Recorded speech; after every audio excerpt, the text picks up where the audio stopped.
Let's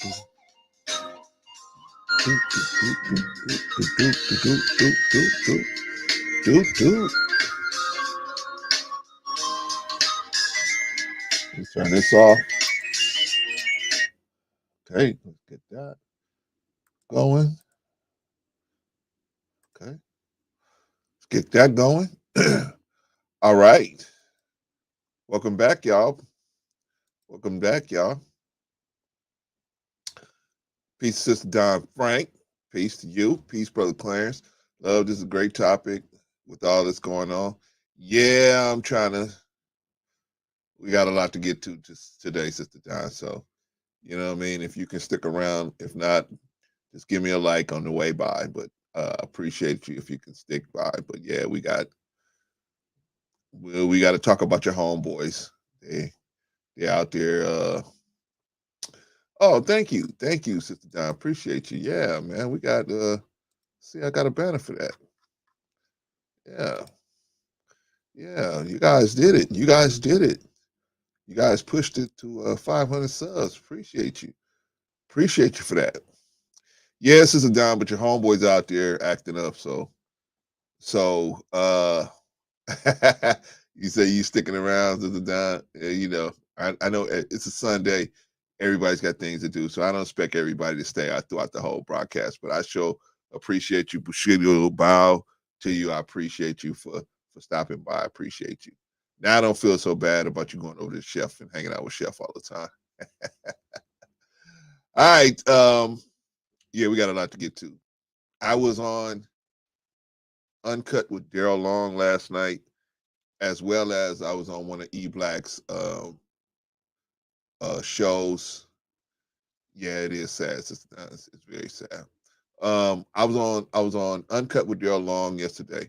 I'm going to show you guys how misunderstandings can get, or I don't know if it's misunderstandings, but narratives can get put on you, and then next thing you know, one guest on the panel has put together a narrative, then another guest jumps on the narrative, and they start pushing this narrative without really listening to you and listening to what you're saying, right?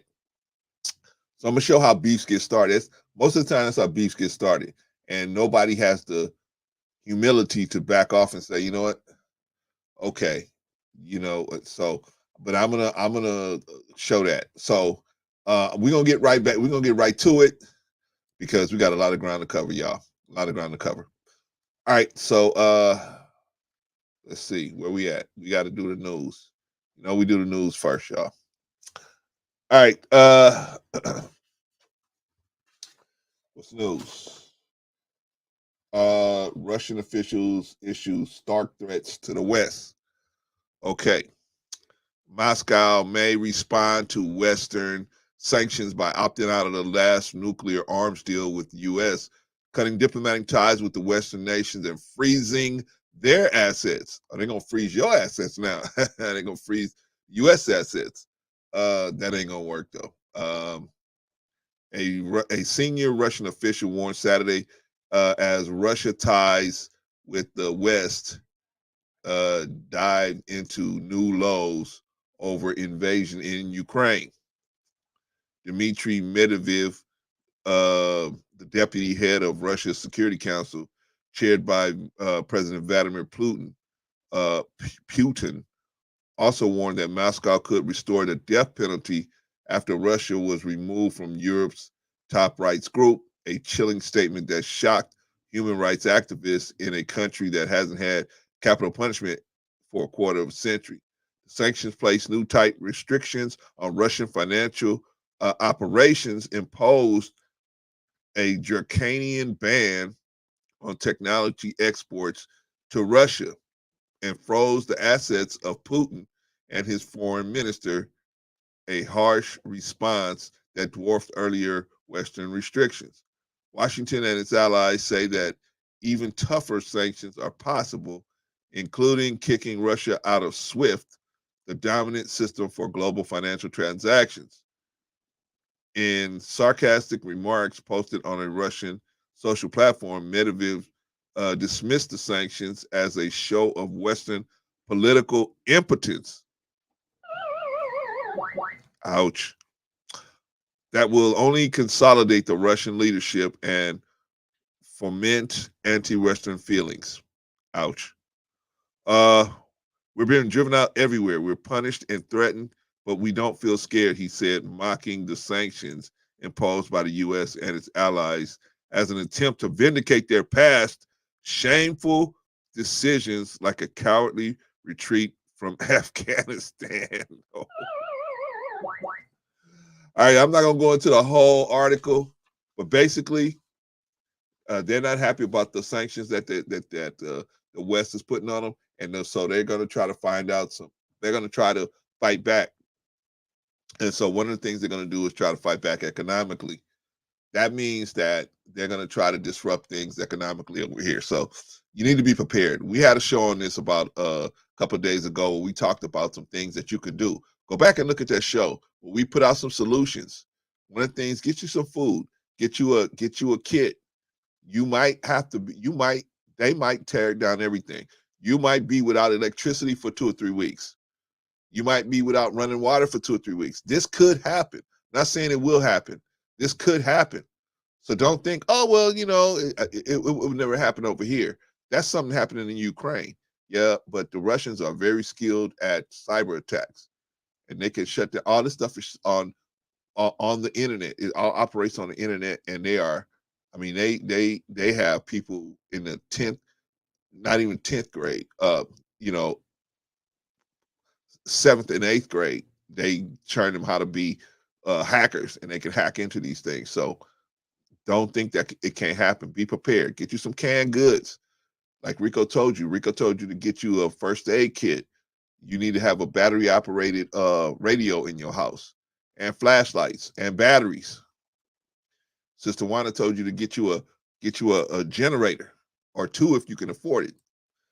Uh, Sister Inya, peace, Elder, peace, Sister Don.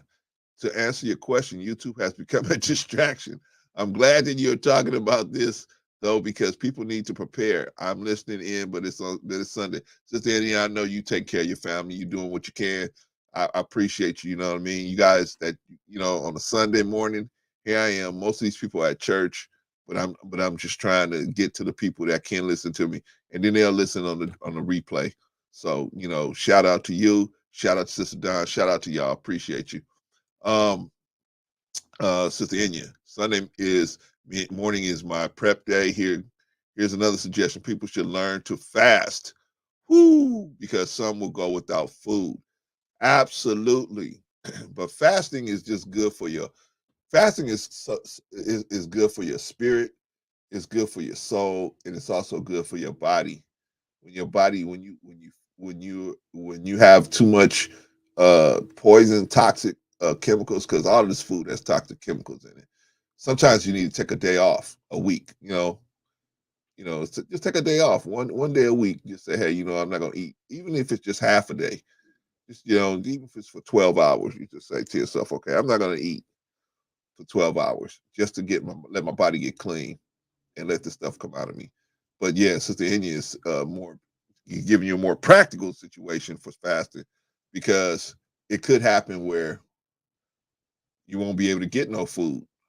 You know, I was watching it. I was watching these Russians on TV, and these women. They were all in Kiev, and they were barricaded up in an apartment in their apartment, and each of them had an AK-47. All three of them had AK-47. They were all back to back. They're all sitting back to back with these AK-47s. And then another time I saw where this woman said, she was they only letting women and children out of uh, uh, uh, Ukraine. They're not letting men out. If you men, any man 15 to 60, they have to stay and fight. So they only let women out. And so anyway, I saw this woman was saying that how she had been on this road for 2 days. They've been walking for 2 days. No food, no restrooms, no nothing. That's another thing. You need to get you some toilet paper. No food, no restroom, no nothing. No nothing. So you think it can't happen here? It can happen here. It can happen here. So get your necessities. You should have at least 2 weeks of supplies on you. You know, an airplane, those airplanes that fly up, those airplanes that fly in the sky, right? That you look at, you say, "Oh wow, look at that marvel of technology," right? Well, you think they just put enough gas to go from New York to LA? No, they have more gas in case something happens. They got to go to another place. They always have more than they need, more food than they need. Same thing with the cruise ships. They have way more fuel than they need. They have way more food than they need, but they have to have that in case they get stuck somewhere. Uh, Brother Be Easy, why aren't the feminists rushing to go to war? That's a whole nother question, Be Easy. That's a whole nother question. We may get into that later on today, brother. But glad to see you in the building, brother. Hang on, hang tight, y'all. Give me about an hour to cook, and then I'm gonna throw the link out there, and we can start talking to everybody. Risa Neal, good to see you in the building. Good to see you in the building. Thank you for stopping by on a Sunday. Brother Be Easy, water, water, and more clean water. Oh, did I mention water? Yeah, we don't want to be like Flint, Michigan, man. Flint, Michigan has some real serious problems. See, Brother Be Easy, me and you live in California. People always clown in California, but guess what? These people are real picky about their water, man. They do not let that water get dirty, man. So they, you know what I'm saying? So they may have too much fluoride in it, but they definitely don't let it come to your house, with the brown stuff on it, at least in most major cities in California, man. They are real sticklers for their water. So, I mean, it's a good thing, and you need to get you some water. You're right, brother. Be easy. Water is nothing better than water except sleep and prayer. Um, Sister Enya, yes, toilet paper, kitty litter, hint, hint, in case plumbing stops working. Got to do what you got to do. Sister Enya, you ain't nothing but, you're just talking to real. You're just talking to real. You know what I'm saying? But the main thing is be prepared. Think ahead. Don't wait. We saw what happened when you wait, right? We saw the unfortunate situation when Hurricane Katrina dropped down in New Orleans, man. That was so unfortunate. Those people were told 2 weeks in advance to get out of there, and they stayed. I mean, I understand some of them they had the finances to get out of there, but I mean, you make it work when you want it to work. You make it work when you want it to work. So if you can get some Jordans, you could have found some money, got on a bus, and got out of there. But they stayed, and unfortunately, so many of them lost their lives because they was betting on the levy system working, and that's what I'm saying now. What if it don't? People we betting on the fact that, oh, they can't hack into this, they can't hack into that, or the government will take it. What if it don't? What if they don't? Recently, yes, my aunt lived in Flint. Yeah, man, Flint is they going through it, man. They going through it, and nobody will invest the money into the infrastructure to make it happen. I don't know whose responsibility it should be to do. It should be on the government and the city to do it. For the government to give the money to the city to make it happen, or the county, whatever, to make it happen. Right? That's what it seemed like. This what it would seem like it would make sense for that to be like that. But it's not happening, and I don't know. I don't know what it is because Michigan filed bankruptcy a couple of times, so I don't know. Maybe their credit's not good. I don't know what's going on over there, but hopefully, pray for the people of Flint that their water, the people of Michigan, that their water gets straightened out. Man, their water system gets straightened out. JD, peace and blessings to you, JD. Thank you for stopping by. Appreciate you. Uh, Roy Starch, Roy Sarch. Um, at the best black at let's talk the best better black life, ordering a crossbow and a machete. Yeah, man. I mean, and I don't advocate weapons most of the time, but you need a weapon to protect your home. Definitely need a weapon to protect your home. Absolutely, because especially, if you get to a point where people ain't eating, like I was here in the riots, you couldn't go to the store for a week. I think 2 or 3 weeks we couldn't go to the store. So if you didn't have it already, you couldn't go get it because the stores wasn't open because everybody was looting the stores. Everybody had looted all the stores, so they weren't open. We had tanks rolling down Western Avenue. I mean, it was a mess. But see, people think, oh man, this could never happen over here. Absolutely could happen over here. Absolutely could happen. Um, Recent ill. We told her to leave, and then she ran them out of GM, but she stayed for her to come back home to Arkansas. Well, oh, you pray. Maybe you prayed for her to come home to Arkansas. Hopefully she did. Hopefully she did. Uh, Brother Money, how are you, sir? Good to see you, brother. Good to see you in the building. Doing well, doing well. Sister Enya. Hey, Brother Clarence, at the Better, Let's Talk the Better Black Life. Appreciate you, Sister Enya, for stopping by. Appreciate everybody for stopping by. Brother Money, doing well, man. Doing well, doing well, doing well. Hope you're doing well as well, Brother Money. Like I said, man, give me about an hour to cook, and then I'm gonna put the link out. But you guys keep giving out such good information, man. I can't get to my news story. Roy Sarge. I'm building fruit snacks too, granola bars, training stacks for favors from different women. Yeah, man. Hey, y'all, this is what I want y'all to do. I want y'all to go to y'all Facebook and pass this information to your people, man.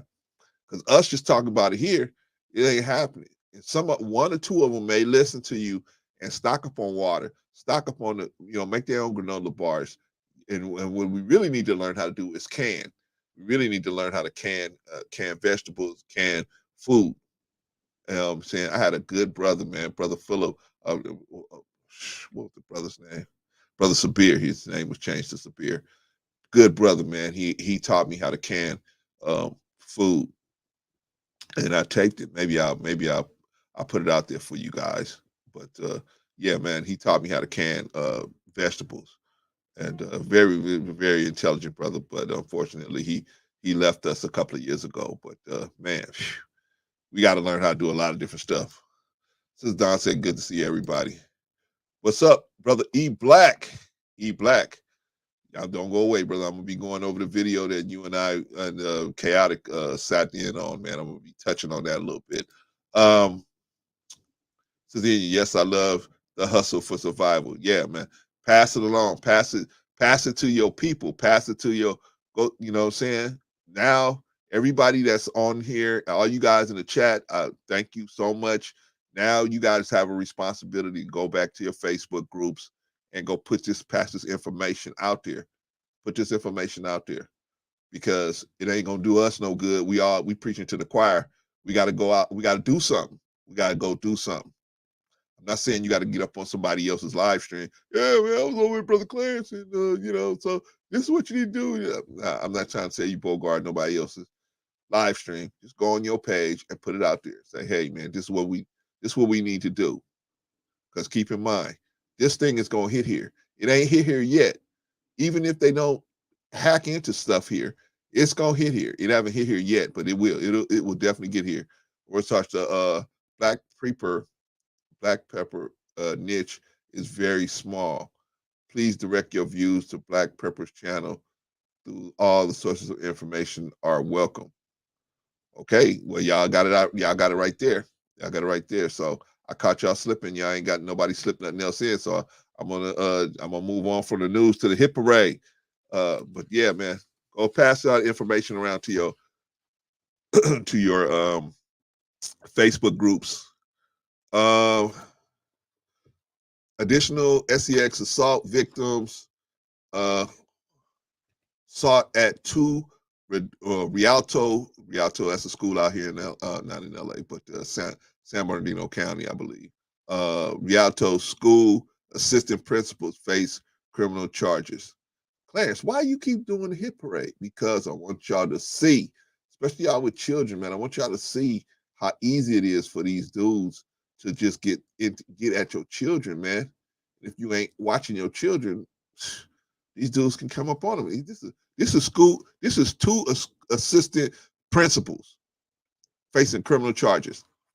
Um, Facing criminal charges after failing to report several accusations of SEX assault by the same student. An attorney representing one of the victims wants to know if there might be other victims. Attorney Michael Alder said if a school staff had reported the accusations to parents and police, as the law requires, it might have prevented other students from being assaulted as well. Not only did they violate the law, but it allowed for a situation to be done to other girls. Holy smokes! Holy smokes! Said Alder, who represented a 15-year-old girl who is one of the alleged victims. We're here today to try to ask others who know anything that's happened at this school involving these people. We would ask that you would reach out to us. Carter High School assistant principals David Yang and Natasha Harris were both both arrested on Wednesday afternoon. They're facing misdemeanor charges for allegedly failing to report child abuse or neglect and felony charges for child abuse under circumstances or conditions likely to cause great bodily injury. Ouch. Sources close to the investigation indicate the reason for they are facing child abuse charges is that if they had reported the first alleged sex assault as required by law, the subsequent alleged assaults incidents would never have happened.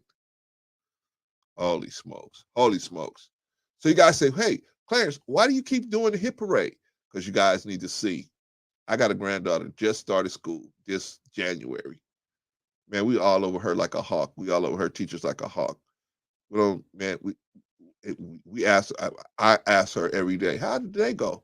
She don't know. She think I'm asking her just to, she think it's fun. Yeah, I painted and I did, yeah, and I slept and okay. Because I want to know exactly what happened. You're going to break it down to me. You're going to break it down to me because I'm going to find out what's going on.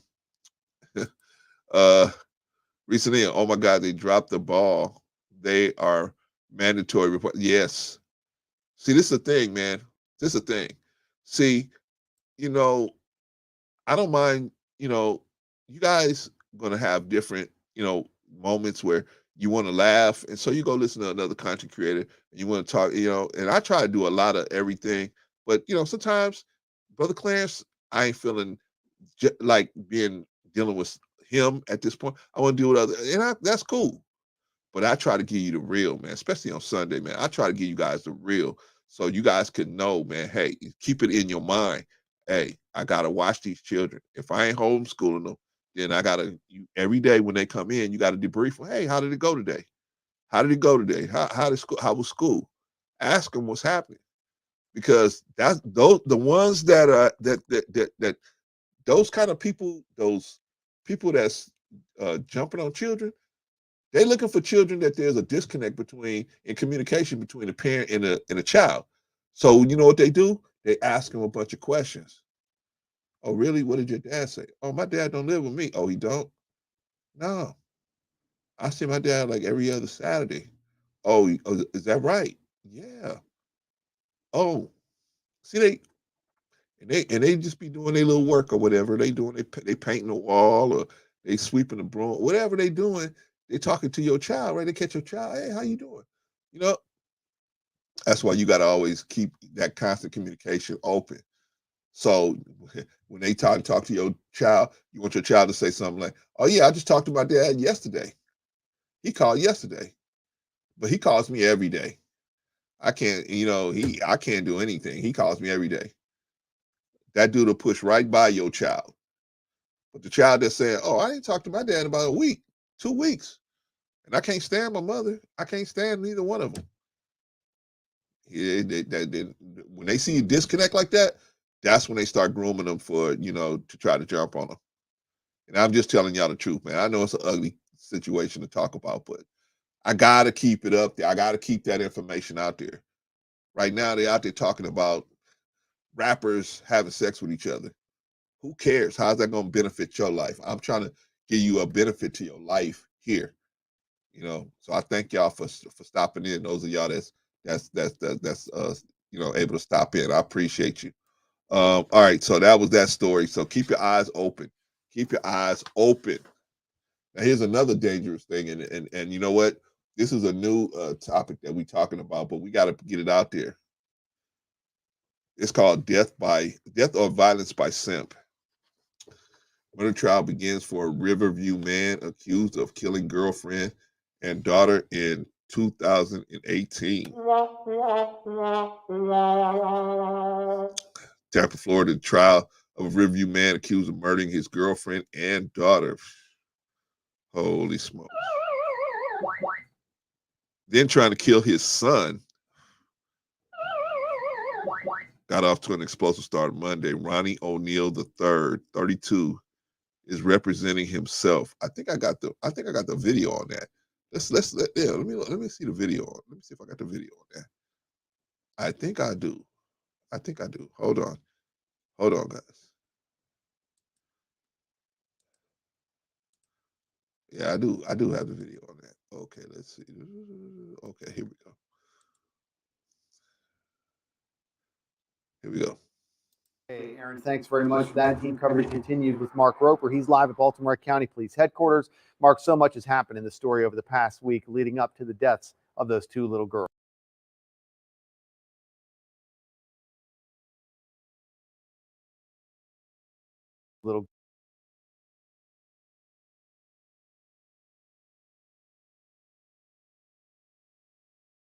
That's the wrong video, y'all. I'm sorry about that. Anyway, the evidence is going to show that law enforcement tampered with evidence to meet their high burden of proof because originally it wasn't enough, so they had to tamper with the evidence, O'Neill yelled. Prosecutors, however, said the evidence is indisputable and only one person is responsible for the violent attack on his family, and it's Ronnie O'Neill. The state began opening remarks by playing a 911 call made by Kenyatta Barone, O'Neill's girlfriend. She pleaded for her life, prosecutors said. By then, she had already been shot. While the recording continued, O'Neill can be heard beating her with a shotgun. Ouch. The evidence will show that the beginning of what happened, said the state attorney, Scott Harmon. Then the state took the jury step by step, and what prosecutors said was O'Neill's violent rampage in March 2018. Basically, this dude got mad because the girlfriend wanted to break up with him, and he basically killed the girlfriend and her daughter, and then tried to kill his son. These are his children. He tried to kill his son as well, but the son survived. And I wanted y'all to see the son actually him representing himself. The killer is representing himself as his own attorney, and he confronts the son and he asks the son, "Who did this to you?" And he said, "You did this to us." And it was very compelling video. I sorry I don't have it for you guys, but what's the point of this? You women, when you start realizing, sometimes you with a man and you go for the fact that he tells you, hey, I'm gonna do this, I've got a plan to do this, and you don't never see none of these plans coming into fruition, right? So you say to yourself, you know what, this guy is just pulling my chain. And plus, for whatever reason, maybe it's a violent situation, it's just not working out. So you decide, hey, I want to leave. You got to have an escape plan. You can't just walk out on these dudes. Why? Because a lot of these dudes have been raised by single moms. They don't know how to take an L, and they can't. They like, if I can't have you, nobody will, right? So these simps, man, they will just end everybody's life. He tried to kill them all, right? And then what the sad part about it is, they will delete themselves. And it's just a bad situation, man. It's a lot of times a bad situation. So my point is, what's my point? What's your point, Clarence? My point is, if you ever get yourself in a situation, and I'm talking about to the men too, if you ever get yourself in a situation where you decide, hey, I'm going to leave this person, and see, sometimes you can be dating somebody, and you can figure out, well, they're going to be hurt, but they'll get over it, right? So then sometimes you got people that threaten, self-deletion.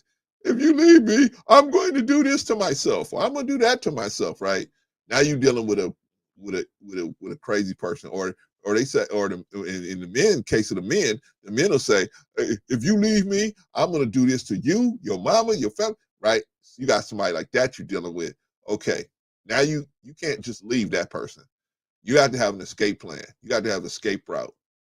You got to have a plan in set up so where when you can get away from them safely, and then you can protect yourself safely. So this is why I'm bringing this up, because these simps, man, they hurt everybody. They hurt the family. They hurt the person.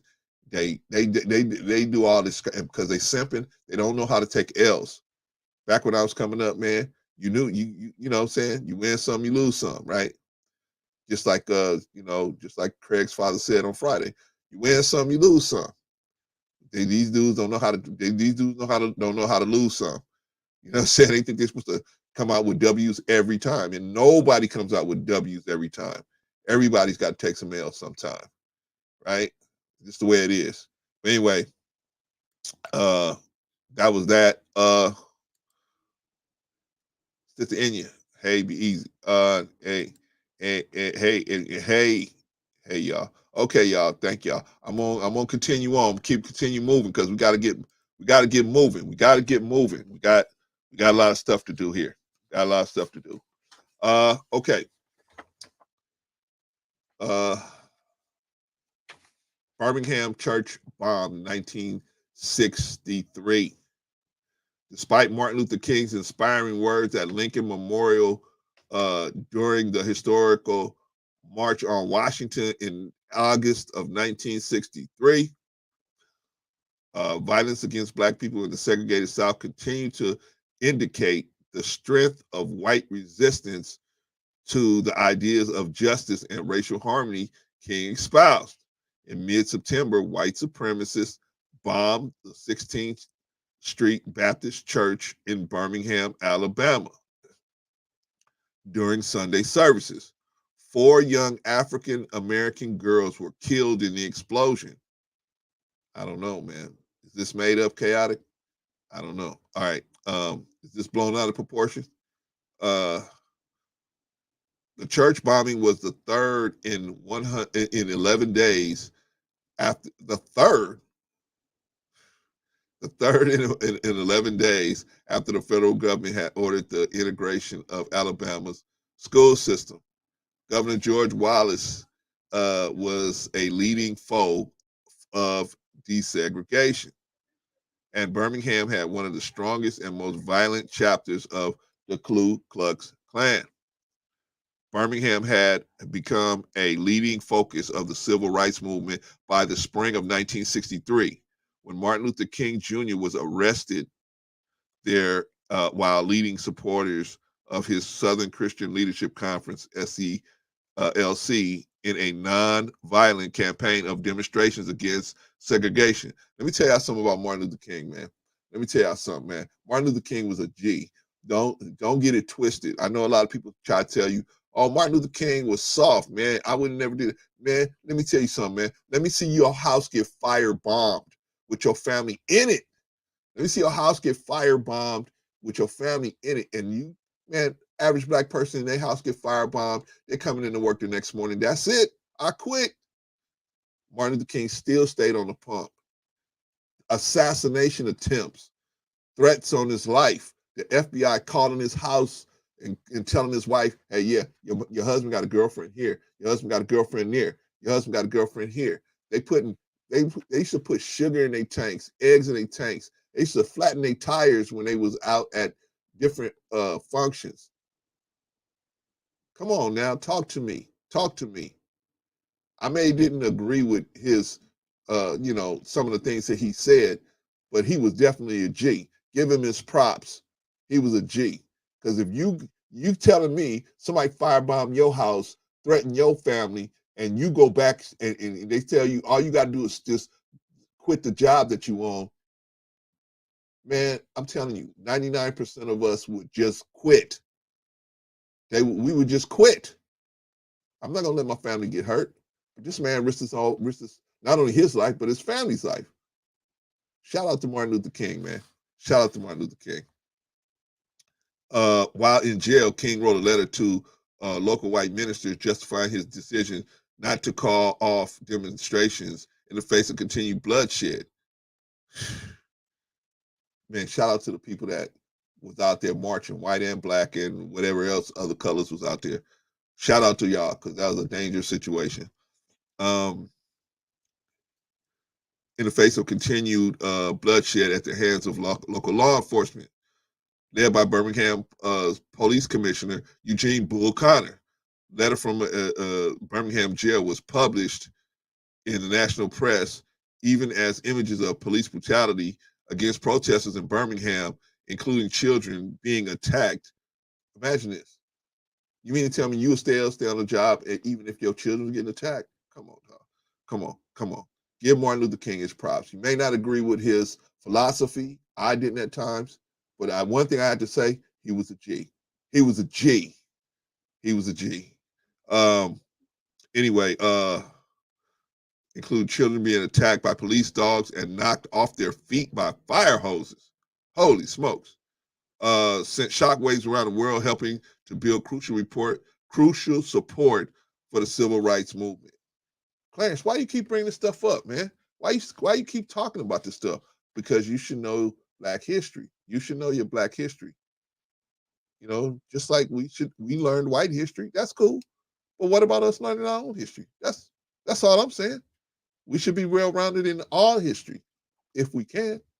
We should all be students of history, so we don't let none of this stuff happen to us again.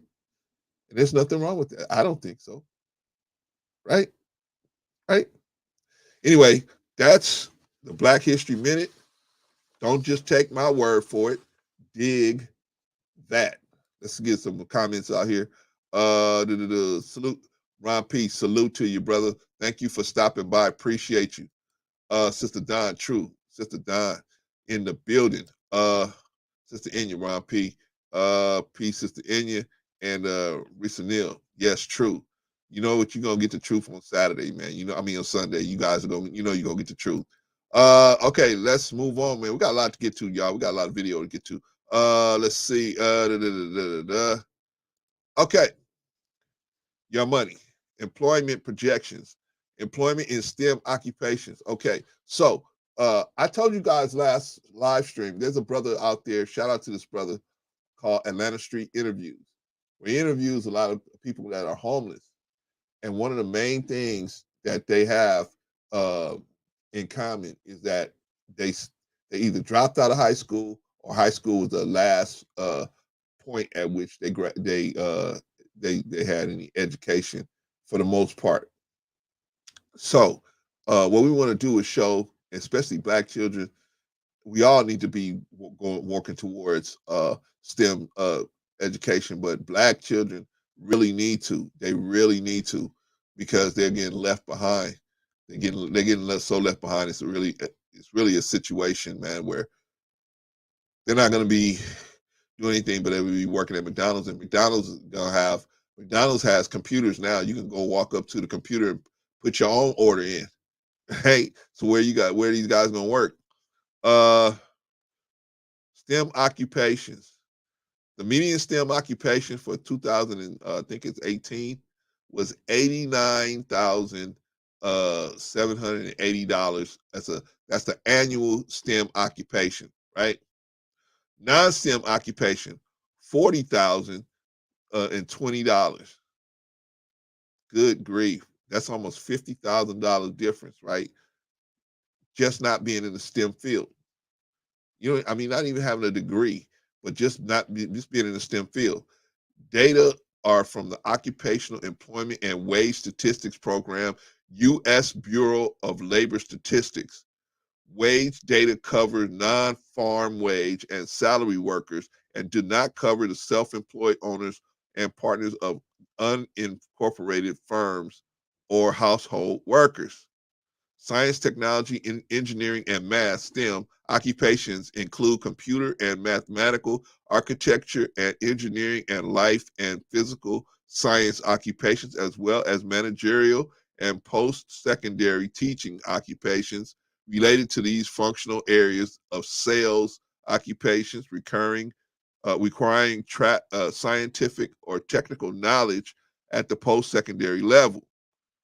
Holy smokes. Source, Employment Projections Program, U.S. Bureau of Labor Statistics. So, see, we don't just talk out of our behinds over here, man. We give you the real, right? We giving you the real deal. It's the real deal. It's the real deal, man. So you've seen it right there. I just put it out there. Hey, the likelihood of you earning less than 80, having earning around $40,000 a year is high if you don't go into the STEM. If you don't go into the STEM, but if you go into the STEM, the likelihood of you earning at least the median income is 89,000, at least 70 to start out with, right? You know, then you can go into the STEM fields.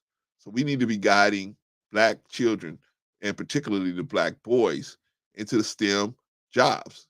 Well, we need just Black children, period. But I'm focusing on the boys, man, because the boys a lot of times get left behind. And what age should we start focusing on the Black boys on STEM skills like science, mathematics, technology? Third grade. Third grade. Can I turn around? Third grade. Fourth grade is too late. Third grade, you need to start put them to the side and say, okay, you need us as you. I'm talking to the fathers. You need to, even if you got to do it over the phone, son. Hey, I know I'm in a whole nother state, but pull out your math book. We're gonna do these math problems together. We can do them on Zoom. We gotta get their math skills up.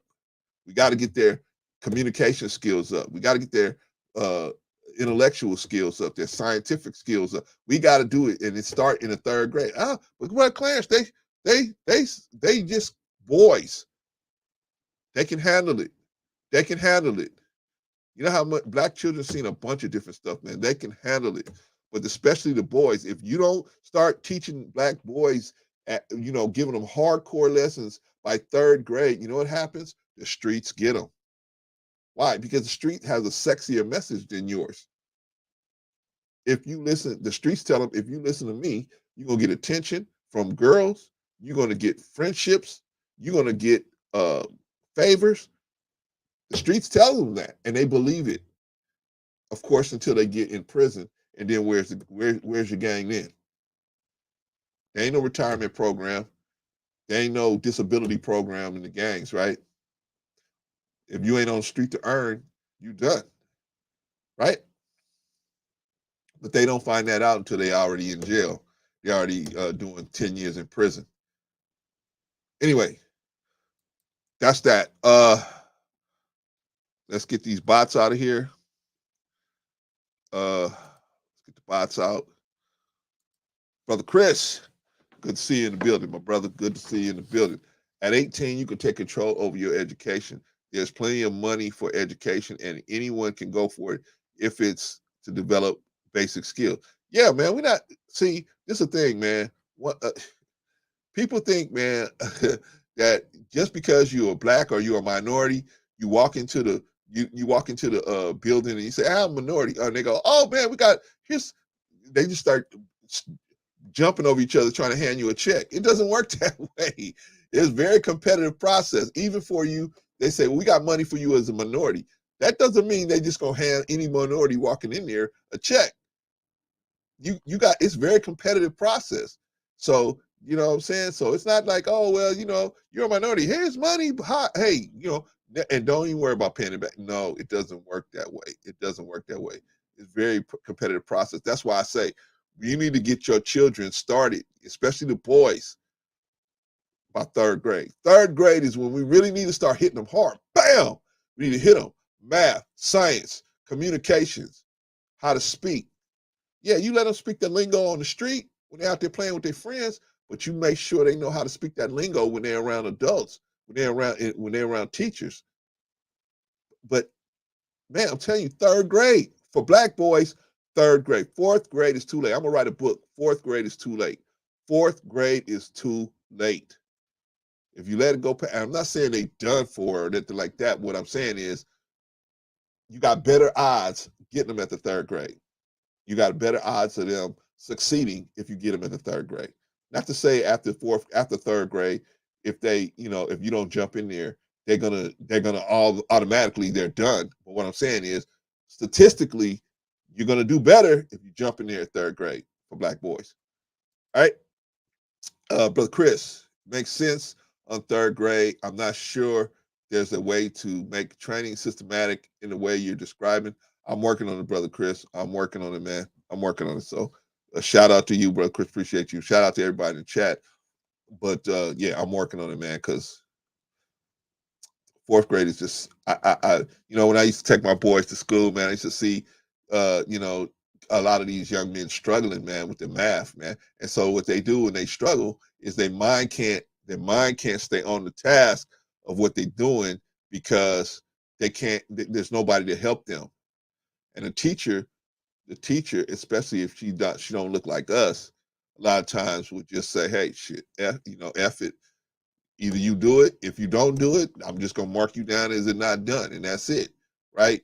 I saw this personally because I used to go pick my boys up from their schools, right? So I saw, and I was going to get my baby boy out of his class, his math class, and I would see the boys playing. I would see the girls working, but maybe two or three of the boys out of a class of maybe 20, two or three of the boys would be playing. And I'm like, I know you're not done with this work because my son wouldn't be done with it. But that's what happens. And the lady was Asian. It's an Asian lady. I mean, she did what she could. I'm not saying she didn't care at all, but I'm saying she wasn't mentally equipped to try to, and what is the benefit to her to try to push these boys? You know what I'm saying? So I saw this. And so I'm putting it out there on black men. We have to get back into these children's lives. We out here trying to stick everything moving, and what we need to do is turn around and say, "Hey, prioritize our children." Yeah, you can have a social life, but you got to prioritize your children, man. Now it's going to be a much smaller social life because you're prioritizing your children. But it is what it is. This is what we got to do as black men, man. Because nobody's going to. Do you think the U.S. government is going to come in and make some kind of program where all of a sudden they're going to work with black boys? Are they going to make some kind of program where they're not? They will make a program to work with black girls. Why? Because black girls grow up to be black women, and black women vote, and black women usually vote Democrat. So they will make programs for black girls. They're not going to make programs for young black men. They're just not. If we don't get them, the prison pipeline will. In most cases. Clarence, you taking this stuff too serious? I'm just telling you. I'm just telling you. I'm just telling you the truth. Hey, but go over there. Go into the kumbaya space. If you can't, if your stomach is not strong enough to handle it, go out there. They talking about what rapper is having sex with what other rapper and baby mamas. Go out there. But if you got a strong enough stomach to hear the truth, you're in the right place, right? Brother, be easy. This is the truth. This is the truth. What do we call it? The truth zone. Anyway, brother Chris, uh, my wife homeschooled our children, but I know it's not realistic for everyone. Yeah, you're right, brother Chris. But the homework system makes it where educating at home is partially necessary. Man, you know what? It's just if you can, that would be the number one choice, right? If you got a partner that is of sound mind and everything like that, yeah, that would be the best option. Homeschool them at home. But most of us, there's a lot of single parents out here, man. So that's not an option. So what you got to do is debrief them. They go out there to go out to school. You got to debrief them and bring them in and say, "Hey, what happened today?" My granddaughter, she don't even know I'm debriefing her. I'm just like, "Oh yeah, what happened today? I'm so excited. I want to hear about your day. Tell me about your day." What I'm really looking for is points at which somebody tried to talk to her crazy because she'll tell me, "Hey, this person said this to me." You know what I'm saying? Somebody say something funny to her, she'll tell me. So, well, but we got to get like that. I'm not saying I'm perfect.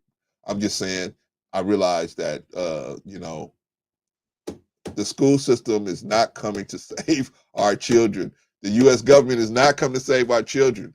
They may put something out there for black women and black girls. They may, but for the boys, they already got the plan is already in place, and the plan is working fine. It's a prison pipeline. It's working great. It's working great. They can't build prisons fast enough. But that's on us as men. We got to get back in there. All right, y'all. Get out. Let me get off the soapbox and let me get back. Let me get into some real ish. Okay.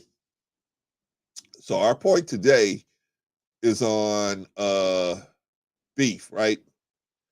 We want to talk about beef. Okay. Now, I'm not trying to start no beef, but I'm trying to show y'all how beef gets started, right? Now, this is me on Uncut with Daryl Long yesterday, and I was just talking. I was just giving my opinion. We was all giving our opinion on a particular issue, and the issue was uh, MTR had did a video on this Yalla Van Zant, and on Yalla Van Zant, she had this father on that the mother had accused him of having sex with the daughters, and told the daughters, "Hey, that's why I pushed him out of your life because he had did all these things." Come to find out, lie detector tests and everything, she'd been lying the whole time. And here these daughters been hating this man for 20 something years because they were all grown, and the man he wasn't able to have no contact with his daughters for 20 something years because she lied, right? So we're all giving our opinion on that. So let's I'm gonna go into that. I'm gonna watch this. We're gonna watch this video, and I'm gonna tell you at the points which I felt like it was going off the rails for me personally, and how beefs could get started. See, if I would have took it personally, some of the stuff that was being said by some of the other panelists, a beef could get started. There ain't no beef now, but I'm just saying this is how stuff gets started. Okay, all right. Right. We're gonna talk about all of it because that's why I brought up Chantel Simone. I brought up Kendra Davis, who is Crimson's the Crimson Cure. But I also showed you different clips so we could talk about what black men are really going through. Young ones, like the young man I showed, and the old ones like Monzel. And then imagine with those between the young ones and the old ones, how much violence, how much drugs, you get what I'm saying? How much liquor? Because all of us Queen not Nita. bolo. All of us not bolo. We can't pray out of it. My bad, brother Clarence. What's good, brother?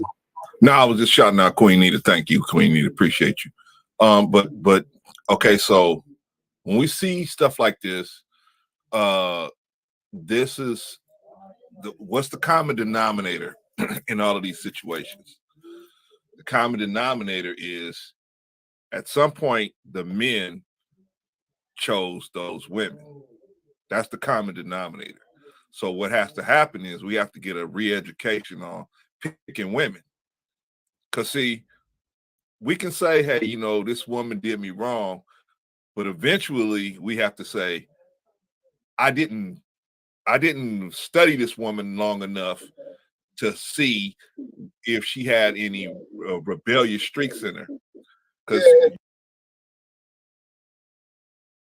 Now, I don't know. Did any of y'all get to the misunderstanding that I was trying to say that because I'm saying that you should vet a person better, that I'm taking the guilt off the woman that did this horrible thing to to not only to her daughters but to this man, kept all these people away from each other, had the daughters hating the husband, hating their father because she had told them that he had um, sex assaulted them as they were growing up. And but did I say that she is not responsible for what she did? All I'm saying to young men is we gotta use our best nose, Scooby Doo nose, to try to vet these women out so that we don't, so we can cut down on the situation. No amount of vetting is going to catch everything, but you can catch a lot of stuff if you just take your time. But I didn't say anything that was saying that this woman is absolved of her responsibility for what she did, right? Okay, let's move on, because we talking about how beefs get started, right? Or clout, or people chasing clout, or whatever, right? Or views, or whatever, or just pride. They just got a lot of pride. They just ain't gonna let you. They just so caught up in what they want and what they want to get across that you come on the platform and you say anything contrarian, they just gonna light you up, right? So this is what happened to your brother yesterday. So we gonna finish it. Yeah, I agree with that. And the women, and then that got to follow the same route, beloved currents. When women are dating men, they got to do a better job of allowing these type of men in their life. Of course, okay. Of course. So I'm not. So this is Brother Truth is favored, telling me that if I'm going to say that men need to vet better, then I have to say that women need to vet better. What I was trying to tell the brother was we're talking about this problem from a man's perspective. So that's the only reason why I'm only addressing the men. He, in my opinion, mistook that, or decided to mistake that, as you're not putting you're taking responsibility for this criminal behavior away from the woman. I don't know whether he did it on purpose or it was just the way he was thinking at the time. But now we got a better understanding where the rift is starting to come from. Okay, let's continue. I'm not saying this one way. I'm just talking about men, because we talk about men right now. And yeah, but we're talking about how men are getting put in a bad light. But I'm saying, but I'm saying we can if we have to take some accountability for the women we're choosing. Right, but that's what I'm saying is that's not if you're going to say that, you got to preface the comments by saying everyone needs to do a better job of vetting the people they choose, because you're allowing trauma into your life. Yeah. I mean, that's common sense, right? But I was just addressing the men at the point, right? All right, let's keep on going. We're just talking about men right now. So that's why I'm just addressing the men. We're talking about men as in, that's what it's called, our black fathers getting a bad rap. You're coming from the POV of talking about how the women is affected, about how the men is affected by choosing a bad woman, which is taking the onus off of the woman. I'm not wait a minute, I'm not taking the onus off of. Okay, so brother said I was taking the responsibility away from women just because I'm telling men to vet better so they won't end up in bad situations. I don't know where he got that understanding from, because I never said, hey, y'all are going in too hard on this woman, or she got a right to do that to this man. It's all his fault. All I said was, we as a collective of men moving forward, we should make sure that we vet women better so that we can cut down. This might be a situation where a man can't catch it. There's some things you ain't gonna catch. There's some things only gonna come out when the pressure of a relationship is out there. See, you live in your own spot, this person live in their own spot. There ain't no pressure there. So there's a lot you're not gonna see. But when you start living together and you're in a pressurized situation, that's when things are gonna start coming. That's when a woman is not gonna be able to hide, a man is not gonna be able to hide. But I don't think I said anything yet. Maybe I did, but I don't think I said anything yet that would make it seem like I am forgiving this woman or making this woman taking the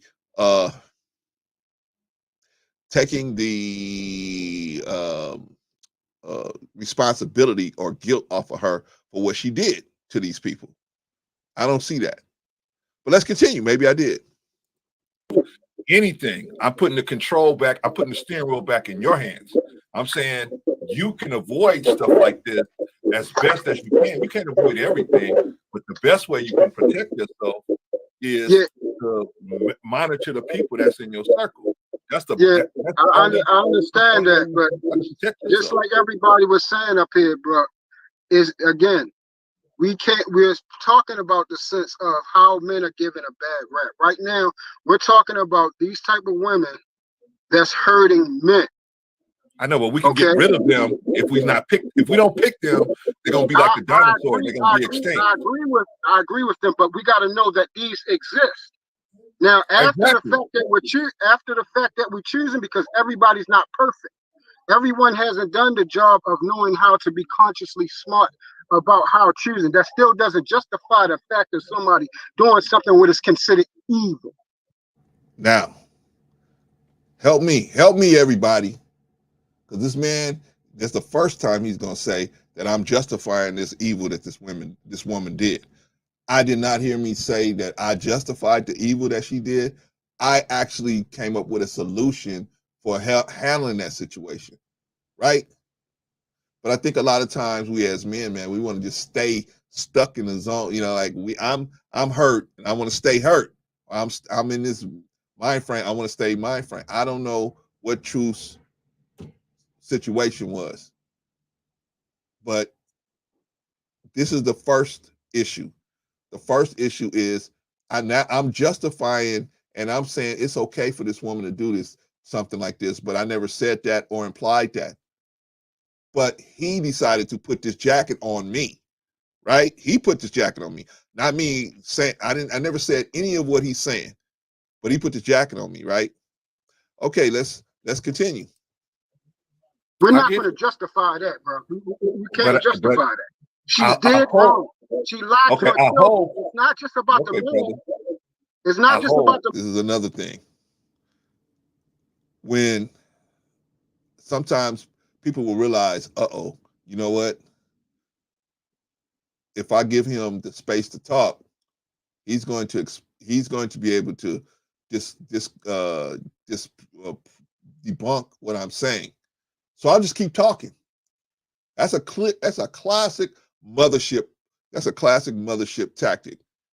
When they know that they've said something that you can clearly debunk, they see that you got enough mental capacity to debunk it, they just keep talking, right? And so the point of keep talking is to keep on talking so that they can, by the time they finish talking, you in a whole nother place, you in a whole nother area, right? And now they won't never let you get back to where the initial fire was because they got you way over here now. I know the whole game, man. This is all the mothership. I know the whole game.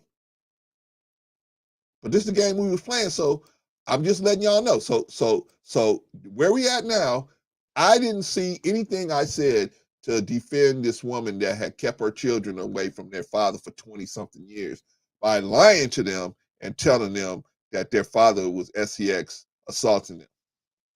They hated this man for 20, and then they had to deal with the fact. Then they had to deal with that. Now they got to go back and try to build relationships with this man. When all their lives they never trusted him. Ouch. Ouch. And here I am telling the panel, hey man, you know what? We can cut down on stuff like that happening to us as men by vetting better.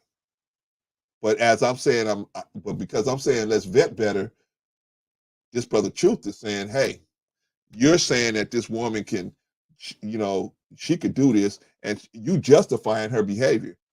How? When did I justify her behavior? But see, that's what I'm saying. Comprehension in the Black community is so poor. It's very, very poor. And don't go away, because he's not the only one. The other one's gonna jump in the fray too. So don't go away. Let's look at the whole situation. The man, she screwed up 3 children's lives. The 3 other girls, brother. The 3 other girls, bro. I hear you, but I don't think you No, I know you hear hear me, but you're not listening. Because She screwed up them 3 I other don't think I girls. said anything. Okay, I don't think I said anything that would justify that horrible situation. I don't think anybody else got that from what I was saying. The only thing I'm saying is if you got the opportunity, because this ain't no place where they prearranged marriages, right? You get to choose the people you get in the bed with. You get to choose the people who you actually would marry. You get to choose the people you have sex with. So you get a choice. So some of that responsibility is going to be on us to choose a person to kind of see what we're getting into. That's what the whole dating process was allegedly for, right? It's to kind of see if this person is worth us even investing more time into this person. But I'm not taking no onus off of no woman. Just like I wouldn't take no responsibility off of a man that's going around beating up women. I wouldn't take the responsibility off. I'm just saying. But you Like wouldn't. But bro, listen to the thing. If a man beat a woman ass, you wouldn't be saying she should have never got involved with him to get her ass whipped. You would not, because if women heard you say that, they would crucify you. Okay, so I made the comment. I would be saying the same thing that I'm saying now if a woman was talking to me and a dude was whooping on her, and I would say, "Hey, you got to vet better." I was saying that's what I would say to a woman, but this man is saying, "Oh, no, you wouldn't say that to a woman," and I'm like, "Why not? How? I mean, shout out the truth, but you don't even know me. You don't know me. You don't know what I would say."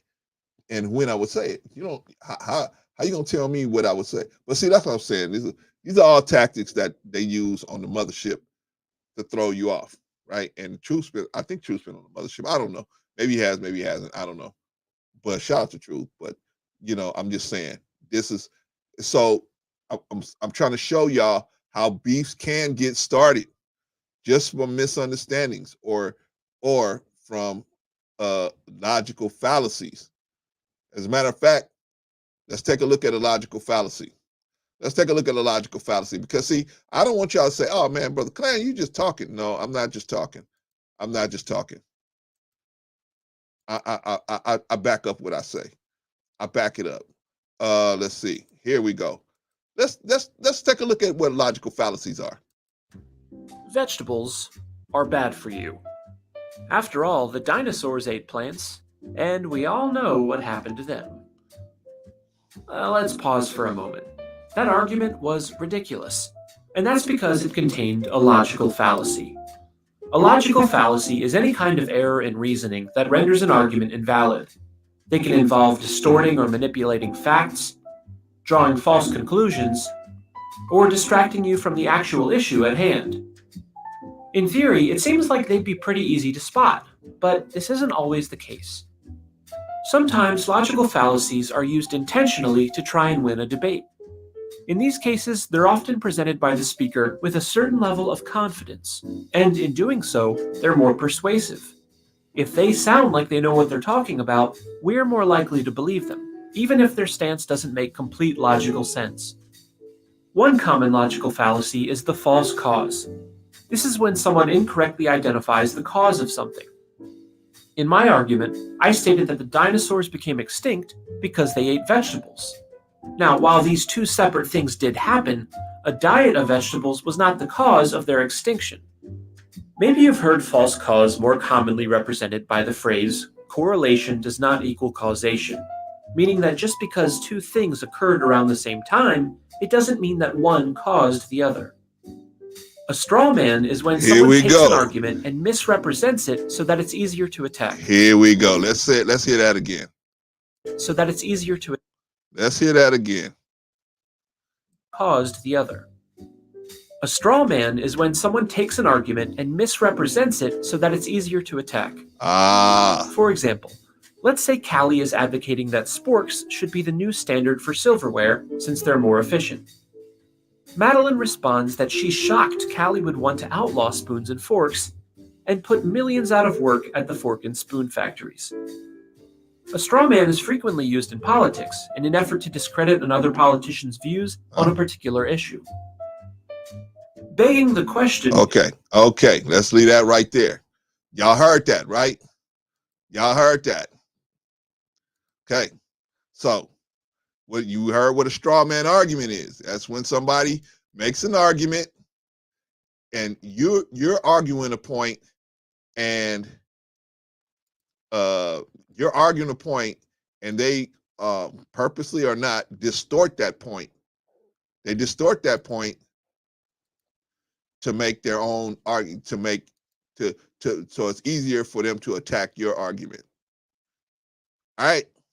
I think this was what was going on with me yesterday, but let's see. Let's get into it. Let's finish it up. Wait a minute, brother. Yeah, Why would you think I wouldn't say that as well? Oh, okay. All right. We're gonna play them type of games. Hey, now I'm playing games, right? When have I been playing games with y'all? I've always talked straight to y'all. I've always talked straight to everybody, right? Shout out the truth, but I talk straight to everybody. Why do I need to play? I'm 53 years old. I'll be 54 in May. Why do I need to play games, bruh? Stop. I got so many people around me that love me, man. I don't need to play no games with nobody. I'm cool. I'm so cool. God has been good to me, man. God has been good to me. And I'm finally at an age where I can realize that. I don't need to play no game. I don't need to get on the internet and run around playing games with people. I mean, I'm just telling you about me. Everybody may not be that way, but that's about me. Anyway, this is me with Truth getting at me because I said that this lady, excuse me, because he got me about to say it, and because he said that I am giving this lady a pass for what she did to all of these different people. Okay. Okay. No, I'm not playing no game, brother. I'm talking straight. If y'all, hey, brother, say that a woman is not supposed to like. Come on, bro. I seen your talking point. I seen you talk before. You have not got on the panel and told no women that, hey, the reason why you ain't in the situation is because you chose that. I have never heard you say that. I have said it. That's why Okay. I get the what that I get. Let me explain something to you, brother. I said that. I never heard. Well, he's telling the truth. Now, he is telling the truth. He's never heard me, but like I said, I don't get at the women the same way I get at the men. And you're gonna see, I'm gonna get called a hypocrite for that. You say that, yo, you shouldn't be. Hey, you never got your ass whipped if you ain't choose that one, man. brother Glenn, Because that don't sound right. If you don't mind, let me yes, sir. respond to him, Yes, please, sir. brother. Yes, Darrell. sir. And then I'll leave it, and I'll let him respond and leave it. Okay. Hey, Daryl, can I say something? Yeah. After Brother Clarence responds, yes, sir. One thing you can never predict, and this goes to the older gentleman, you can never predict when a person's going to turn left on you. At some point, this was a happy relationship. They got 3 kids. Okay. At some point. Okay. Now, this man on the bottom here, I forgot. Shout out to the brother. I forgot his name. And I don't have nothing against none of these brothers, man. We were just chopping it up, but we were just in disagreement. I just had a problem with the jacket they tried to put on me. So anyway, the brother down here at the bottom is trying to tell me that you can never know when somebody's going to turn left. At some point, this was a happy relationship. Who said that? Nobody. I never heard none of them say that. See, but this is how I feel about this situation. That is a lot of times the problem with black people, man. They use their emotions. They use their emotions to drive their comprehension. They don't let their intellect drive their comprehension. They use their emotions to drive their intellect. Sorry about that, black people. Yeah, I know probably half of y'all want to get out of here now, but I'm just telling the truth. They use you have a survival mechanism that you can use your emotions to drive your intellect, but you don't have to do that. You can use your emotions to drive your comprehension, meaning you using your emotions to try to filter out and understand the information that's being given to you. But you're supposed to use your intellect to filter out things. You're going to get more out of what's being said to you if you use your intellect. You're only going to try to survive if you're only going to try to survive and retaliate if you're just using your emotions. And that's what was happening to me, in my opinion. But anyway, let's let this brother tell me about about how you can't, see things coming in a relationship. Everything was going good. Then I don't know what happened after that on the show, if they showed it, if he cheated or if she just started showing her true self after a while. But at some point, he picked what he thought was the right person. They had 3 kids. And then shit went off the rails. And then she accused the man of sleeping with his daughter. He would have never saw that coming. Now, did I say that he would have saw that coming? Help me, y'all. Help me. Talk back to me. Maybe I'm out of my mind. When you guys heard me talking from the first point I started talking, and that was when I first came on. So ain't no other points you could go back. I showed you from when I first came on. When did I say he'd be able to see something like that coming? All right. I'm just trying to show you how comprehension in the Black community is really poor, very poor. Never. You can't see something like that coming. Just like when a man pops up in court. That's what he's on the show for, right? Okay. Let me respond to you, brother. Let me respond to the other brother first, and then respond to you. To the other brother. Yes, I used to go hard at Black women. I did. Till a woman came to me and said, you know what, Brother Clarence, 75% of Black women have been either sex assaulted or have sex trauma done to them by the age of 18. 75%. That is a huge. Hold on, brother. Hold on, brother. You brothers keep interrupting me, and I never get a chance to land a plane here. So please have some patience with me. I know I'm old. Have some patience with me. I'm gonna land this plane real quick. All right. So sister came to me and said, Brother Clarence, you always on the women. You always on them, and you're not looking at. This is a factor. A lot of times, a lot of these women are out here and they're doing a lot of these different things because just like this show is showing, they've had stuff like this happen to them. And then they so out of sorts, they don't know how to deal and have healthy relationships. So you're right, brother. I don't come at the women the same way. I still come at them, but I will come at them in a different way than I come at you, because you a man. You hit the ground running when you came out of the womb. They're not so much with them.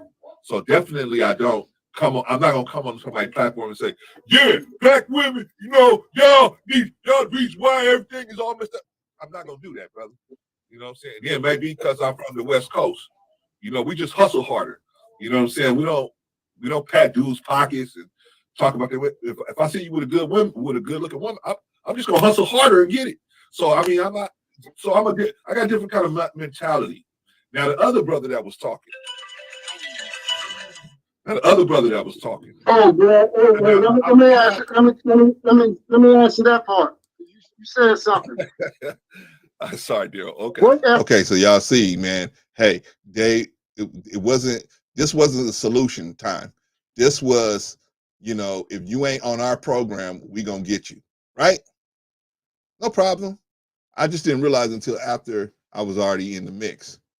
But hey, brothers, y'all ain't got to worry about me no more. I will not be going over to the, to that program no more. I won't be doing that.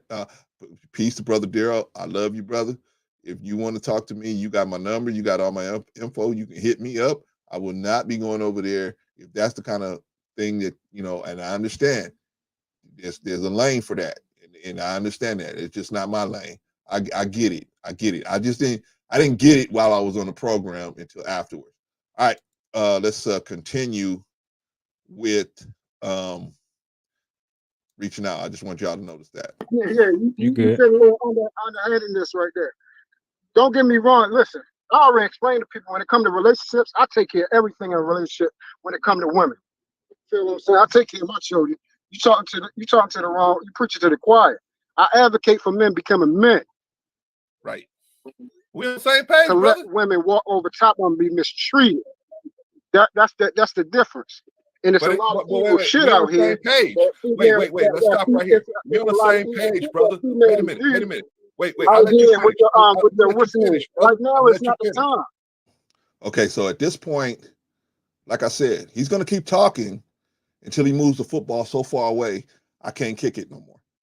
Right? That's the point of this.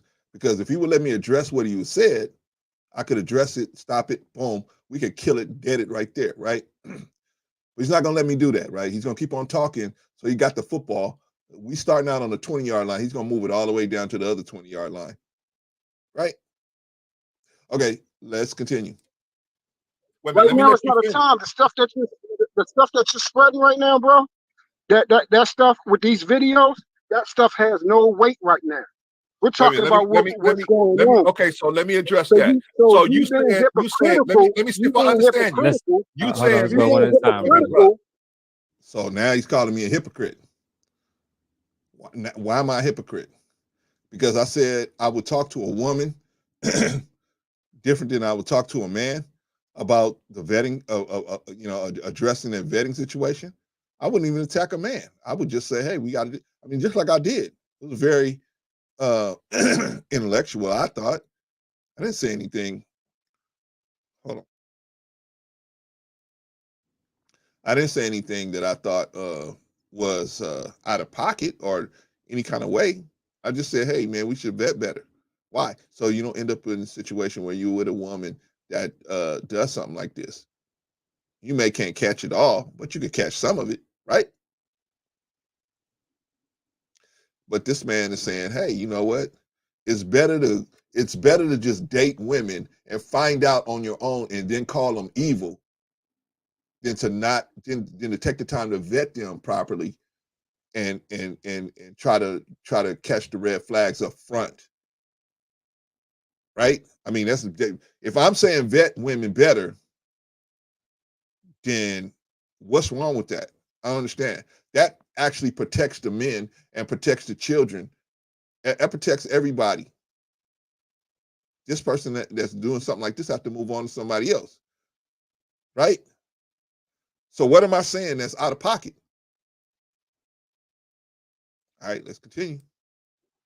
You being hypocritical about how you handle people is just ignorant.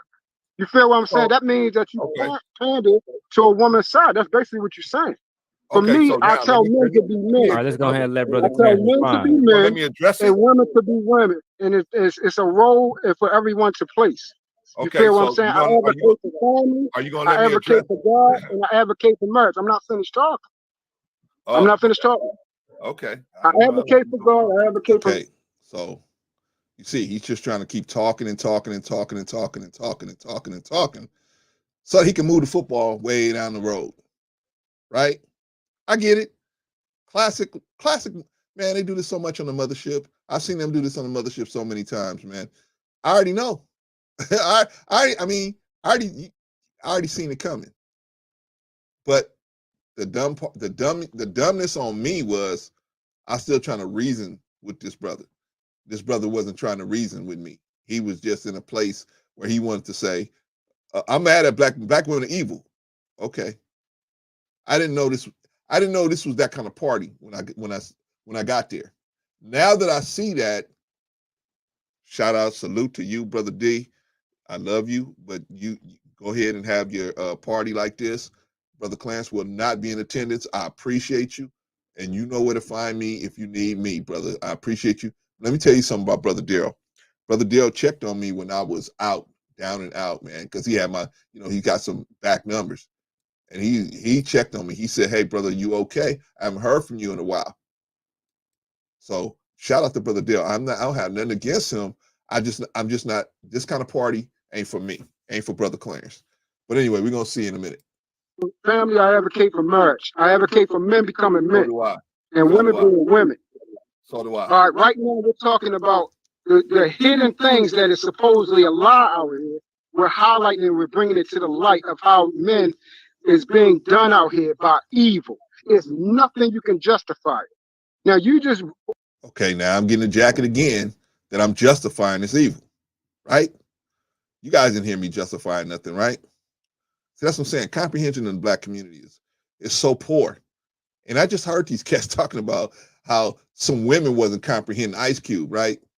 But then they did the same thing to me. I will anyway. Let's push forward. Let's push forward.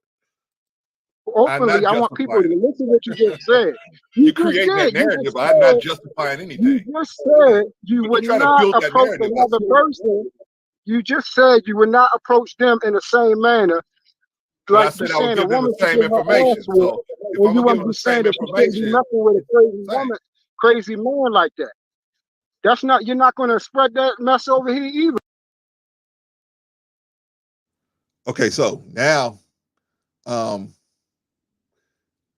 don't know if this man has daughters or sons, but those of us that have, I don't have any daughters. I have a granddaughter.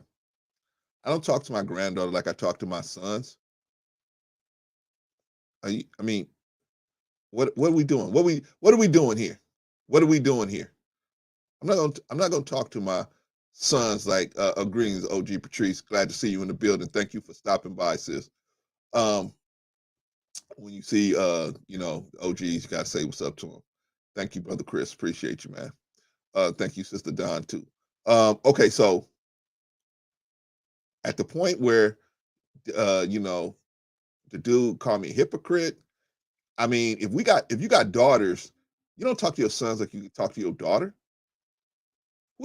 Hey, if any of y'all gonna talk to your daughter, any of y'all talk to your daughter the same way you talk to your sons? Come on, man, stop it. But you know, now I'm at the point where I'm starting to realize, okay, Clarence, this is not about logic here. This is about these people have an agenda they want to do. Because I've been on platforms before where they had an agenda. I've been on female platforms where they was like, get out of here. If you ain't talking about the black man, we need to divest from the black man, get out of here.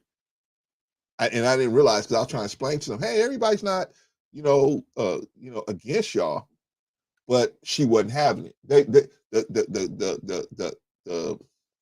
person running the platform wasn't having it. And I'm trying to explain to him, hey, you part of the 90% that they want to get rid of. Why are you championing their cause? I couldn't understand that. Well, yeah, like, Cynthia G probably would look at you and say, hey, let's put you over in, let's put you in the gas chamber or whatever, right? Why you as a man are championing their cause? I don't get that. But anyway, let's continue with me getting destroyed on Uncut with Dale Long. Well, you can't tell somebody because of their choice if it's not on the same boat, bro. What are you talking about? Like that's not going to work. You saying a woman, if you ain't going to say a woman shouldn't choose a horrible man, that if her choice is choose a man that whips her ass, if you wouldn't say that to them, you're not going to say a man should choose better. Of course I would. I got a granddaughter. I would tell her the same thing. So I just told him, hey, I got a granddaughter. I would tell my granddaughter the same exact thing. You got to watch who you choosing, right? Excuse me. You got to watch who you choosing. But he wasn't having it, right? He wasn't having it. He wasn't going to let me use logic and reasoning in this situation. It wasn't going to happen. So what people like that do is they just keep talking. They move the football so far, they just keep talking.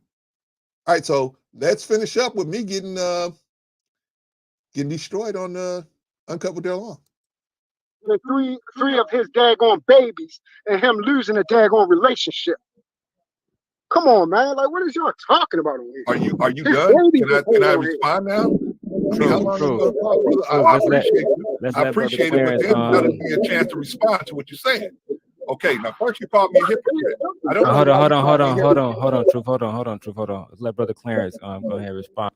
Shout out to Brother Dale. He tried to keep it in order. First you called me a hypocrite. Well, not first, but second you called me a hypocrite. Okay, I don't know what you see hypocrisy in. If I'm saying the same thing you're saying, we're on the same exact page. The only thing I'm saying is to the men, I'm saying don't even let yourself get in this situation by vetting the women that you're going out with better. How am I justifying this situation? I don't know how you made that. They're saying the same thing about women. Hold on. That was a good question. That was a good question. How am I, because I'm saying to men they need to vet better, how am I justifying this situation here? Right? Of course, we're not going to get an answer to that question, right? Why? Because that would dead the whole situation, right? But since we're not going to use logic to deal with this situation, right? I'm out here trying to save lives. Hey, don't go just get jump in a situation, find out that it's wrong for you, and then cry about it, and then get into the all black women are they need to be scolded publicly. Why wait for that situation to happen?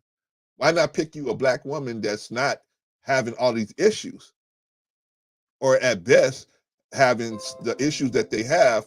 Are you able to deal with them? You know what you're dealing with. That's all I was saying. And I would tell a woman the same thing. I got a granddaughter. You think I'm gonna tell my granddaughter, go out there and just get your butt whooped. Don't get no education. Sit around. Oh, it gets better. It gets better. It gets better. It gets better. Come on, let's finish up. Hold on, Truth. Hold on, Truth. Hold Hey, on. Hold on, hey, Truth. Let him wait, finish his statement. wait for you. Now you should be respectable thing too, right? Okay.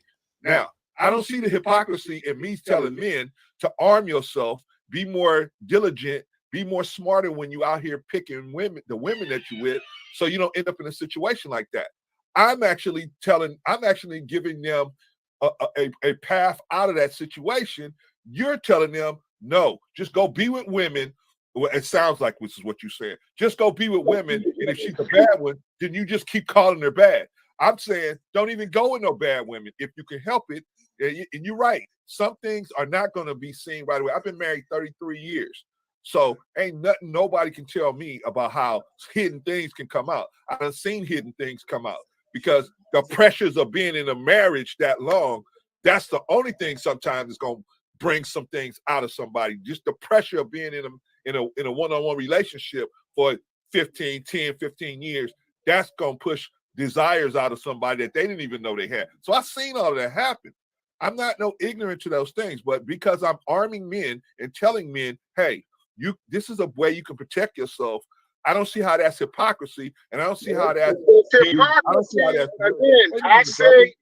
I said the same thing, bro. I say the same thing. Men need to vet better. The hypocrisy is coming from you wouldn't tell another female that. I'm telling you what hypocrisy is. So if you want me to show you respect, then you have to show me respect, brother. I'm just trying to answer the things that you said about me. You're the one that accused me of being a hypocrite. You said I'm trying to do some type of nefarious activity out here. I'm not. Only thing I'm trying to do is bring as many black men out of this situation, keep them as far away from a situation like this as possible. And I'm saying they can't take the word to merit because. Okay, so he's starting to realize, I'm on the wrong team. I'm on the wrong team, right? This guy is actually on the right squad. I'm on the wrong squad. I'm representing the wrong team here. So what's he trying to do now? He's going to keep on interrupting me and keep on talking. But see, now, what was our point today? Our point today is beef. How do these beefs get started? Beefs get started with little stuff like this. Little stuff like that. If he wasn't, see, at the end, we shook hands and walked away. So if he wasn't humble enough to walk away from it, and I wasn't humble enough to walk away from it, it could have started a big old beef. A big old, I'm against Uncut with Daryl Long. Man, please stop. Stop. You know how much stuff I got to do tomorrow and the rest of the week? I don't have time to be beefing with nobody. Shout out to the people that beef, but man, I don't have time to beef with nobody. I don't. I live, man. It would take me 1,000 years just to get started thanking God for all of the things he's done for me. I ain't got no time to beef with nobody, especially nobody I never met before. I'm gonna beef with you, man. That's like, you know what I'm saying? That's like opening up a book and beefing with the author of the book. You never met the author. Come on, stop. But see, this is how beefs get started, especially with us in the black community, because we use a lot of different tactics on each other. And if we take it personally, see, I didn't take none of the stuff they were saying to me personally, but if you do, these how these beefs can start, because a lot of times people don't want to back down, right? Everybody thinks they have the magic bullet. All right, let's continue. This is me getting destroyed on Uncut with Dear Law. You are a veteran. Anyway, I was saying you have a weapon you can use when you get out here. You can vet these women. You can do it as best as you can. You're not gonna catch everything, but you can catch enough of the stuff to see that what their heart is like. But you got to learn how to do that. Not you personally, but we have to learn how to do that as men. How do we go out with a woman? How do we court a woman so we can see what's really in her heart? Sometimes a woman can play the role like she with the program and hide for 5 years, hide for 10 years. But after that 10th year, it's going to be hard for them to hide. See, but you won't see that. You won't see that until you're already in the suit. And that's what I'm saying. The vetting process is the only other option you got to protect yourself. Now, I mean, do you disagree with that? No, That was a great question. That was a great question. So let's see what the brother's going to respond to that.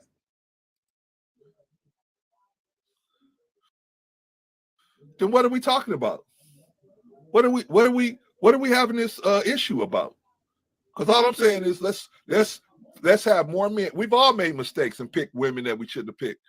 But now the ones of us that got sense enough to been through that situation, let's tell these other young guys not to let that happen. Some gonna listen, most won't, but some will listen and some will get through. I don't see what I was saying that was hypocritical. I don't see that what I was saying that was out of pocket. I don't see what I said. Now, if you can go back on the tape and find where I said that what this woman did to this man and his children and his children was okay, hey, I'm willing to hear that. But I never said nothing of the sort. So I don't know how we got all twisted around. I don't know anything about all that. I'm just saying that at some point in this relationship, everything was everything. And then something went left. Daryl, I didn't see the whole video. All the Okay, so this dude just admitted he didn't see the whole video, but now he's saying that everything was kosher at some point. This man might have been suffering in silence the whole time. You don't know that. You don't know that everything was kosher. He might have just been going along, just staying in the situation to make sure his children got raised right as far as he could. Yes, somebody accusing you of something like that, and you're very innocent. That comes out of left field. But like I said, this man has said that, hey, the other brother left, but this brother saying, hey, everything was good at one. You don't know, and he just admitted he didn't see the whole footage. So how do you know that everything was good? Just because they got 3 more children? Holy smokes! Okay, let's finish off. episodes of the video. So how long were they happy in this relationship before this happened? Man, from my understanding, bro, they didn't really go into that. You know what I'm saying? She don't talk about the situation with dude. You know what I'm saying? She lied to her daughter. She lied to the whole, she lied to the whole family. She didn't even talk about them. You know what I'm saying? That was just something that I always play this video because of the facts in it. And I ain't gonna lie, Brother Clarence, we disagreed a few different times on here. We're gonna have to disagree too, because people told me the same thing. Okay. Now, Daryl's disagreeing with me. I have no problem with Daryl disagreeing with me because Daryl's not putting a jacket on me. Daryl's just going to tell me his reasoning, and that's it. He ain't going to try to say, oh, well, you trying to blame this person. You checking the blame off of that person. He just disagreeing with me. That's cool. Right? My daughter getting attacked, knife, you know what I'm saying? People pointing knives at my daughter and shit, right? TBE. I don't know where truth went. But what they told me, TBE was like, you should have chose different. I'm sitting here thinking, it's crazy, bro. I'm sitting here thinking like, okay. Is that bad information? I'm saying to the young brother, we got to watch the way we choose women. We got to watch how we pick them. I'm saying to the women the same thing. You got to watch these men. You got to look for red flags up front. Y'all seeing, man, I got a video. Y'all can go back and look at the video. I got a video where I talked about red flags, mental conditions. Those are red flags. I'm not saying the person is a bad person, but there's red flags. Lying, not respecting your time, disrespect. These are red flags, and they pop up little. They start out little.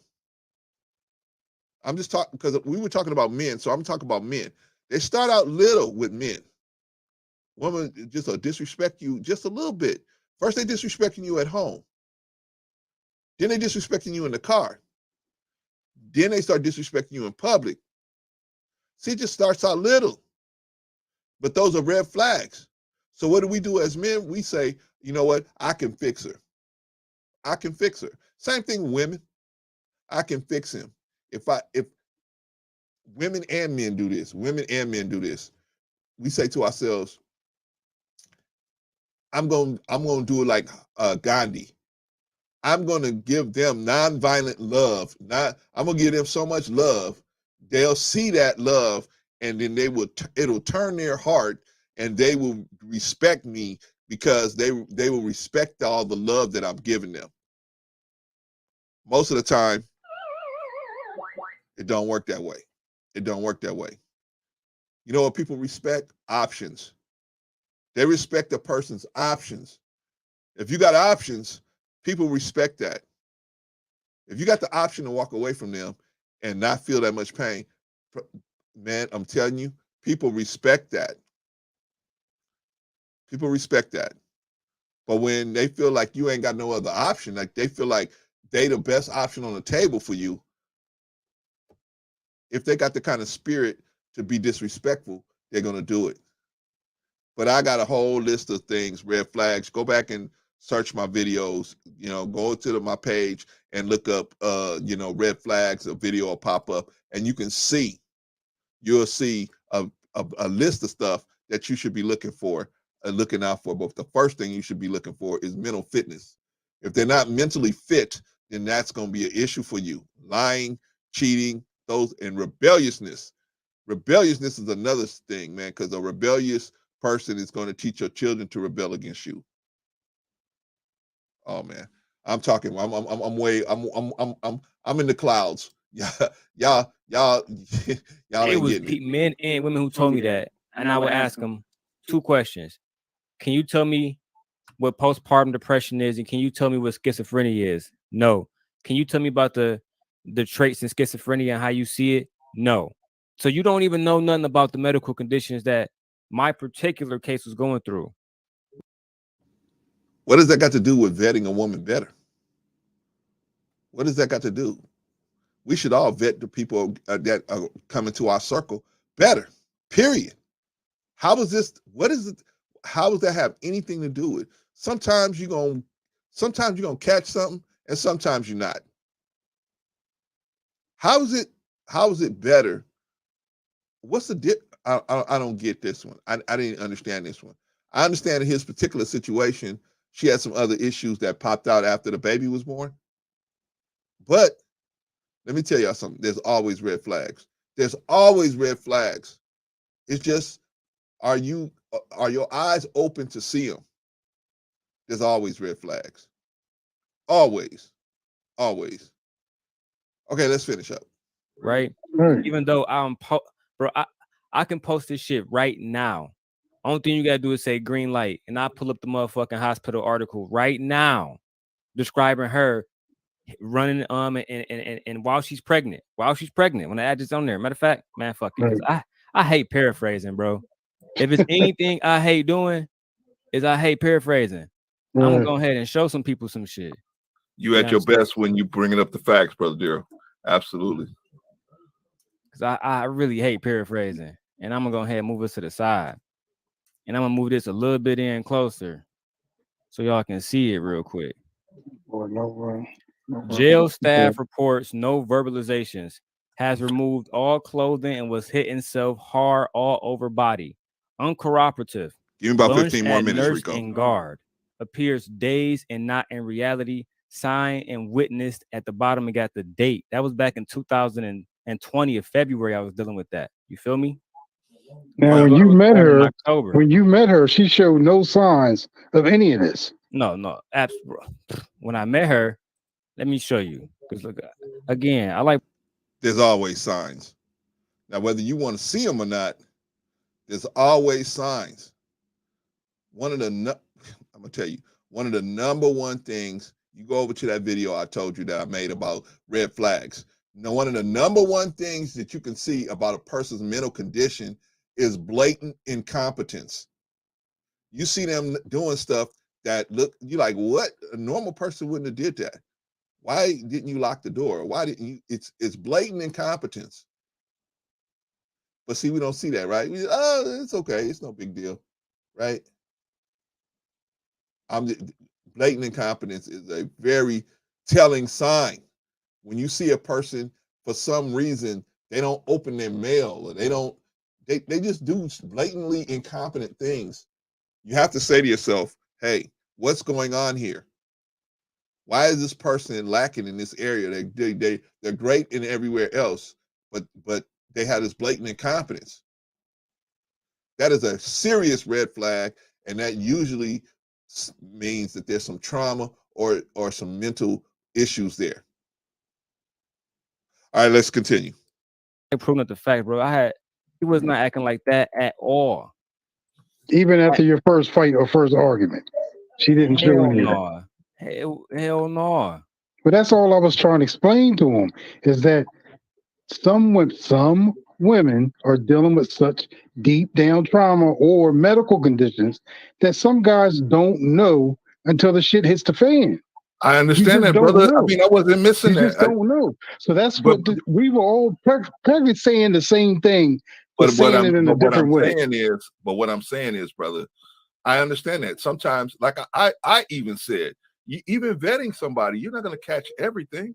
I'm not saying that, but I'm saying those are things you have to look for. Psychiatric evaluations, stuff like that. I mean, you gotta. I don't think nobody's asking for that. Why they trying to get laid? I don't think nobody's asking for that. Okay, here we go. Okay, now what brother just said, he's hit it right on the head. Now, right. That's the thing. That's the problem. The problem is that's what's more important. And I'm saying to you, what's more important is looking down the road. You got to have longer vision than just getting laid. Because hold on, Brother Clarence, I'm sorry to interrupt you. I'm not trying to be like what Truth did. When I met this woman on the screen, it took months for me to even recognize it. And even like I said, I didn't know what to look for when it came to these different mental illnesses. You get what I'm saying? Oh no, Daryl. She got a look in her eye. I'm looking at her. No. I'm talking about See, y'all young, and I've been there. You know what I'm saying? I do want to say this. I do want to say this last statement before I let Brother Clarence go and Rico go. To me, what Truth was trying to say, and what I agree with Truth on, is no matter what condition you're going through, still got to hold them accountable. We got to hold this person accountable for the violent things that happen and the evil things that happen. Because, of course, if I went and did the same thing, and then my man's, and then I ended up her harming my child, but nobody would say, well, he was going through. No, they would just like send that nigga to jail. You know what I'm saying? Okay, when did I say that you don't have to hold the lady accountable for what she did? I don't know where they got that from, man.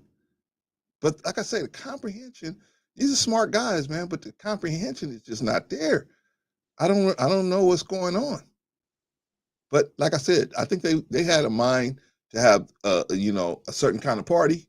And you know what I'm saying? I came in like a dummy, and then I brought Rico into the party.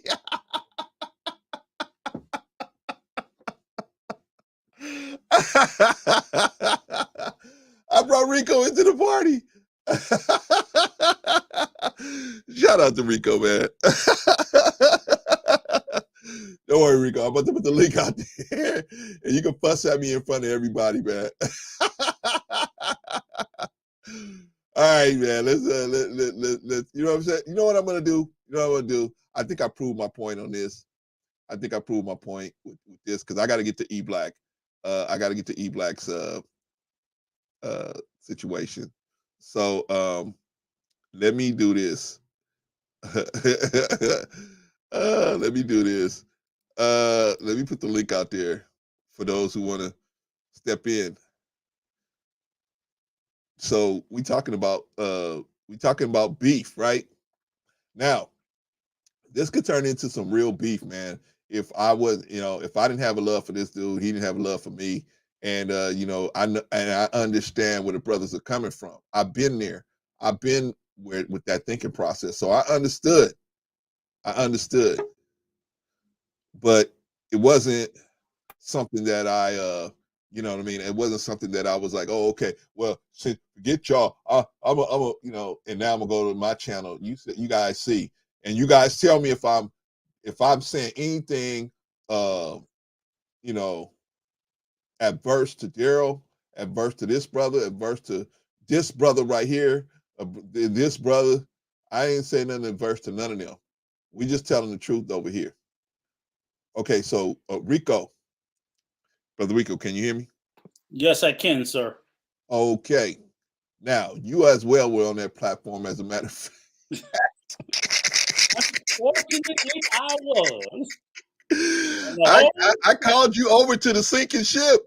Yes. I was like, what in the hell did Terrence invite me to? Oh, But man. again, like I told you, brother, it's not your fault. It's not my fault. I don't think it was any of the gentlemen that was on the panel fault. It was just like, that just wasn't the day to try to talk to them. Because they were in a space where they were trying to do what they were trying to do.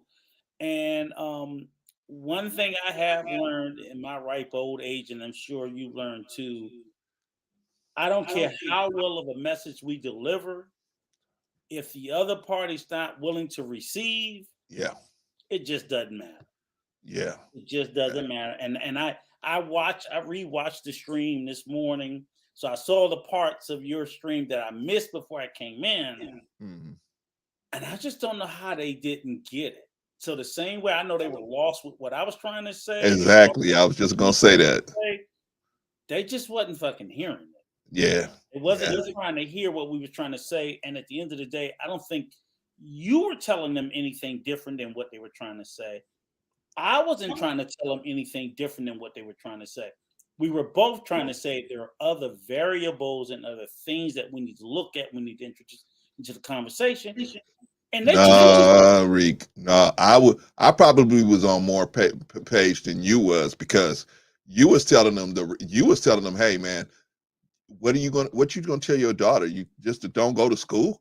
Because they were saying at some point, they were saying to Rico, because I had left, I had to go pick up some food, but Rico was there, and so what they were telling Rico was, a woman should stop going to school about what they say, 12th grade or something, and just go try to look for a husband. Yeah, they were implying that, and I told them, was like, I was just simply trying to unpack the statement. I know, Hawkeye. I did him wrong. I did him wrong. I did him wrong. I was just trying to unpack the statement that we should, that not we, because I don't never say that dumb shit. I tell my daughter, go to college, to hell with it. Right. When I'm dead and gone, you can only depend. I'm the only man on the face of the earth you can depend on. When I die, it's on you and who you choose. But don't put your fate in another person's hand. And we talked about it earlier, Clarence. I said I'm just astounded how they speak to the space that we're as Black people, we're at the bottom. We're in poverty. And we all know the number one thing that will get us up out of poverty is education. But we're telling half of our population that shit doesn't matter. And I'm like, that's insane. So I was like, why are we saying that? Because that's what I was saying with Rick. Like, how come they can't do both? How come they can't go to school and try to find a husband? Right, because remember, I told you when we had the earlier conversation, Clarence, I was like, what you're saying is, it sounds like to me, to my ears, you want women, black women in particular, to be in a position of economic need, because we know the more education you get is the more earning power you get. Obviously, they tell us all a high school education, people with a college degree earns almost $1 million more over their lifetime than people with a high school degree. Yeah. They don't say men, they say people. People. So right? that means men and women. So if Hold on, Rick. Hold on 1 second, Rick. Roy Sorch, I need you to cam up real quick so I can see who I'm dealing with. I appreciate you, and you haven't done nothing out of pocket, but there we go, brother. That's all I need to see. Okay. Let me bring you up into the stream. Okay, Rick. That's all the conversation was about, was like, look, we need to understand that a college degree equals additional earning potential, earning power. So anybody, male or female, if you only have a high school diploma, you can make upwards over your lifetime $1 million more with a college degree. So why are we sitting there telling half of our population that $1 million doesn't matter, when we said we're at the fucking bottom? We need it all. Right. But the logic is, well, if they decide to get that additional $1 million, which they're always talking about generational wealth, so you're going to leave $1 million on the table by telling the woman in your life not to get educated. That would feed into the generational wealth that they say we suffer from, because you want her to be in a position of economic need to want you as a man. I don't want my wife to need me. I want her to want me. Right. That's what I think they don't get. And that's what I'm saying. But Mr. Carter, I don't know what degree. We're not talking about what degree. We're talking about, statistically, they say, I don't give a damn if it's basket weaving. If you got a basket weaving high school degree and a basket weaving degree, the difference is $1 million. So y'all try to do this. Okay. Yes, about Rico. He's trying to put you down and as saying that they got to go to college. We ain't saying everybody got to go to college. No. We're just saying you got to get a skill, a marketable skill, so that you can take care of yourself. Because to just say, well, I'm not going to go get myself skilled, I'm just going to go out and find a man. Maybe you go out and find a man and he's the wrong man, and next thing you know, you got a problem. So you need to find a marketable skill. I think that's what Rico's saying, but Rico could talk for himself. To say for full disclosure, I got a high school diploma. That's it. I don't have a college degree. Me either, I don't believe you have one, Clarence. I'm not sure. I don't speak for you. I don't. I got a lot of college classes, but not no degree. But I want to be crystal clear. I'm not talking about people having to go to college. I'm saying we have to stop discouraging people who want to go because we think they're choosing an education over a relationship, was all I was pushing back against.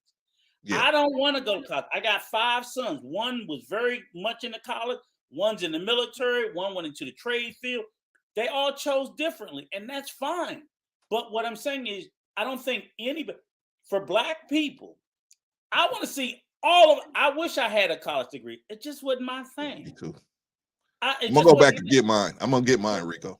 But I do believe if I had a college degree, and I'm doing very well, I'm well over 6 figures.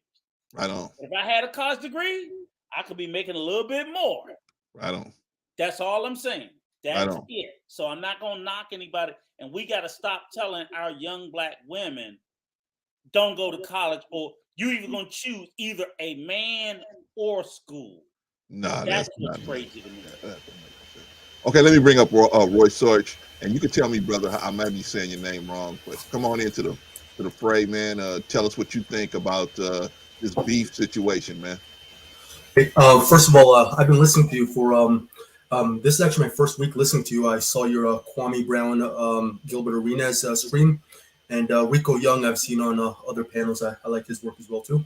So hopping into the topic, I think a lot of the time we as black people, we have an addiction to chasing our own tails, so to speak. And obviously, it doesn't make any sense to advocate that a woman not get her education. That's obviously a good thing. The issue we have in our community in particular is we have a lot of women who don't who ideologically just don't want a man, and if they do attain education and they have a certain level of affluence, then they're not interested in reproduction. They're not interested in having a man in the house. Many of them believe that the man is optional, hence our high out of wedlock birth rates. And the manosphere has kind of become a little bit more mainstream. The talking points have become like obviously a lot more public with Kevin Samuels going viral. But we have a lot of black men who like to speak in extremes. So the issue isn't the college degree issue isn't the issue. The issue in our community is we have a lot of anti-male women who don't necessarily believe in the same kind of family structure as the men. And in trying to articulate what the issue is, which is the women just don't value the nuclear family as the ideal organization of the black family structure.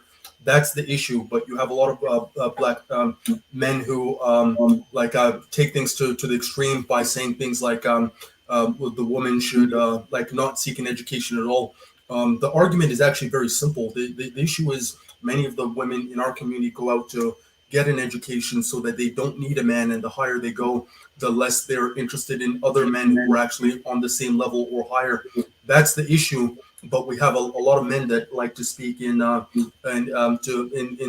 stupid kind of talk, and that's why we end up having these circular arguments where we're talking about what the average means. I'll make this short, but like I saw a LinkedIn post where a brother posted on LinkedIn that most black people don't make six figures. It's like that's such a redundant and obvious statement, but because we're baffled by like just the most simple kind of concepts like most, some, words like this that everybody else just kind of understands these words.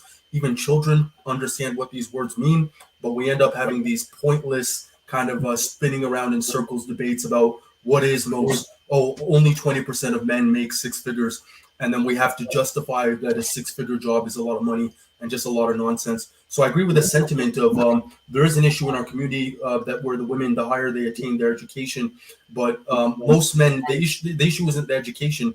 The issue is the attitude. And when you look at, I'll wrap it up with this. If you look at how black boys in particular are being raised to be functionally illiterate, and if you look at the overrepresentation of men who are dysfunctional in as the fathers of children in our community, then it explains that the issue isn't an intellectual bias against women. The issue in our community tends to be an anti-intellectual bias against men because we live in we live in a community where the women want to be above the men, and that seems to be the point of consternation that kind of invites a lot of these other issues that we end up debating about. That's it. Okay, thank you, sir. Appreciate that. Rico, got something to say, brother? No. I think what he said was excellent. It was spot on. And the only reason why I said this is what I want to ask you a question, Rorschach. I hope I'm not saying your name wrong. I apologize if I do. No, that's Rorschach is a comic book character.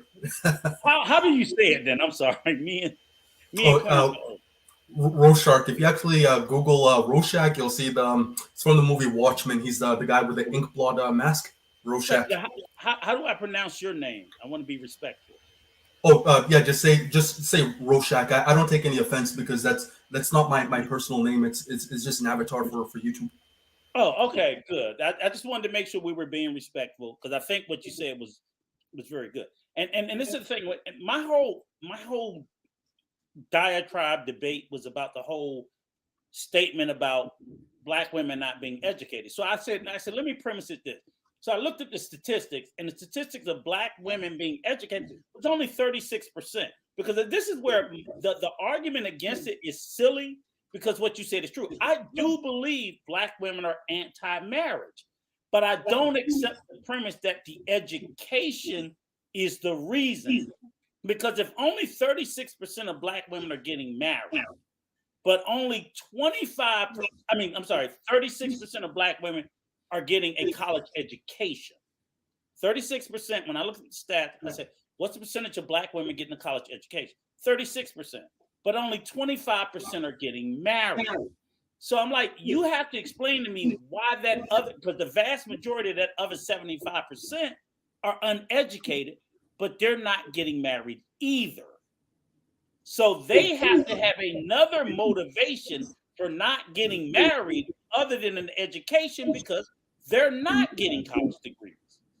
So we want to tell the 36% not to get college degrees, make it 100% without college degrees, and not increasing the 25% that's getting married. That's why I said when I was on the show, I specifically was saying we have to figure out there's another reason why we're not getting married other than black women getting a college education. And as black men, we have to stop using that bullshit as a scapegoat.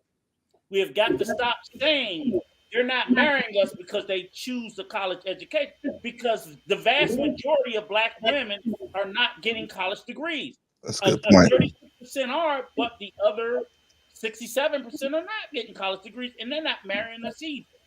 So so I do think like some of the things that you tapped on culturally, socially, I think that we're not. I think if we blame the wrong thing, we can't find the right thing. That's all I was getting at, and that's the statistics tell us that. But I had a question for Rochart. I had a question for you, brother, because you brought up a good point. You said that a lot of the women don't see men, marriageable men, because the men are so out of sorts. And my question to you is, why do you think that is? What do you think is a factor in that situation? I'm not saying you got all the factors, but what do you think the factor is in that situation? I work in my background is in IT, in the field specifically of software engineering, and what I see is I'm going to use my personal anecdote. When I do work with Africans or Americans, what I tend to see at the workplace is most of my black male colleagues, maybe they're fit, they make good money, they're well put together, but they're chronically single, and these are decent to attractive looking guys. But when I look at my non-black counterparts, they could be short, they could be awkward, they could be, and awkward for us isn't the same as awkward. Awkward for other people is really, really awkward. But like what you end up seeing is we just don't have women that really value having that strong male presence. Does that kind of answer your question, or can you repeat? You were saying your question originally was why? Sorry, can you restate the question? I don't think I answered it. Okay. So I was asking, why do we have so many unmarriageable men? Like, why do we have so many? Rico made the point that most of the women are not married, and so we can't blame it on college degrees because only 36% of women have college degrees. So what's the problem with the other 50 whatever percent, right? Right. So what's the problem? So you brought up a good point. You said that many black men are unmarriageable, and I'm asking you, why is that? Why do they not have the qualities that women are looking for in trying to get married? In our community, the issue I find is being a marriageable being a marriageable man in our community. First of all, we have to deal with the fact that many of our women don't value marriage. They don't value nuclear family. They don't value a lot of the norms that kind of would push a woman towards the direction of marriage. And okay, let's stop right there. Let's stop right there, Brother Russell, because me and Rico talk about this all the time. So I want to hear a different perspective. Why do you think they don't value the nuclear family? Why do you think black women don't value the nuclear family? To what Rico Young said, his math was spot on, breaking down how obviously you can't attribute all of this to education when so few women actually attain education, and you see the same phenomenon at the lower end of the social spectrum as you do at the higher level of the social spectrum. And I think he touched on it because we're dealing with other communities are dealing with, as women get more educated, as they become more indoctrinated, quote unquote, in university and feminism, then they are naturally, just by the nature of what it is they're being indoctrinated in, going to be less interested in marriage.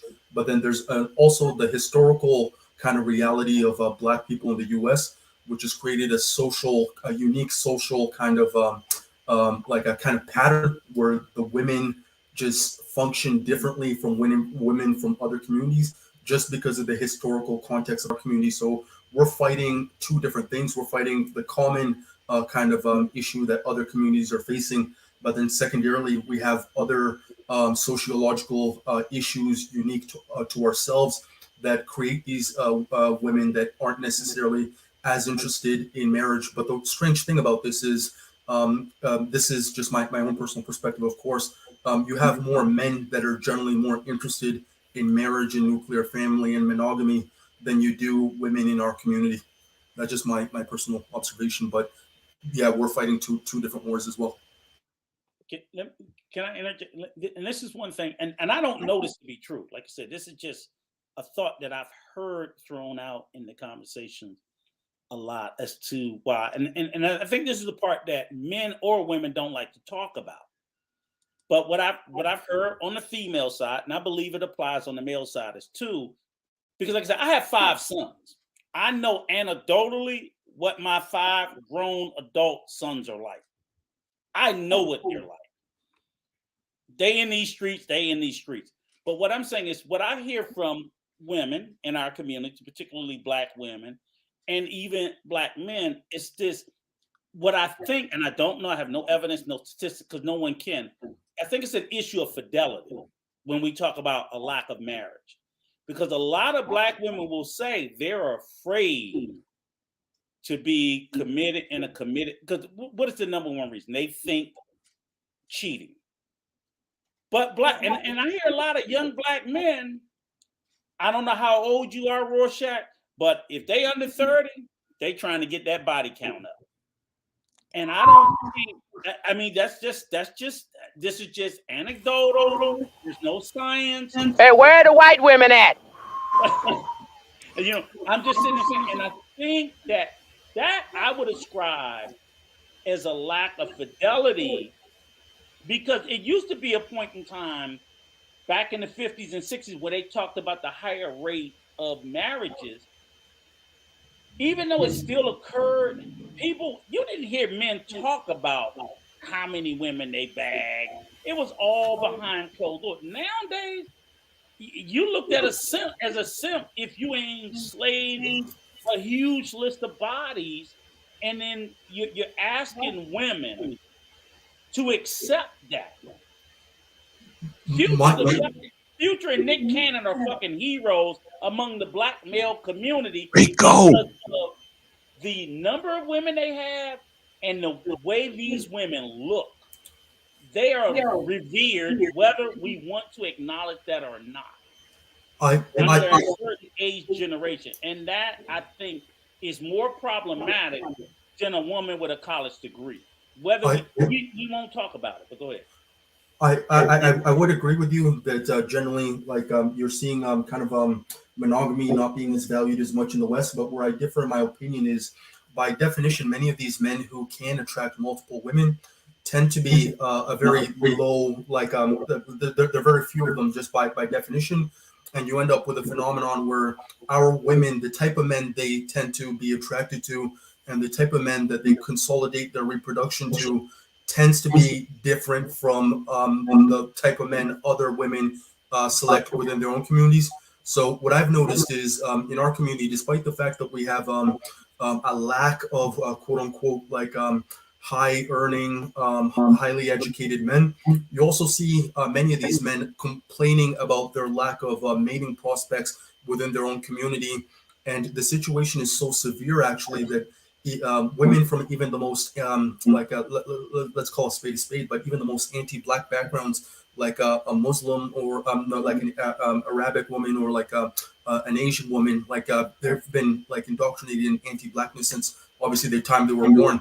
But many of these women tend to even be like a lot more receptive to these kinds of highly functioning men. So in my experience, just working professionally, I've seen like many of my black schoolmates go like whether they were in law or engineering, they've gone on to like date Jewish, marry Polish women, marry Arab women, marry Indian women, despite the fact that yeah, many of these women come from anti-black backgrounds. But what makes these women so like appealing to these guys is like these guys don't have a lot of options within our community, and then they end up going elsewhere. So much of the cheating kind of phenomenon tends to be a phenomenon that happens between our women and the small collective of men that they tend to congregate around. Okay, Roy Sarge, I'm gonna pull you down for a minute, man, because me and Rico got some other business to deal with here. But that was good But conversation. don't go away. Aaron. Don't go away, Yeah, Roy Sarge. I definitely keep that young man around. Oh yeah, The young man, definitely. I don't know his age, but I liked his content and his conversation and the way he looked at it. I like that Rorschach, if I'm not mistaken. I apologize, but thank you. Yeah, he did a great job. Great job, brother. We just got some other business we got to tend to here. Okay. All right. Now we got to deal with it, man. We got to deal with it. Okay, so I was on E Black's show the day before I was on Daryl's show, or 2 days before I was on Daryl's show. So I got beat up on Daryl's show, and then now I'm gonna get beat up on E Black's show, right? Now, if you guys don't know, unaware, those two are having a feud, E Black and Daryl, right? Okay, so this is going to be E Black and Chaotic holding the elders accountable. They're gonna hold us accountable. So let's shout out to E Black, by the way. I don't want to drop down if but I'm just saying all this because, like I said, a lot of people have been saying the same thing. Well, maybe it's this and maybe it's that, but then we don't ever say, man, maybe he's just fake as fuck. Well, maybe some people aren't as the YouTube superstars that they claim to be. Well, maybe these cats really just make up stuff, and then they try to use you as their bully pulpit and use your name. And then they try to act as if you just okay with it. Like, oh, okay. It's all good. Y'all gonna respect the E Black. I'm telling you right now.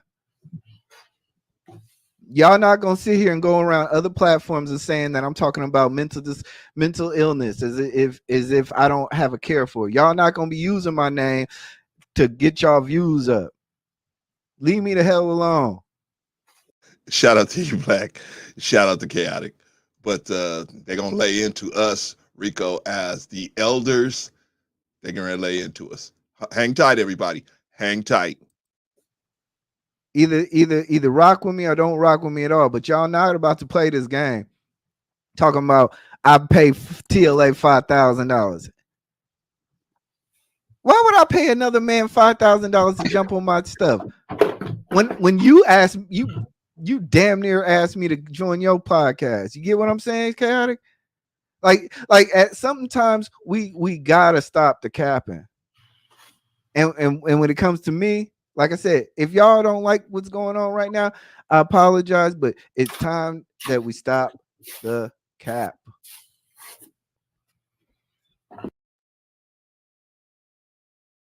Okay, Adrian. There was a somebody, I don't know if it was King or somebody from his camp, said that E Black was paying the lead attorney $5,000 for something. I don't know what service it was, but I don't know. But I that wasn't what I was there for. That wasn't what I was there. Yeah, and yes, Hawkeye, you were way an elder. you way an elder. But we got pulled on the carpet, Hawkeye. We got pulled on the carpet, especially me and Rico. So let's see what we get pulled on the carpet. Like I said, I didn't ask to join no conversations with Prince Hakeem. I never once said, hey, let me join. He asked me, and I left when all I asked him to do was just to clean up his chat room because I had people coming in. And he couldn't do it. So shout out to you, Prince Hakeem. You've proved morally you're not a leader.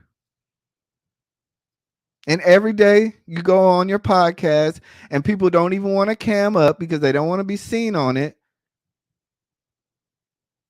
They on the internet all day, every day, but then they can't show up for the camera because they got security reasons. Okay. Shout out to Tristan.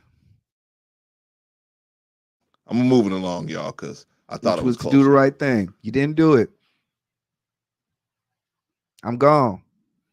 Never mentioned you again. But now you want to sit there and talk about my wife? Okay. Make up stuff like I'm paying TLA. Come on, man. I ain't gonna pay TLA on that. Stop, man. Stop. Hold on. Go ahead. I'm gonna queue up the next video. I'll be right back. All right. Oh, okay, cool. No, go ahead. Talk, man. Oh yeah, I'm gonna talk. This is the most quiet. You. Oh, look. yeah, Let's talk about white women. Let's talk about Jewish women. Oh no, I'm gonna talk. Yeah, no, I really feel as I see you back there, man. I really feel as a community, you do have individuals like this man Darrell in a community. It's this obsession with. You're on mute, Clarence. It's this obsession with harassing and stalking and quite frankly terrorizing other members of your own culture just based on the fact that you don't like them for something that they've said, not even necessarily anything that they've done. And I've run across individuals like Darrell in my real life throughout the course of my life. And the best thing to do with blacks like that is literally to just avoid them at all cost, because they could be very dangerous. And obviously, just based on his behavior on YouTube, I had forgot about him, and that's the difference. Like I it was almost like a sneeze. Like I had forgot about his existence. Easy, Rico. And this man, whom, by the way, made a video about me first, all because I responded to him, got so mad at me because I responded to a disrespectful video he made about me. He's been stalking me for months now. And, as much as I, ignore him or even forget about him, he still pops up. And, I wish that most people would just ignore him, because most people have great platforms, great channels like you, E Black. And the best, yeah, we can hear you, Clarence. And the best thing to do is you have to treat someone like that as an individual who is, disturbed, which I think that he is at this point because of last night. And I think that he's, possibly on the spectrum, and he should be treated as such at this point. Clarence, what's up, man? What's up, brother? Chaotic, man. What's up, man? Clarence, you here to talk to me or chaotic? How you want to do this? Because I'm let him I talk. don't do that. Yeah. Okay, you good? Yeah, I'm good. I'm good. Okay, we can bring it up right there. So far, Rico. So far, I know you wanted to say something. So what do you want to say, man? What do you want to throw out there? Well, I don't like the way that they set up the premise. I mean, they set up a false premise. For one, we know Brother Chaotic know who Daryl is. We'll even start with that. Just to, if you start out with a falsehood, me, I'd say you throw the baby out with the bathwater if you tell a lie. Right. So he wants to pretend like he didn't know who Daryl was. He has a history with Daryl, just that and so forth. And I don't care about what their issue is. I really don't. I don't take a side whether E's black, right, King's right, Daryl's right. That's never the issue. Right. The Me either. issue is, like you said, is them trying to hold us account for something that we're not responsible for, simply because we're elders. But I'm like, anything else I tell your ass to do, you don't listen to. Right. I mean, They don't say that part, right? Yeah, they cherry pick the elder information that they want to take. Yeah, Like right. I told you, is at the end of the day, Daryl and King respect me and you. They didn't say nothing about my wife or your wife. They said what they said about Chaotic and E Black wife for whatever reason, and I don't have to condone it. The issue is, I'll tell them like this simply, Clarence. The last time I ran to my elder, which was my mama, for help, I might have been 6. And she pointed out the door and told me, take your ass out there and fight, and don't bring your ass back in here short of it. Right. So this whole concept of this generation pushing accountability or responsibility to elders, I'm like, no, you need to deal with it. For whatever reason. So and I do like what someone said in the chat. I heard E Black said he didn't want to join, but you joined. So you have to be culpable for what's the results of your own decision. Because he didn't check with me or you before he joined, did he? Right. Didn't check. No. Not that I would have said no, but you didn't fucking ask me before you got in the mess. So don't hold me responsible for getting you out of the mess. That's what I tell my mother. You ain't seen that, man. My mother told me not to marry my second wife. Mama, you don't know what you talking about. When she fucked over me, my mama didn't want to hear it. Right. I had to eat that. So you can't be crying to people about trying to save you from your own decisions and choices. You have to own that. So I hear that a little bit. So him and Chaotic, they both step out there. They want to say, and again, like I said, I like both of these guys as individuals. Right. This whole concept of, if I don't like somebody, so I'm going to project that on everybody else not to like them. That's not cute. Nobody. And as an elder, we're smart enough to know we're not falling for that bullshit. Rico, it gets better. It gets better. It gets better. Hold on tight. It gets better. He can talk to me while you take care of what you got to take care of. I got it. Yeah, give me 1 sec. Yeah. All right, sir. Yeah, man, you gotta stop following me around, man, because making me nervous, man. But yeah, no problem. I'll definitely stop. But anyway, man, no, I wanted to come up because I definitely want to address E Black, because he said a lot of stuff about guys like me that are trying to get this guy to stop doing some of this stuff. But a lot of what we do was behind the scenes. So because we're not on public platforms doing it, we don't. It's we get like we're not doing anything, and we are behind the scenes trying to do stuff. And then again, we don't see every video, man. We don't see every video that this dude pops out. This dude pops out 10 or 15 videos a day, man. We don't see. We all got real lives, especially somebody as old as me, man. I got a real life. I got grandchildren. I ain't got time to watch every one of Daryl Long's videos. I mean, shout out to him, but I don't have time to watch every. It's like I ain't got time to watch E Black. I got to catch up on E Black's videos. I think I'm caught up on yours, but I mean, I got a lot of content creators that I watch, that I subscribe to, that I got to catch up on their videos, man. I just don't have time to watch them. You know what I'm saying? I don't know. Mm-hmm. So to hold us accountable, or hold people like myself who's trying to reason with this young man, to hold us accountable for his behavior, I don't think that's fair. And so that's what I really want to tell E Black. I don't think that's fair to hold us accountable when, we're all content creators. There's you could have a guest on your show, on your panel, and a person in the chat can rip them apart. What can you do? You can't do nothing but time them out. You can't stop them from ripping them apart. The only thing you could do is time them out. Clarence, can I cut you off right quick? Yeah, come on. Because I gotta throw smoke at you, right? Okay. And what I mean by you is you and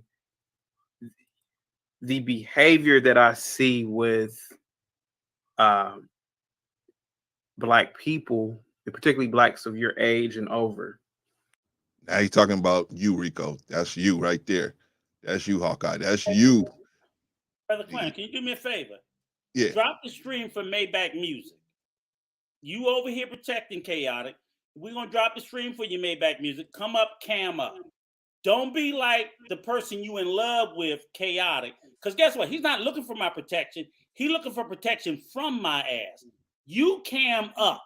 Because see, this is what y'all do. Y'all sit in the chat with that little cowardly shit, like I said with Chaotic. Easy, Rico. Okay, Sunday. I'm sorry.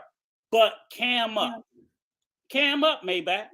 There it is. I'm over myself. You can cam up like I am, and you can address me, and we can have this conversation. But what you're gonna do is you're gonna sit there like a little chattering porch monkey and make a bunch of noise and throwing crap against the wall because someone sits there. There you go. Exactly. I don't care if he's your frat bro. He can be your real bro. Cam up or shut up. That's all you need to do. This is what they do. And then they sit there, Clarence, and they cry. The elders won't protect me. The elders won't protect me. Little middle school girls. That's what we're talking about. And if you don't have the balls to stand up for yourself, keep your mouth shut. Easy, Rico. Easy. Okay, so Maybach. We're not talking about Chaotic personally. We're just talking about his position. So I mean, but if you want to cam up and come and talk to Rico, whatever, you're more than welcome, man. You're more than welcome to come up. Any of Chaotic supporters, more than welcome, man. Chaotic comes over here all the time. But you see the little. I want the rest of the chat to see the little nonsense, and that these are men. These are men. Remember, chat. These are men. I didn't say anybody asked for protection. At no point did I say I'm addressing Maybach, who made that statement. Okay, E Black says nobody asked for protection or asked you to stop it. That's a false narrative. I only ask you to hold people accountable, like y'all do with Lapeef. How do we hold Lapeef accountable? Yes. How do we? That's okay. I dropped the link for you, E Black, because I know you'll come up. Because I know you will do that better than Maybach. That's all I'm saying. I'm not going to talk to the people who want to sit back in the back. If you want to come up and have the conversation, we can tell you what we saw and how we felt about it honestly. But the other ones that want to sit back there and hide behind an avatar and make up stuff, you can come up and you can defend you and Chaotic's position, and me and Brother Clarence can tell you how we feel and what we think about it. Yeah, because when I get to the video later, but I'd rather talk to E Black personally. But when I show more of the video, definitely were getting on us. Well, they was putting it on the elders, saying, "Well, it's the elders that's the issue. If the elders would hold them accountable." So I'm asking, please come up, E Black. How are we supposed to hold them accountable? Are we supposed to run in their house and grab the equipment? How do you mean hold them accountable? My brother's here. Okay, so all right, E Black.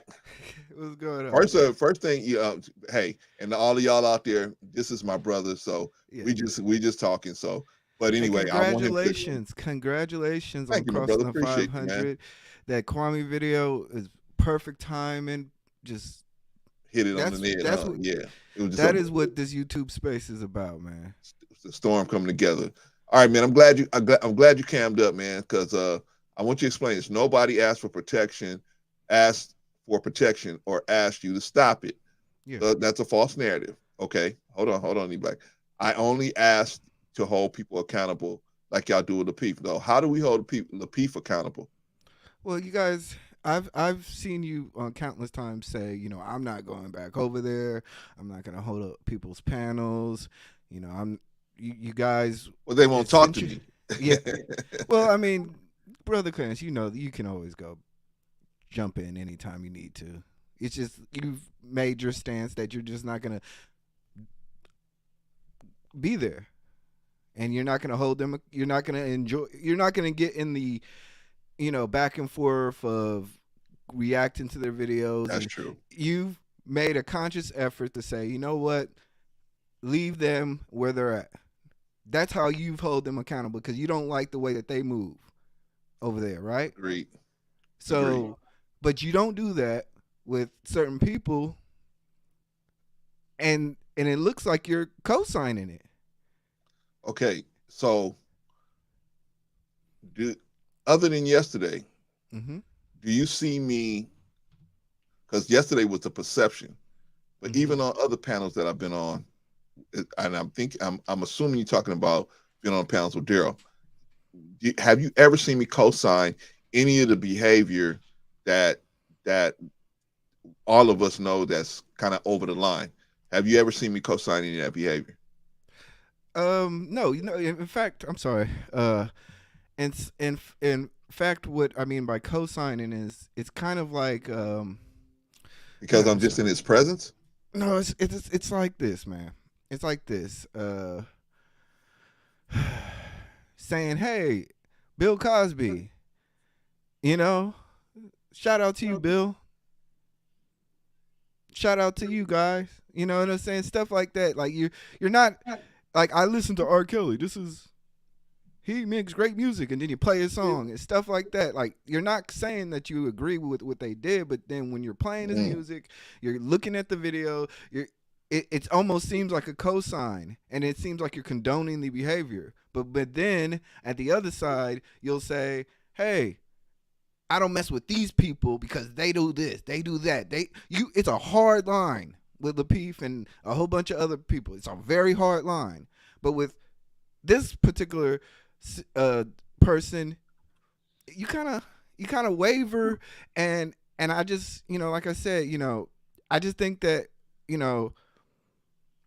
it's just like we have to take a stand somewhere, man. Like, okay, let me jump in real quick, E Black. I'm gonna let you get into it too, Rico, after this. But I have to ask him a question, since you're a Bible man.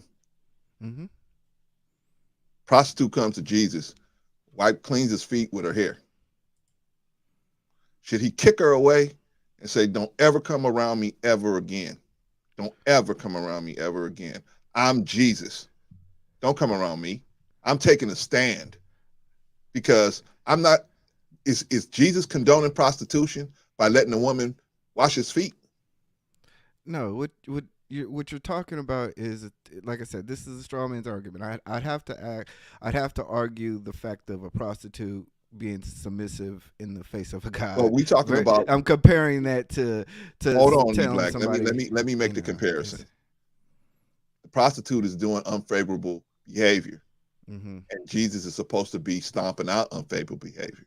Yes. Yet he allows this person who he knows going to go back to that behavior, clean his feet.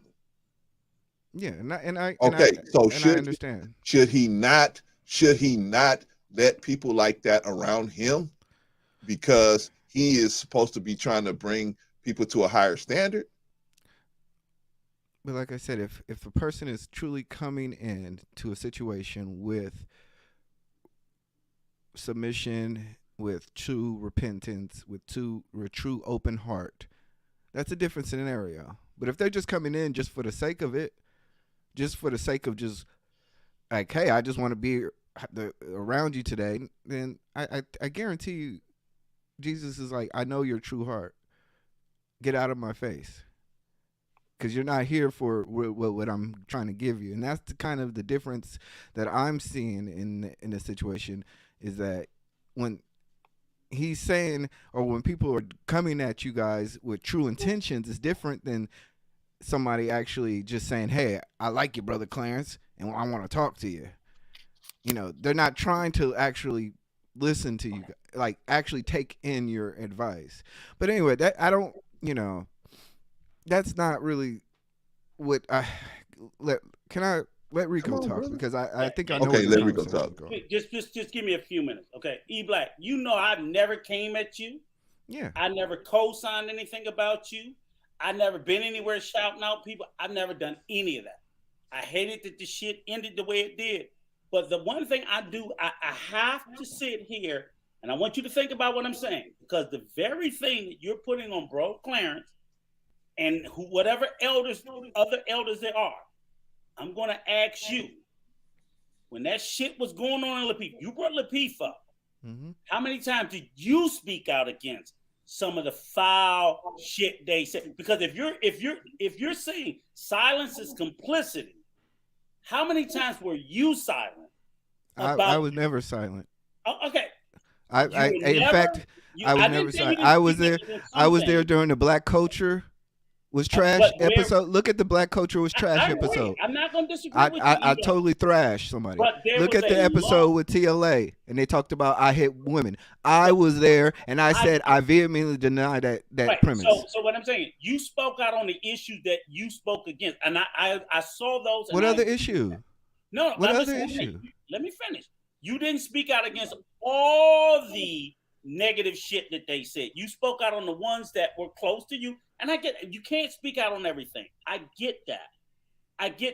Now here's the same thing. You just did that stream with Chaotic Truth. Yes. Right? Yeah. Y'all almost look like peas in a pod. You know what his fucking history's like? I ain't heard you speak out against his. Hold on. Rico. Remember, the people are washing dishes with the kids and in the car and coming back from church. Okay, so let me be honest. If you don't know what his history is, so if Black culture was trash, you were talking one of the most worst purveyors of saying Black culture is trash. Yes. And you didn't say a word, sir. So that's all I'm saying is if you're going to hold me and Bro Clarence to that standard, yes. And I didn't say that you asked for protection. I said for me, the last time I looked for my elders to protect me, I was a little boy. That was the story I said. Because that's how I was brought up. It was like you had to go out there and you had to deal with life, and life was going to be unfair. And I do think that a whole lot of things that was said about you and your family was flat out unfair. Yeah, absolutely. I know you said about me and mine, I have to deal with that. I can't look to someone else. I have to do it. That was what I was getting at.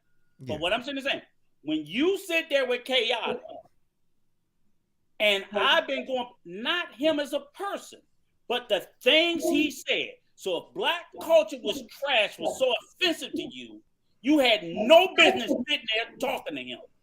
None. I understood. And then you sit there and you hold me account. I've been fighting with him forever, not about him as a person, but about the stuff that comes out of his mouth. Mm-hmm. And you can't deny that, E-Black. Let's be honest. But I'm not going to sit there. I'm not going to judge you for that. I'm not going to sit there and hold you accountable. I'm not going to sit there. Well, that's fine. Mm-hmm. You know his word. As I told him the other day, I don't condemn you. Your own words do. And I'm not a religious man. Your own words condemn you for the things you say. And that's what I'm getting at. So his little cronies in the chat, I don't care. Because they can't defend his words. They want to defend him, the man, but you can't defend his words, what he say about people who look like me and you. When you sit there and say white people are peaceful and benevolent, but if you have a black cookout, it's violence. Yeah. And the list goes on and on and on and on and on and on.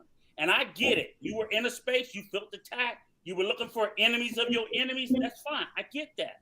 That's why I don't judge you for that. I don't, but we're asking, why are we being judged for not doing the very thing that you do? Okay. Is that fair?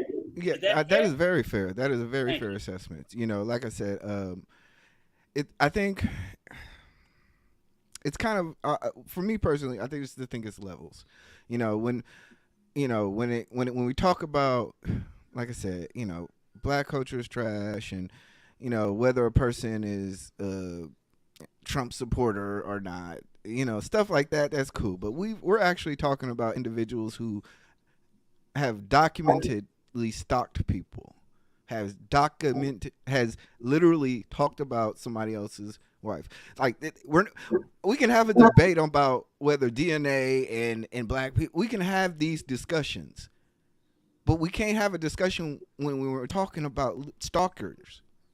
Like there's levels, so it's like, yeah, it's fair for me, you guys, to say, yeah, you're sitting next to chaotic, and he thinks black people are this. Well, that's fair, but I can't sit here and say that you're sitting next to a guy who actually stalked somebody, who actually went into a black woman's inbox and said, you better watch your back.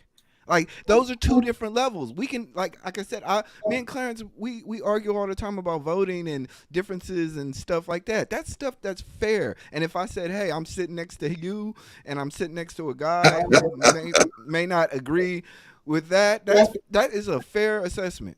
But we're literally talking about almost damn near criminal offenses at this point. Like, this is this is my. I'm about to black out on you. Right? So you know what I'm saying? So it's like that's my rationale. Okay, so I'm not talking about like saying, hey, don't mess with him because he's just not he's a really bad person. I'm saying stop messing with him because he's actually cyber, like doing stuff that's beyond like no culture, like just standard wise. It's just not cool.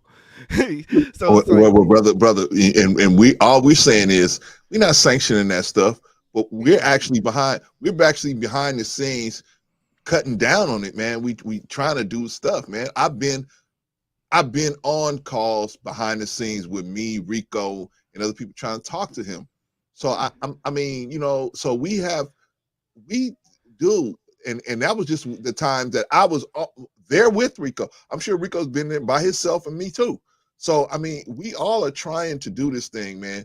It's not that we co-signing it. We trying to get it to stop. Yeah. But we got to keep pushing and keep pushing and keep pushing. And I guess, let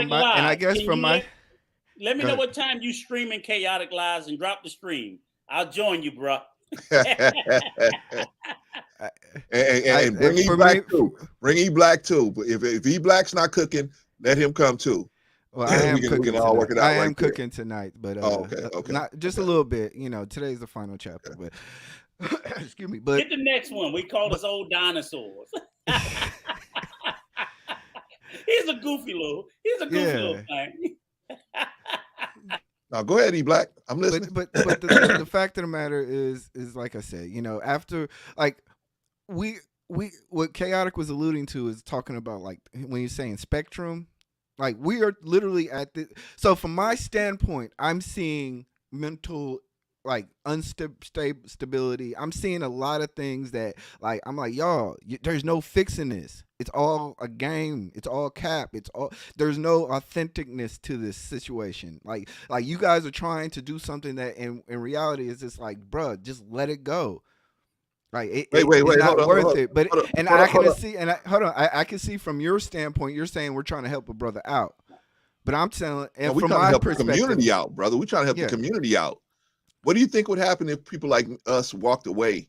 And I can name other people that's talked to that we've been on the call with them, but I ain't gonna put nobody out there if they ain't out here already. But what do you think would happen if we wasn't out there stamping out some of these fires? And what do you think would happen? Either he would be messed up or other people would be messed up. If you really know the truth, when I speak to people, I speak to them from my moral point of view. Mm-hmm. So when I mean, honestly, you don't even have to tell me. If it sounds wrong to me, I'll speak to them and say, look, I'm offended by it. It's not right. Mm-hmm. And that's how I speak to them. I'll speak to them. So it's like, I'm not speaking for your point of view. I'm speaking from mine because we may have the same point of view morally. I'm like, I just don't think that's cool. Can you stop doing that?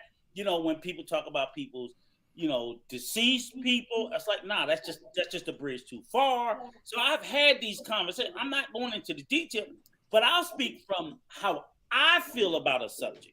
It may be in defense of you. If I morally find it wrong, I look at it. My morality is mine, and these are these things that we do speak about.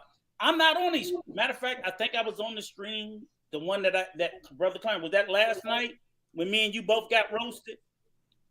Yeah, so that was last night. Literally on that stream, it went towards you, and I immediately said, hey, I didn't come up here for that. Yeah. We need to pivot. If you watch that stream, I said that. Hey, we both was encouraging them to let's get away from that. That's not what I came here for, because I don't even want to be in a space where I feel like people that don't deserve to be disrespected are disrespected. I'm rarely, other than my boo thing, Chaotic Lies, who deserves what he's going to get, what he deserves until he straighten up and fly right. And once he straighten up and fly right, we good. You can cook me. That's the whole point. I don't mind being cooked. I hope you can stand the heat being turned up. There you go. That's the whole point. So, other than that, and that's just because I actually feel sorry for the young man. I feel sorry for the things that he said. I feel sorry that someone of our race is so lost. I feel sorry, but I feel obligated to confront him about his lostness and the thing and the vitriol that he continues to spew about our community that we all hear. We all hear. So black culture is trash. You're not gonna spew that in my presence. You're not. And to be fair, Rico has kicked me in the butt. Clarence, you give him too much space. Clarence, he didn't kick my butt. So now you don't think it's just y'all. Rico done jumped on me. Calling them up, giving them a platform, but you need to push back unless you, because what did you say, E Black? Silence is complicit. So if somebody come up here and they say, oh, every time there's a black ghetto, it's gonna be a shooting, this or whatever, and nobody says nothing. Okay, everybody up on the panel is okay with it, according to your logic, right?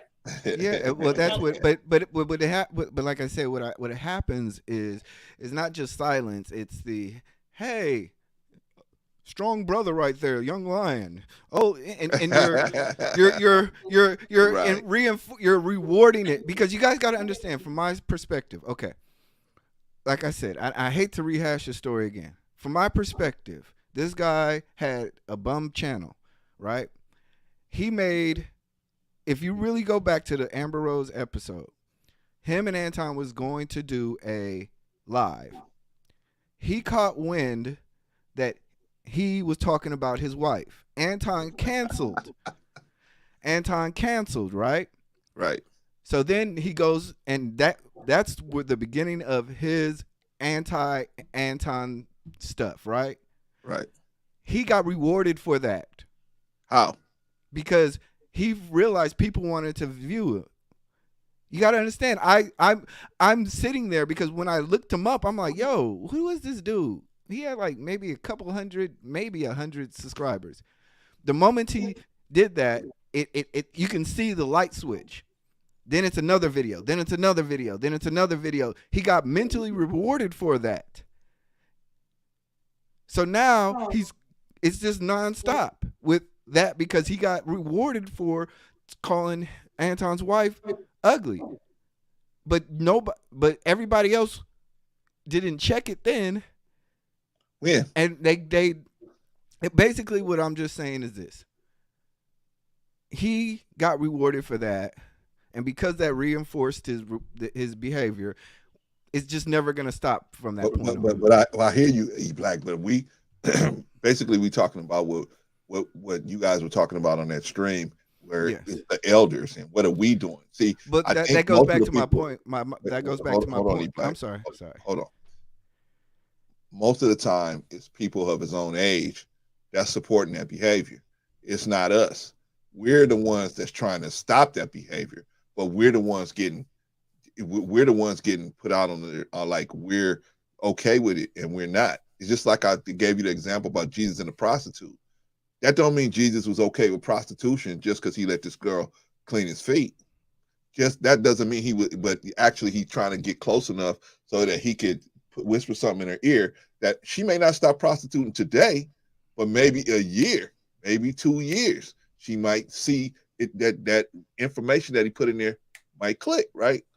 It's not about us we don't have a silver bullet. At least I don't. Let me talk for me. Rico could talk for himself. No, I don't have a silver bullet. There's nothing I could do to make him or any other content creator stop. But that doesn't mean because he's doing it now, like yesterday, when me and Rico saw that everything was going left, fortunately for me, but I would have did the same thing Rico did and just left. When they started getting into this whole back and forth, this beef thing, I would have just left. But I already had an appointment to pick up some food, but I would have left anyway. I felt bad for bringing Rico into that situation because I was like, man, Rico called me on the phone. I was like, And come I on, came Rico, up get on this with live a stream. whole Yeah, total different topic. And I was like, I don't and know then what the it hell just happened. went way left. But But the let me point ask you is, this. Go hold ahead. on, Rick. The point is, they tried about 3 or 4 times while both of us was on there to try to drive it over to we're gonna talk about E Black. No. Even other people came on the panel. Hey, we're gonna start talking about E Black, and me and Rico was like, nah, man, let's stay on the topic. You know, we don't need to go there. Just stay on the topic, and you know, we won't. So now Rico could talk about because I think they did go there with Rico, and Rico left, but he could talk about that if you want to. But brother, I'm just trying to tell you, we are not co-signing none of that behavior. We're in the back trying to make it happen. So to put it on us, I think that's a little unfair, brother. So and one thing to be clear is if I had co-signed it, I would have let him take the topic there. Mm-hmm. But I was like, not with me up here. No. Right. No, I don't know what you do when I'm not here, and this is your channel. But if you got to do that, I need to remove myself because I'm not a part of that. Right. That's not what I'm up here for. And he tried to do that with Rico at least twice. I remember that. But let me ask you this, though. Here's the thing, though. Do you feel like by bringing up chaotic lies that you elevate him in any way? You co-sign? You know what I'm saying? In what way? Because, again, you didn't push back. Yeah. You didn't disparage. He came up. He's on E-Black TV. Get him, Rico, like you got me. Right. You didn't get it. You didn't feel. And the funny thing about it was, like, y'all was up there to jump on Clout's ass together. I watched the stream. So we can get on this elder's head. Well, that's the thing about it. The thing about chaotic. And your first words were, Clarence, you up here to talk to me, or you up here to talk to chaotic truth? And it's like, oh, him in his ass. Yeah. E-Black didn't want to hear nothing, man. E-Black was like, I'm finna cook. He played that screen, and it was a tag team against Brother Clarence because he didn't do something. And I'm like, okay, if it was you and somebody other than chaotic, maybe. But you picked the worst mofo you could have to check a black man. Well, the thing about a black white supremacist to check a black man. Where are the white women at? The thing about with the reason why chaotic is actually unique in this situation is because he actually, like I said, Daryl got actually the same beef with Daryl that you got. I know, but the actions were vile. Like he actually was looking in, like you see a guy named right now Adrian Carter in the chat room. He would look into the chat room and actually look up their real names and call them. He was doing like this is the stuff like there's like I have blocked messages I got. Like when I say spectrum, special, autistic, demonic activities are being evolved, we're not talking just about whether you like black and light skinned women and all that stuff. We're not talking about that. We're talking literally cyberbullying crimes. And I'm trying to ring the alarm like, yo, y'all co-signing this buster. Y'all helping out this buster. Y'all help, like it's lost. It's a lost game to me. It's like y'all need to really, the best way to do is stop rewarding his behavior, because when he told me, he said he was calling people on his panel, he was calling people in the chat cursing them out. I'm like, yo, why nobody's knowing this? That's the reason why chaotic stopped. But that's the reason why he stopped, because he was like, yo, I'm not going to put my people in jeopardy because he's special. But E-Black, who knew about that other than you and then maybe chaotic? And I'm going to tell you another thing. Again, I'm not going to get off chaotic's neck because he's got a whole history of junk and trash and garbage that he said all throughout the streams. It ain't only Daryl that's been on his behind. It ain't only me that's been on his behind. There's several places where he done jumped out there calling women the B word, and he done just spewed his vitriol everywhere. So again, it's a fully formed known history. So you still have to explain. You don't have to. I just want you to see where I know you're saying, oh, it looks like we uplifted Daryl by not speaking out against him. Chaotic you ain't said one word, and I'm not pushing you, but I'm just saying that's a fact. You're not gonna tell me when I say something like that. I'm like, where's that at, E Black? It's not there. We're gonna be honest. I haven't said anything about Daryl. I'm gonna be honest. So I'm not gonna tell you, I've said things to him in the background. And you can tell me you talk chaotic in the background. Mm-hmm. And I'll take that. I'll accept that. You can say I pulled him in the background, told him he needs to stop crapping on black people the way he has all throughout his streams. Mm-hmm. You know, and him and this little behind buddy Maybach, black culture. It's in the chat. Look through the chat. You're gonna see. You saw it. Black culture. That's how they feel. That's how they feel, and that's what I'm addressing. Yeah, but like I said, the levels. There's levels to it. Like we can talk about that. We can have. Me and Kiara can have a stream called, is black culture trash, and we can debate it out. Right? That's cool. But what I'm not against having these type of conversations with people, and I'm not gonna say, hey, y'all co-signing that. That's bad. What I'm talking about is literally cyberbullying. Okay, I'm talking about literally telling women in their inbox, you better watch out. Okay, brother.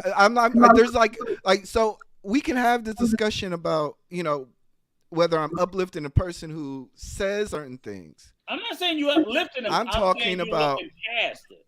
Yeah, I'm looking. But what I'm looking past, what we're comparing somebody who jaywalked versus somebody who's robbed somebody. It's like, they're closer. Misdemeanors versus felonies. They're closer. They're closer to E Black. Don't make them. There's no way. It's not a misdemeanor and a felony. It might be a felony D grade and an E grade, but they're both felonies. E Black. They're both felonies.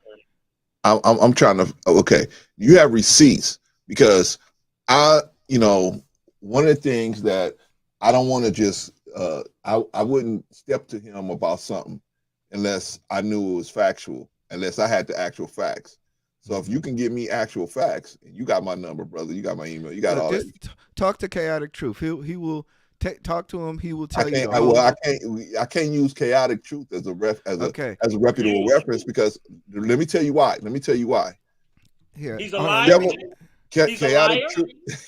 Rico, let me say it my way.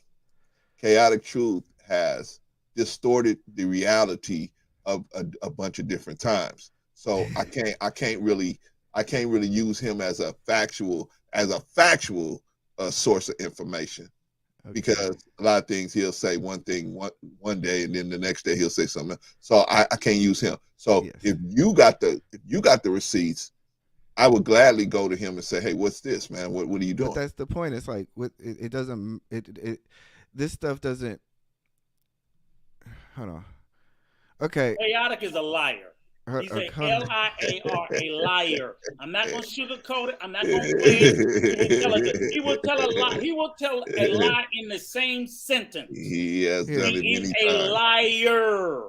Brother, I mean, that's our brother, but he has done it a bunch of times. But Chaotic ain't all bad, because Chaotic definitely, I'm telling you, Chaotic checked on me when I was down and out. I'm never gonna forget that. But the truth is the truth. You know what I'm saying? He wouldn't know if it's smack him in the mouth. Yeah. I just text you a picture of what somebody said that Daryl did to him. Right? Okay. I just texted to you. Okay. All right. I'll look at it. I mean, I'm not gonna do it. I'm not gonna go through it all right now, because I can't bring it up. But you got to understand that this is like, I can keep going with a whole bunch of stuff. Even today, I'm about to show a whole nother video about what he posted. And it's just kind of like, I'm just tired of people just co-signing it. And I'm not asking you guys to make him stop. I'm asking you guys like, okay, guys, if y'all elders start calling out the bad stuff, this is the time for correction. This is not the time to be all the way in the back all the time. Sometimes we got to make a public stance about things. This, like we got it. Like the elders. Okay. Can we be fair? It's not a stand. It's not time for just the elders to make a public stand. Yes, I agree. All of us. Yes, all of us. All of us. Okay. So when you dealing with Chaotic Liar, I hope I'm gonna get that same public stance, sir. I don't want you to be like, oh, I'm in the background, Rico, and you come with a chaotic liar. Because that's All what right, I'm I'm not about to going make to a do. video about chaotic next. No, Okay, I'm not going to. you gonna be accountable. We have to have a moral Chaotic, stance, I'm on and your you head don't. now. That's all I'm saying. I'll be honest with you. I haven't seen a lot of chaotic stuff. Woo, Lord, you got I see him when he's on Brother Clarence, and I see him like when he pops up and he's trolling people. It's just troll stuff. So I'm like, Nah, I he's don't. not trolling. He lying. He lying and he's saying vile stuff about black people. You know, It's you not definitely trolling. chaotic is a guy you gotta give some time to a lot of his antics. Yeah. So, but but that's not to say Daryl is justified by what he has done. That's not And to I say don't. that at all. And I don't agree Not at with all. that. Right. But we're just I saying don't. that chaotic is a character in itself. So, but anyway, brother, I just want you to tell us what you think we should do. Because we've doing everything we think we can to try to help this brother to see that ain't the best way to go. Or that's what we think. But he has so many supporters. Like last night, I don't know if you were watching the broadcast, but I was showing a live stream he did yesterday where me and Rico was on that same live stream, and he has a lot of supporters supporting him, and they're on his own age. Yeah. So they don't care nothing 31. about what me and Rico got. They don't care nothing about what me and Rico got to say, as they proved they didn't last night. Yeah. They looked at us as two old fogies coming in there trying to tell them something that eventually they'll figure out, right? Or they may have agreed with us, but they wasn't going to tell us they agreed with us to our faces. But the point is, what do we, other than pulling him to the side and saying, hey man, you was wrong, and letting him know about stuff that we have evidence that we have seen him do, what else can we do? Because I can't get up on the live stream and say Daryl did this, Daryl did that based on something Chaotic said. I don't know. Shout out to Chaotic, but he hasn't always been that accurate in his laying things out. Even on your live stream, I'm sitting there and I know the truth, and I'm sitting there watching what Chaotic is saying, and I'm like, okay, all right, I'm not the kind of person that's gonna go at you publicly. I go to the side and say something to him to the side, but I know everything Chaotic said, the way he says things, he's got an agenda. So I don't even. He's not doing it out of ignorance. He's got an agenda for doing it. So I leave him alone. That's how you want to roll. That's how you want to roll, right? But you didn't know none of that. You just sitting there on the live stream talking to him, and you didn't know that a lot of stuff he was saying, man, was like not exactly accurate. So what you doing? So anyway, brother, the one thing, like I said, the one thing I just want, the only thing I want is like for us to really, like I said, the way that we hold out outrage for outrageous behavior, people just stop rewarding it. So it's like, okay, what do you want us to do? What do you want us to do, brother? What you talking about? The elders need to do something. Like Bolo came on there.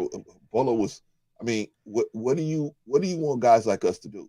Like I said, just stop rewarding it. Just stop. And how are we rewarding it? That's my point. How are we rewarding that behavior? If we're the only ones that's I've had this conversation.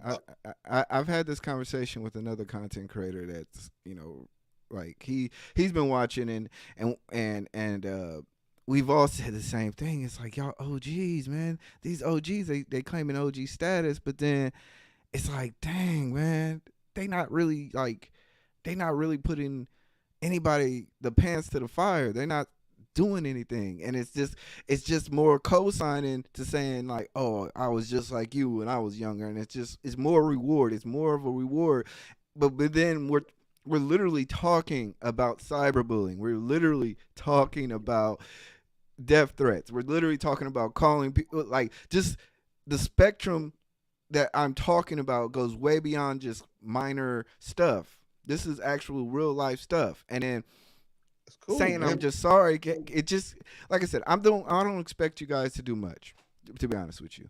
But all I'm saying is that be mindful that you're rewarding bad behavior. And that's all. Okay, That's how? all. How? What should we not do? I'm asking you, what should we not do to reward this behavior that you think we're doing at this point? I'm not an OG, so I can't tell you. I don't know what an OG is supposed to say, but I'll tell you this. Like I said, I like, and you're gonna get to that part of the video. You know, when I put out when Darrell's channel got deleted, and I put out that video, I got a call from Bolo TV. Right. He said, "Hey, what you doing? Take the video down." I took it down. Then he said, "Since you made a public statement, make a public apology." Right. I did that. So I listened. Those are the type of things, instructions, give instructions, say this is what you need to do. We do, but like I said, if they're not listening, then they don't respect you. That's the point I'm saying. Like trying to correct somebody, and they don't respect you. After a while, you're just gonna have to say, "Hey, they're beyond reproach." Because basically what I'm hearing is that the small little stuff that you guys had doesn't really help. That's what I'm hearing. You don't know that, E Black. You don't know that. You don't know that. So let me ask you a question, E Black. So and I kind of think I hear a little bit of what you're saying is that it would be more effective if after us talking to these people, if they don't respect us, to shun them. Because it's not going to necessarily change them, but then we can shun them and remove ourselves from their presence. Now, we're not big upping them no more. We're not rewarding them anymore. We're not doing any of those things. Okay. But again, and I'm going to pretend I'm going to take that premise that you say. Are you asking of us what you are not willing to do of yourself? Because when we came into this conversation, again, as an elder, I need to shun this young man. But once again, I told you, I see you sit at the table and you're going to tell me, oh, it's different with this person. And I'm like, no, I see no difference. Okay. Are you going to shun them? You know what I'm saying? This is where it gets into that space where I'm being asked to shun someone. I come to you. Oh, I'm not going to do that. And I get it, but like I said, I just want to repeat. I want to repeat. There's levels and degrees. You might not see the difference. You might not see the difference. I don't. But I see a big difference. That's the difference. See, when you I see a huge difference there, and I say, but see, that's the difference you see.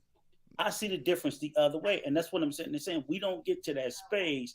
And that's why, as an elder, I'm not going to tell you to shun. I'll tell you to try to correct to the best of your ability because you're not going to see it the way I see it. Yeah.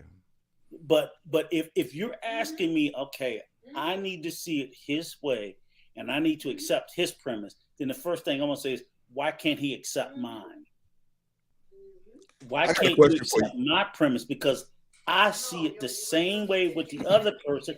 You see it that way with here, and you see it like this. I see it more akin to this. Yeah, and that's I see it more as, okay, they both might be problematic, but you're asking me to do something that you won't do. Okay. I got a question. And you may not see it. You know, you see it. You see a felony and a misdemeanor. I see 2 felonies. And that's respectable. I see 2 felonies. A D and an E, whatever. I got a question for E Black. Where do you see this beef going? Like, what would you like to see happen at the end of the road? Man, just really, for me personally, like, just stop bringing my name up. That's really it. That's it. Like have you ever thought about reaching out to? And I'm not saying you have to. I'm just saying. I'm thinking out of the box. Have you ever thought about reaching out to him and saying, "Hey, let's talk"? Because he asked you to come up on the live stream last night. I saw him. He asked you to come on the live stream. You wasn't going to do it. I mean, whatever. I'm just saying that probably wasn't the proper place anyway. That wasn't a good time for you to come up anyway. But have you ever thought about reaching out and saying, "Hey, man, this is all I want. if you can do this, we can shut this down. Behind the scenes. But Yeah. nah, because honestly, like I said, I know the character, and like I said, this is. Let me ask you this: what if This someone is bigger. tried to This is like I mediate? said, we're beyond speaking terms. Like, Question, this is- E Black. Let me ask you: what if someone tried to mediate? And I'm saying not public. See, let me finish. What I do think is problematic. No, just hear my thing. I'm going to speak on the past. Too often times, even with Anton, I was like, every time somebody mediate, the world doesn't need to see. We need to stop broadcasting it on YouTube. The mediation would work better if it is behind the scene, so everybody can still feel that same level of respect. Because if I try to mediate anything publicly, people come into it trying to feel like I ain't gonna be no punk, I ain't gonna be, so people aren't being open and honest. Whereas though, if you mediate behind the scene, ain't nobody business, I think those levels of mediation, you can get closer to the real thing. Every time I see people try to mediate these beefs, these YouTube beefs on YouTube, I'm like, it's a fucking disaster. Yeah, it's a disaster. It's not going to work. I'll be honest with you. It's this, like I said, I'm beyond that right now. Like that was supposed to be a while ago, and I held up my end of the bargain. I get that and I accept that. I do. I get that. I held up my end. I like I said I didn't care what was going on his channel. I said I don't care. I just said, hey, in front of my face, we gonna have an issue. I'm gonna shut this show down every single time. So that was like I said. So in terms of mediation, we're beyond that. Let me ask you this. There's too much reward in it. It's too much reward. Okay. E Black. One last thing. If someone set up a boxing match, huh? Oh no. Let me ask you this: if someone came to you and said, "I was able to shut it down," will you shut it down? Yeah. Yeah, man. Okay, that's all I'm saying. That's all I'm saying. Because again, like I don't think that this resolution ever should have been public or needs to be public. But if someone say, "Look, I shut it down," you can't continue on. But if you're gonna go, well, I'm gonna keep going on. It's like, come on now. So, or vice versa. If someone came to you and said, I got E Black to shut it down, and go to him, you need to shut it down. It doesn't matter who shuts it down first. If one shuts it down, fuck the apology. You ain't never got to break bread. Ain't nobody never got to make peace. But I'll be honest with you, my head is tired of it. I'm sick of both of you, motherfucker. I really am. And I'm just getting started. That's the crazy part. Oh my God, that's the part. That's the part that drives me crazy. I'm like, I'm so tired of watching you, all of you motherfuckers fight. I'm tired of it. Nobody's winning, everybody's losing. But I mean, it's like I said, it's all about reward. I make no promises. But if that was the case, and somebody ain't gonna say nothing else, you got to stop it. And as we have to be grown-ups and grown men and adults and say, it's done and it's over with, I'm going to let it go. Yeah. For me, that's all. I can't promise anything, but it's just, that's my dream. That's my dream. It's like peace between all of you young Black men to just knock it off and stop. And everybody go on. And I don't give a damn if you win or not. I don't care if you come YouTube stars, but you stop fighting with each other. Yeah, that's my dream. I mean, man, look, I'll be honest with you. At this point, I'm just gearing up to get started. I'll be honest with you. No doubt.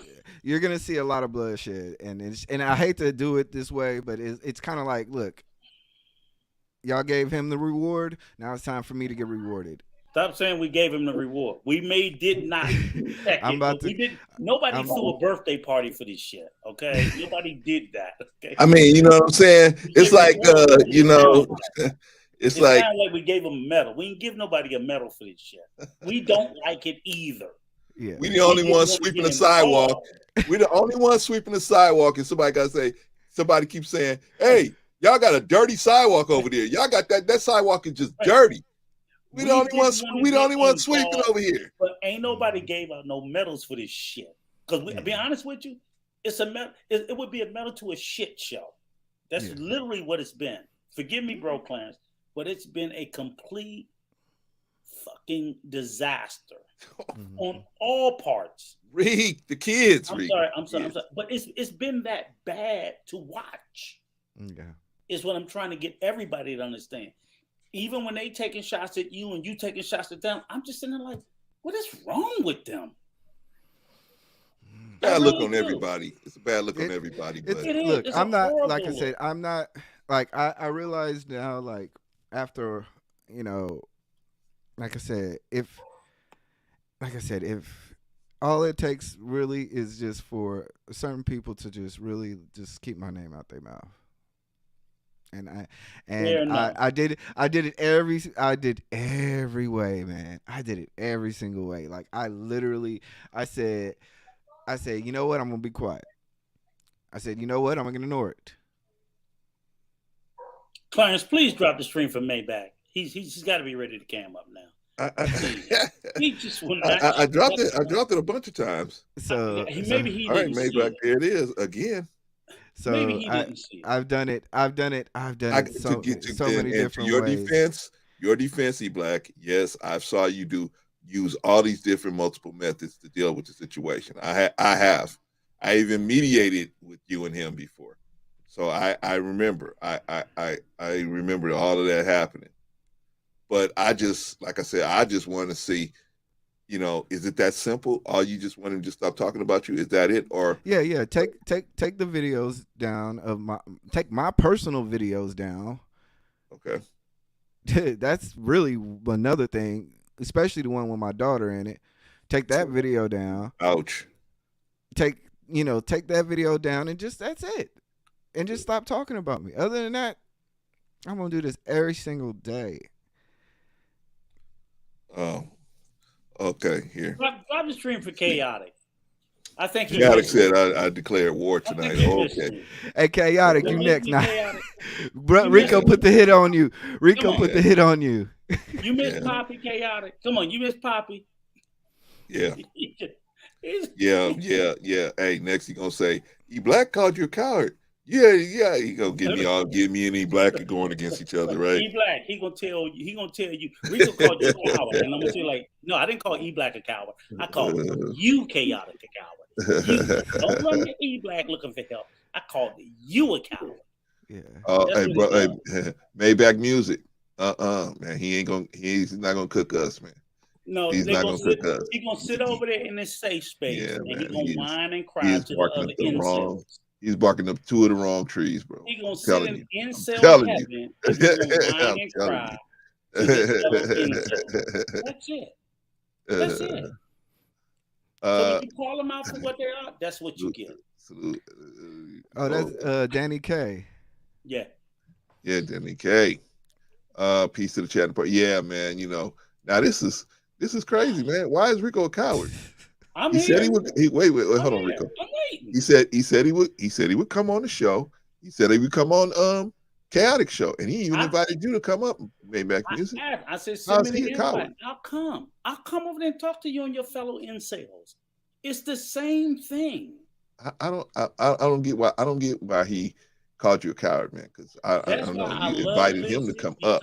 This is recorded, so anybody can hear the words I say, see the challenges I made, listen to the little cowardly excuses they make. Oh, come to Kevin Sales and all this crap.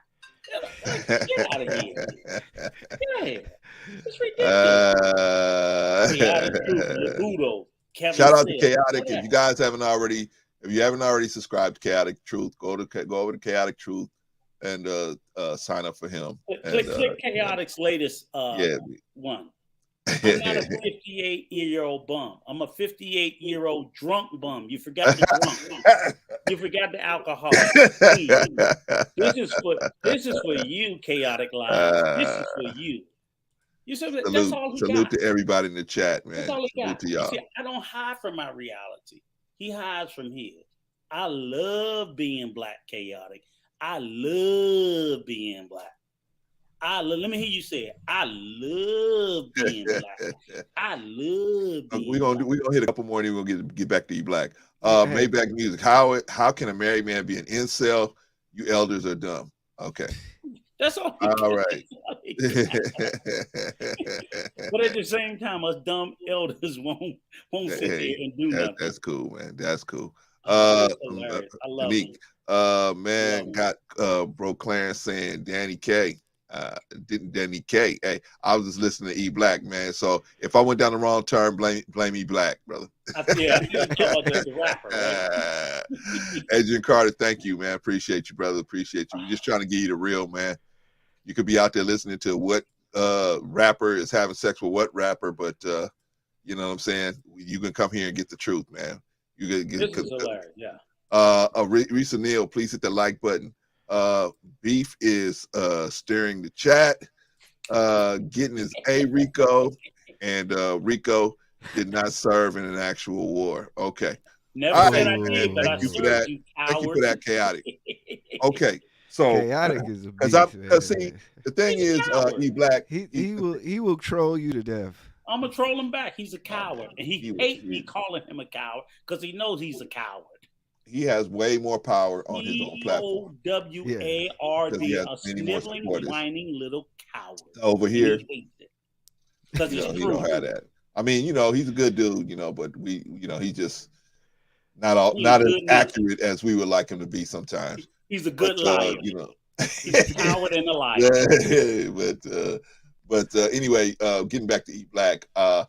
So E Black, because we're trying to figure out, man, how we can stop all this beef, man. Especially, but you and him are men, so we're not trying to get into between that. But what we're saying is, it will be a better look for you and him if the beef was done. Now we can't control either one of you guys, but as long as you are at least open to having it end by having some type of conclusion come to it. Because see, what I see with all of this different back and forth, man, I don't see nothing good coming from all of that. So I would, but I understand you have to defend your family. You have to stand up for your family and your wife and everything. I get it. That's why I was always telling Daryl, don't do that, because you're gonna put this man in a position where he has to do that. What other stance can he take, right? So I was saying, but anyway, but he got rewarded for it. It's like he gets the subscribers. He gets the reinforced laughter. That's not us. That's not us.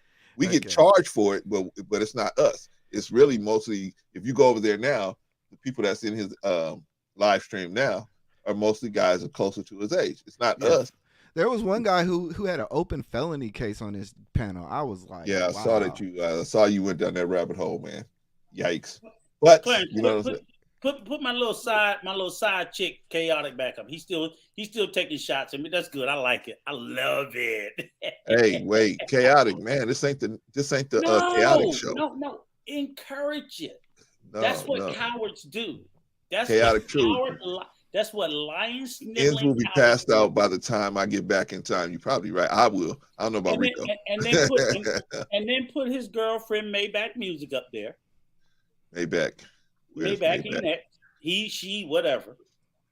Up at the top. You cowardly dancing. Don't you wish you could be a thug? You little man. Hey Rico, I didn't see, you guys didn't post in the garden. I did not know you and Arshawn started the channel. Yeah, we did. I've always been in Facebook jail. Oh, okay. Over in Lapeef. I be over on the Lapeef page. Yeah. I get out. I be out for 3 days, locked back up in for another 30, because I be over there arguing with them on the page. Okay, well, as soon as I get off the stream, because I had seen Arshawn critically drinking with Rico and Arshawn. I seen he posted something in the garden, and then I was like, wait, they got a whole channel. We gonna talk about our favorite chaotic liar tomorrow. Oh, really? I gotta tune into that. I gotta make sure I look at that. We got receipts, baby. We got receipts. We got receipts. I don't condemn you. Your words do. Your words out of your mouth condemn you. I don't. What you say does. That's all. So go ahead and make sure you roast the old food good tonight. Yeah, because you're gonna have to answer for some stuff. I probably won't be there, but that's okay. Catch it on the replay, because we will actually pull it apart, word by every black hating word that you said. You will have to live for every disparaging word you have said about the community, and if it's 100 plus, We're going to number them, and we're going to say exactly what you said. I don't condemn you, sir. Your words do. Your words out of your sniveling, lying, cowardly mouth condemn you. Okay. So y'all want okay. me to stop? Y'all want me to stop my beef? But then y'all. No. I don't want no beef. I don't want no beef. I don't want no beef. I keep telling Rico Rico. sitting here saying, Rico saying this is disgusting. I don't like this stuff. Right. And then I now keep he's sitting telling there Rico going, the same thing. now he can do. Look, drop me down. I'm not here for that, Rico. Is it beef? Is it beef? It's the words that you say out of your mouth. I can't. You can't. If he beefing with anybody, he's beefing with himself. He's gonna have to beef with what he said. That's the beef. Okay. That's it. Okay. Let me see. Cat Truth says he live. You are too polished to be on the panel with those two old bums. He's nervous. Smokes. He's scared for what's coming tomorrow. Hey, chaotic. I ain't finna be too many more bums. I'm gonna tell you that right now. I ain't getting ready to be too many more bums. Clarence, that's fear. That's fear. He done peed on himself already. Yeah, I know. See, but I mean, you know, this is what I'm talking about. We got when I go here. When I jump out the let's talk the better black life. We got a standard here, man. We got a standard that we got to uphold here, man. See, wait. See, this is what happened when you get a YouTube channel. You realize how much the pressure on you. So now you're ready to jump back at somebody. See, that's what happened, Rico. Rico was like, "No, we want peace." I keep telling Rico. I keep telling Rico, leave chaotic alone. And then when you have the opportunity to make a video and bring people to your channel, you see how quick he was. We're gonna do a video on Monday. It's the same thing. I'm just advertising to everybody that chaotic lies will be easy, chaotic, easy. No. I want to be all of that. This will be in it. We're gonna take all of it. Oh, so you're gonna take all of this stuff and go cook him on the next night you guys gonna be on. Because this is so called when you call. I don't call it accountability because I have no consequences to enforce on this young man. Mm-hmm. But it is called calling you to account for the words that you say. So when I said, as I told him, I challenged him. You go through every stream I've ever been on. You found one word I ever said discouraging black people. One word. Then you go through all the streams he's been on. And there you go. You stack the receipts together. So if his is up here and mine don't exist, there's your king. There's your king who's going to tell you how black we are. Because I don't talk about us like that. He won't shut up, keeping us in his mouth in a disparaging way. And that's what I'm holding him to account for. Nothing more. Not for him as a person, not for what he believes, not what he thinks, but he's going to stop sitting there taking a dump on my people. Good. Hey, we all want that. But let me ask, I got a question for E-Black. Okay. Do you think that, I'm going to pull you up in a second, Jay. Do you think that this beefing is a good look, or do you think it's a good look for us as the black YouTube? Oh God, I'll be honest with you. I think it really just doesn't matter. I think it just doesn't matter. People don't care anymore. That's what I realized. See, I think that you're wrong. I think they do care. I think there's some people, man, they really want to see that strife between us. They really want to see that strife. And unfortunately, they don't care how it's going to affect you or your family or him and his family or whatever. They don't care about the collateral damage. They just want to see all of this strife. And what I'm saying is, like Sister Don Harden in the chat was saying, that this beef is really, it puts us in a bad place because we get to the point where we don't feel like we can trust each other because it could be a beef or it could be some type of issue, and so we can't get information off each other. And we got a lot of information we can give each other, but we just get caught up in the beef. But hold on, like let me throw Jay in here. Jay, can you hear me, brother? What's up? I can hear you. Can you hear me? Okay, yeah, I can hear you, man. What is your opinion on anything we've been talking about today, brother? What's your opinion? What do you got to say, brother? Honestly, you know, and this is going to be very bombastic what I'm about to say, but I know what I'm going to say. Everybody that loves conflict, let me just say right now, what humans are naturally attracted to, you need to get some therapy. I don't give a freak. Because people thrive off ignorance and off like people's, inability to be able to like to bite back or just to be able to even, hear other people speak. And as to one thing that fuels them, your strife, their gain. They're gaining it from you. The difference is, and I call them all bloodsuckers. That's the shortest term I can call them. They're a bunch of bloodsuckers. They're, like I said, they are feeding off the negative emotions that you guys are fighting about, which really isn't all that big of a deal. But it is no. But it's something it's something that's big to you guys. But I would say it's always up to us as black folks to sit down, just settle our beef, whatever the heck that is, squash it. That's the end of it. What you should not do is still prattle along like kids, because then they get to laugh at you and see how idiotic you look, because you're not handling it like an adult, you're handling it like children. And if you're asking me what's important, sorry about that, was my phone. But if you're asking me what's important, neither of those are important to me. I don't care about any of those things. I'm different. The difference with me is I derived myself on text, narrative, and people who bring positive atmosphere or perspective to my platform. That's all I care about. You have a right to speak your piece and all that. That's cool, but just don't be disrespectful with it. That's all that is. Yeah. That's my whole thing. And brother Clint, you already know how I am. I'm the type. Listen, I'm the type to try to figure out more into your psyche, what makes you believe such and such. But the difference is, I'm not judging you. I'm not here to say like, yo, man, you see how stupid this clown look? Look, man, I could hang him on the side of my wall and I could yank him for all his chains like a newbie in freaking college. I'm like, I'm not one of those cats. I'm not one of those. That's no different than a freaking bully. Anybody in the chat that hears this, which I don't particularly, I'm not coming at y'all, but any of y'all that like to bully other people and y'all freaking like 30 and up, y'all they're the most pathetic people I've ever seen. I mean, and the reason why, I'm sorry, bro, because that needs to be said.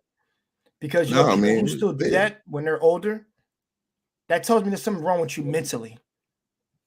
And you haven't grown up. You're still stuck in baby days to me. I've come across so many intelligent black brothers on the YouTube channel. Rico is one of them. Say what you will, he likes to drink, whatever. The man speaking truthful. That just bringing out more of who he is. But the difference is, I know this man's actually spitting some knowledge in some regards. And whoever said Rico was a bum, I mean, that's you, whatever. I mean, I don't think he's a bum personally, because the man wouldn't be having kids and taking care of him if he was a bum. So I can't really take what you just said seriously. A bum is someone who lays on his exactly. So like I said, a bum is someone who lays on their ass all day, doesn't do anything. I just came out from work, and after that, I got some more stuff to do. Now I'm not even done. My day's technically not even done yet. So no. And the thing is, if like I said, if you find pleasure, like I said, in just the misery of other people's hard work, or just the arguments that people have, like you love it and all that, okay, go ahead, like it. It just you're part of the problem, not the solution. More I got it. Yeah, I got to straighten out the chat. Okay, you know what, guys? I look like a bum. Okay, that's funny. I know, okay, right? Okay. Hold on. Let me do one thing. Let me do one thing at a time. Let me do one thing at a time. If you haven't already subscribed to eBlack TV, go over to eBlack TV, subscribe to him, see him for yourself. Go on his channel. Same thing with Jay Takashi. Go out there and subscribe to his channel. Judge it for yourself, and subscribe to it and see what you like about the channel, and you may find something that you never thought was out there. But I think eBlack has to go because he's got some cooking to do. He's got to get the ingredients together or whatever. So thank you, eBlack, for stepping in. And you have any final words, man? Can you put up Chaotic's last chat before while eBlack's talking? I just find it hilarious. This Yo, is Let me go back over. Yo, I like here. Adrian Carter. This Right, dude's we'll get to the other actually one because pretty see, cool. this is when I was talking about the crying. You talking about this one, Rico? Yeah, that's a Since you are a crime. fool, you are a foul. Foul. Okay, but That's you the are word. Yeah, foul. you are foul for letting Rico do what? What am I letting you Don't you do? hear the tears? Don't you hear the tears? You can see the tears running down his face when he I don't know typed what it. he's talking about. He's crying because I hold him to account for the words that he said. When he's been saying it forever, and no one ever held him to account. When he literally says, "White people are the most pleasurable people in the world, and if you go to a black cookout, you're gonna get stabbed, robbed, or whatever." I find that highly offensive. I find it highly offensive. Then we show. Hey Rico, did we show him Russia invading Ukraine? Yeah. Right? You ain't got nothing to say. So he does that. And then you hold him account for his statement. This is the crying. You're bullying me, but you're being fucking racist. You're being racist to your own people. But I'm bullying you for calling you out for what you said. And then, of course, Maybach is over and over and over. He's a bully. No. But when he said Rico, a list of 100 racist things about black Rico, people. I'm not gonna let it pass. Rico. Yes, sir. E Black gotta go, man. I gotta let him get some last words in. He better be glad he ain't white. Sorry about that, E-Black. Go ahead, brother. yo. I appreciate you, brother Clinton. Now take me down from full screen, man. Okay. I want to make sure I'm looking at you when I say this. Okay, man. I appreciate you. Let me see. See, let me get it. Now you acting like an old man. See, now he's yeah, what's going on? But yeah, I appreciate you, brother Clarence. This is a good dialogue, and like I said, for everybody, you know, like I said, I try my best. I'm not perfect, but you know, I think what we came together was talking about rewards and accountability. Hope everybody paid attention to that part. Thank you for bringing me up, man. Yeah, appreciate Rico, you, man. Congrats, man. Good luck to you, man. Thank you, brother. Appreciate you. You're not my competitor. You're not my competitor. It's always love. Like I said, I never took a side and never will. No one can ever convince me to speak out against you because you've never done anything with me. We've always had our limited interaction. It's always been pleasant. And if when I hear things that are wrong, I'll speak out. But I'm not going to check you. This is the first time we've had a public discourse, and it was only about, like you say, it was about like what we're not doing and we should be doing. And I just wanted to. I hope I brought to your attention that, like, I'm telling people to hold people accountable, but I need to look at myself a little bit too because I'm letting people get away with stuff that other people don't like too. Yeah. And that was what I wanted to just try to bring to your attention. I'm not telling you shut that brother and keep rocking with him. I don't care. Yeah. But then hold your powder before you come at me and Clarence about somebody else. It's like, but I'm still rocking with this guy. Because even with Anton and Lapeef, I don't deal with none of them. But I'm not gonna take shots at you if you still rock with them. If you do, that's up to you. I don't deal with them because I don't like some things several people over there done said, but I'm not going to take shots at you for that because, like you said, you look at me, well, Rico, you still with that. That was what I was trying to bring forward in the conversation. And I hope maybe we got to do better.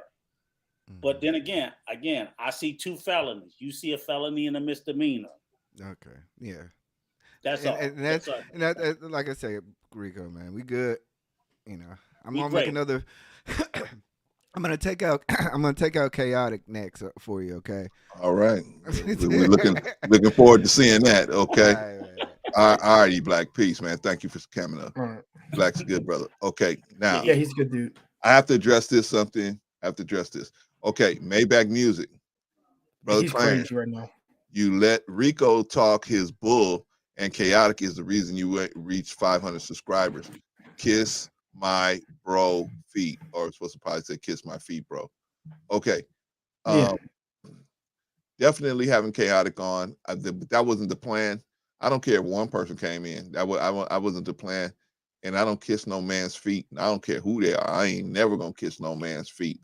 But I'm gonna tell you like this here. If Chaotic was the one reason that bumped me over, thank you, Chaotic. But if not, if not, you know what I mean. But ain't no man. I mean, the lead attorney got me my first 100-something subscribers, but I ain't over there kissing his feet either. I mean, I'm not. I'm just not. I'm just not gonna do that, brother. So I hear what you're saying, but I don't owe Chaotic nothing. You know, Chaotic decided to. I invited him. He didn't have to come. He came. I didn't invite him to get views or likes or clicks or nothing. I invited him because I felt that he was getting he's always getting the bad end of the stick, and people, at least over here, we're hearing him out.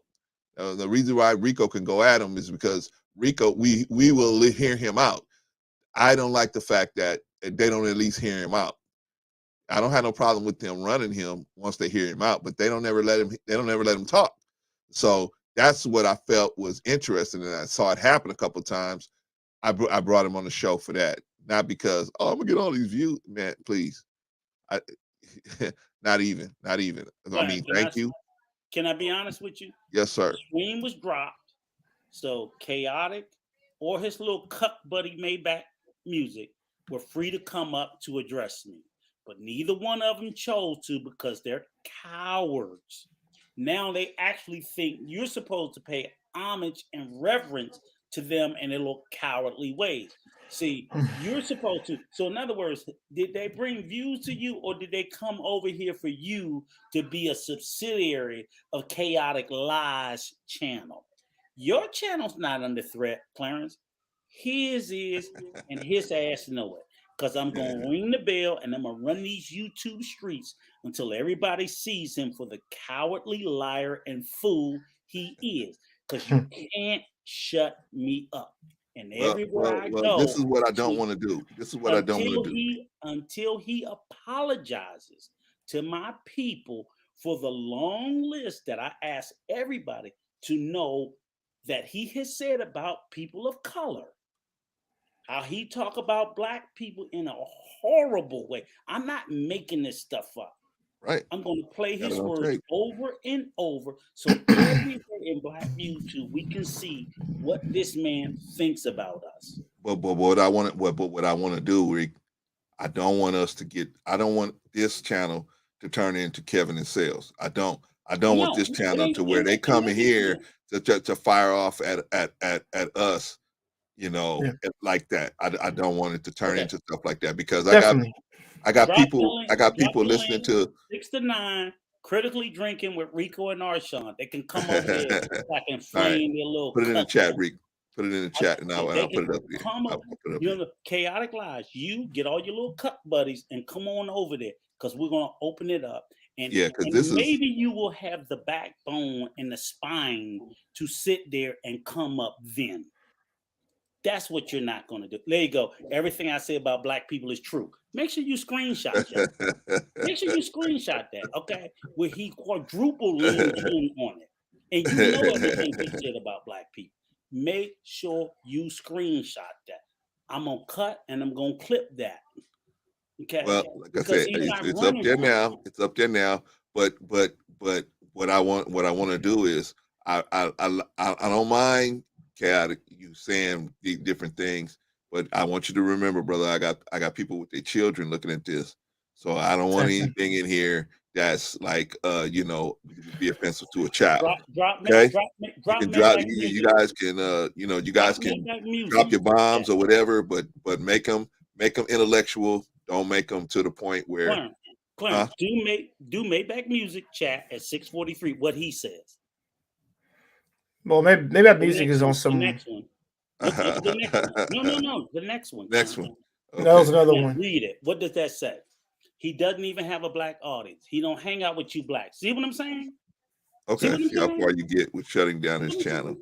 Do you see what I'm saying? I don't. Okay. Stop. Time out. Now, Rico, you're doing what with the whole point of this live stream was supposed to not be doing. I'm glad you said something to that because I'm let you get in here, Jay.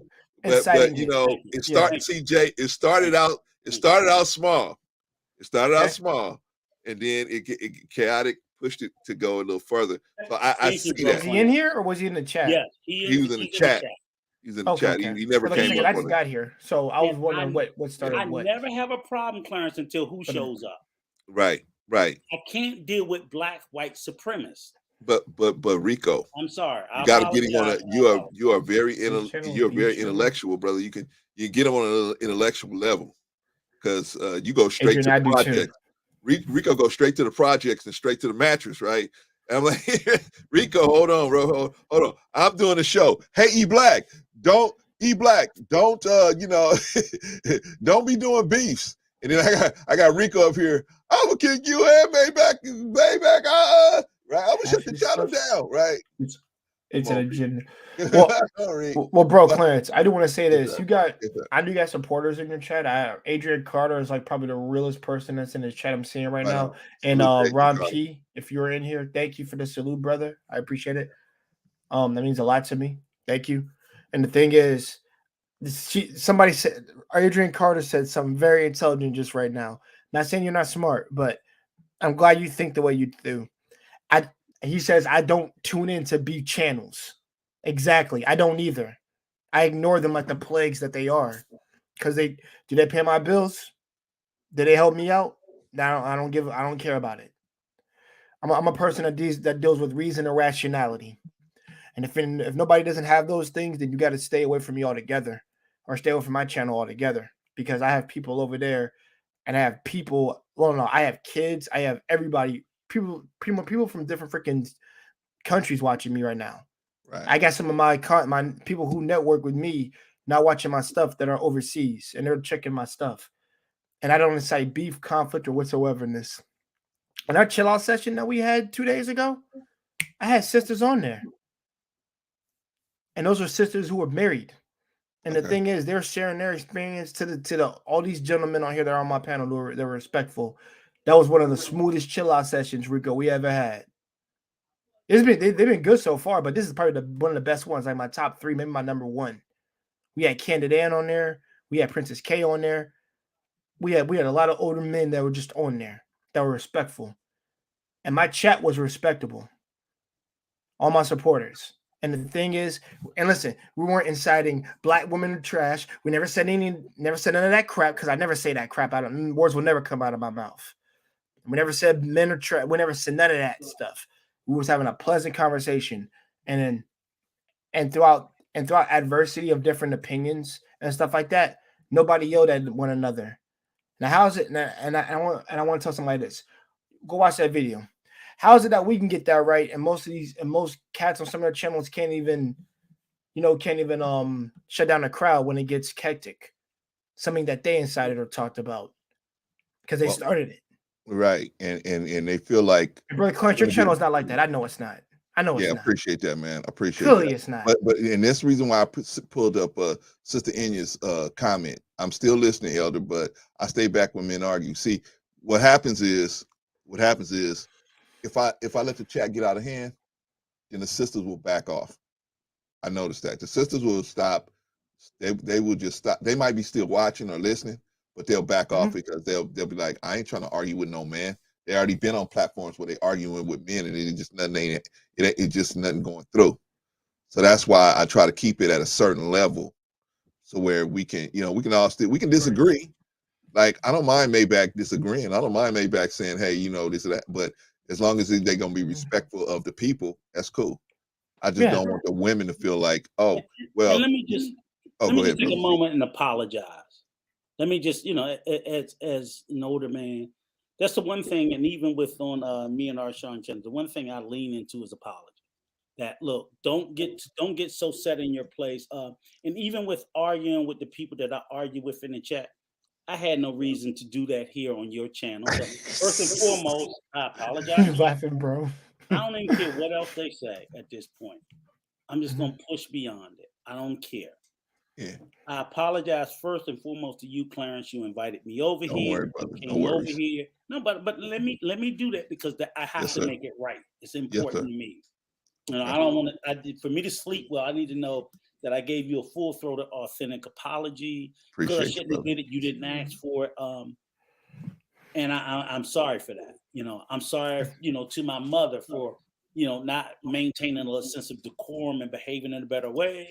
I'm sorry to E Black. I'm sorry to Jay. I'm even sorry to Chaotic and Maybach for letting myself be pulled into a public, debate with them that I shouldn't have done. I'm better than this, even though the much. lesser in me sometimes that it resides in me that I control most of the time that I Right. let it get out. Right. So to everybody in the chat, I don't care. They can insult me. I don't Yeah. care because I don't have to let it bother me. Right. I'm not going to always be this way. Right. But And I appreciate you, brother. I want to. I Living his came best into life. space peaceful and respectful. I want to leave this space peaceful and respectful because I even tell my son sometimes you can get into a space, if you get sideways, you need to fix it. If you don't and you leave it that way, don't expect to ever be invited back. It's up to you if you ever decide to choose to invite me again. But I want to tell you, your audience, Jay, E Black, and man, you coming even back. Chaotic and Maybach, I apologize Yeah, definitely. for letting my behavior get sideways and not being better because I should know better. I can't expect people younger than me to do better if I'm not setting a better example. So for that, I apologize. I apologize. Yeah, And Rico. I'm going to go tomorrow and try to be better tomorrow than I was today. Right on. Appreciate you. Yeah, Rico. The same thing applies to me too. I'm an inspiration to some people out there, and the thing is, I never intended to be honest.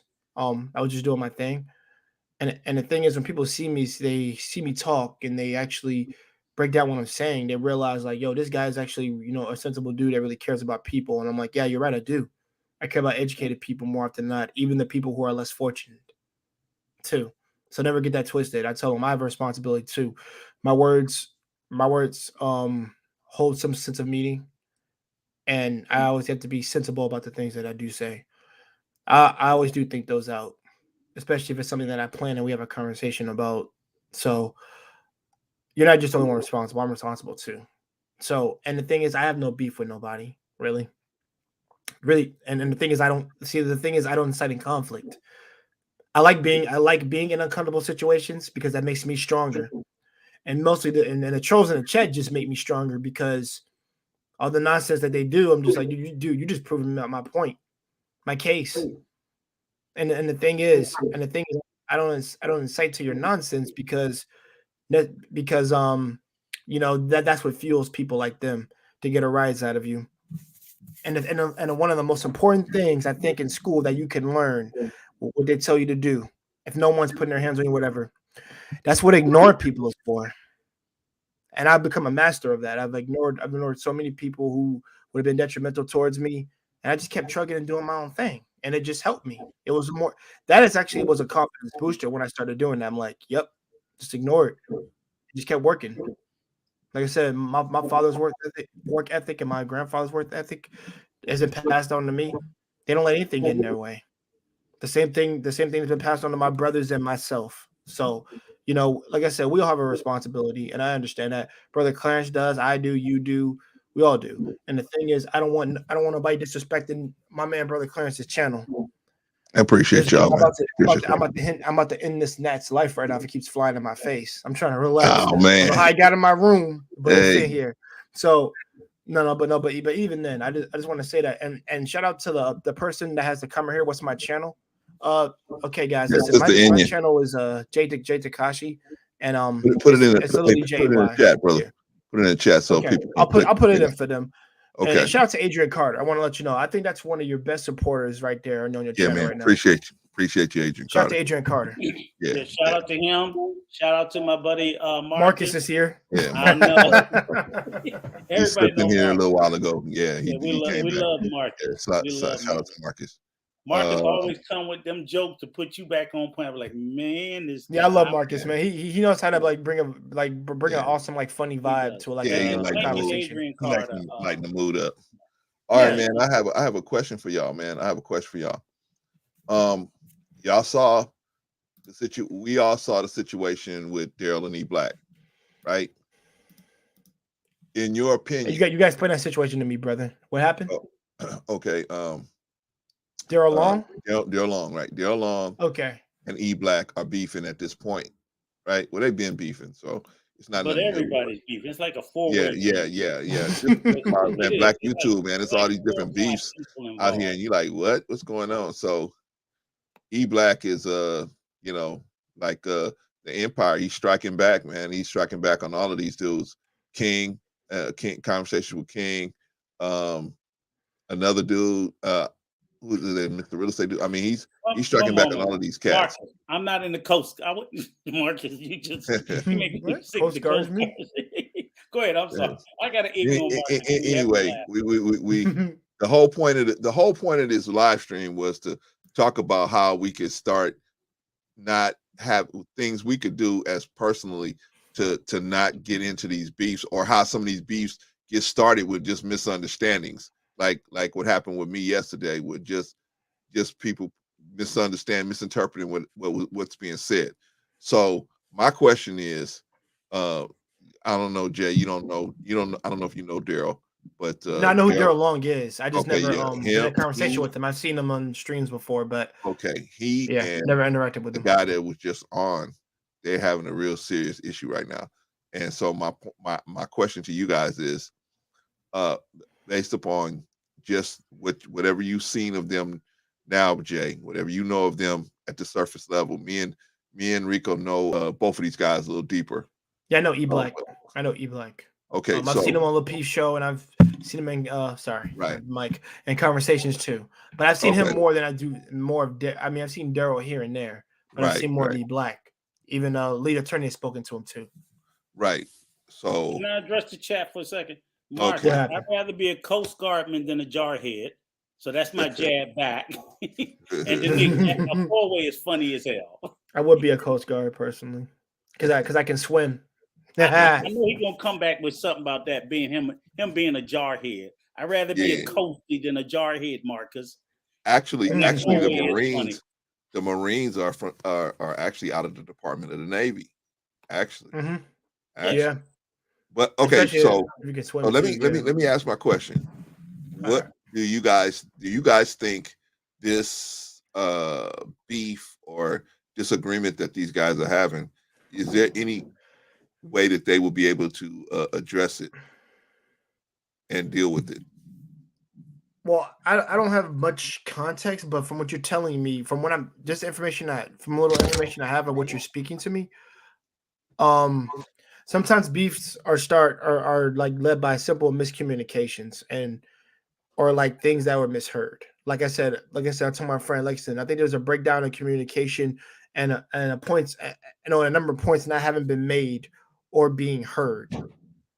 So whenever stuff like that happens, that can always incite to something bigger.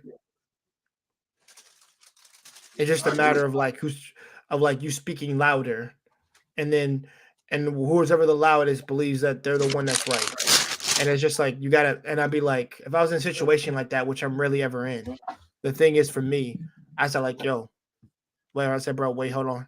Take a deep breath. Both of us, and repeat what each other said. Hear each other, what each other had to say. Because clearly I don't insult nobody when I have a conversation. I attack the argument, or I address the argument, the point that was made. Not you as a person. I never let it get to that point because I know when to stop. I'm cognizant of that. But the thing is, whenever you're trying to have, like I said, when we're having when things are just on fire, y'all both be like, all right, bro, we gotta relax. Seriously, I'm talking about the both of us. I shut that down right immediately. No, both of us relax.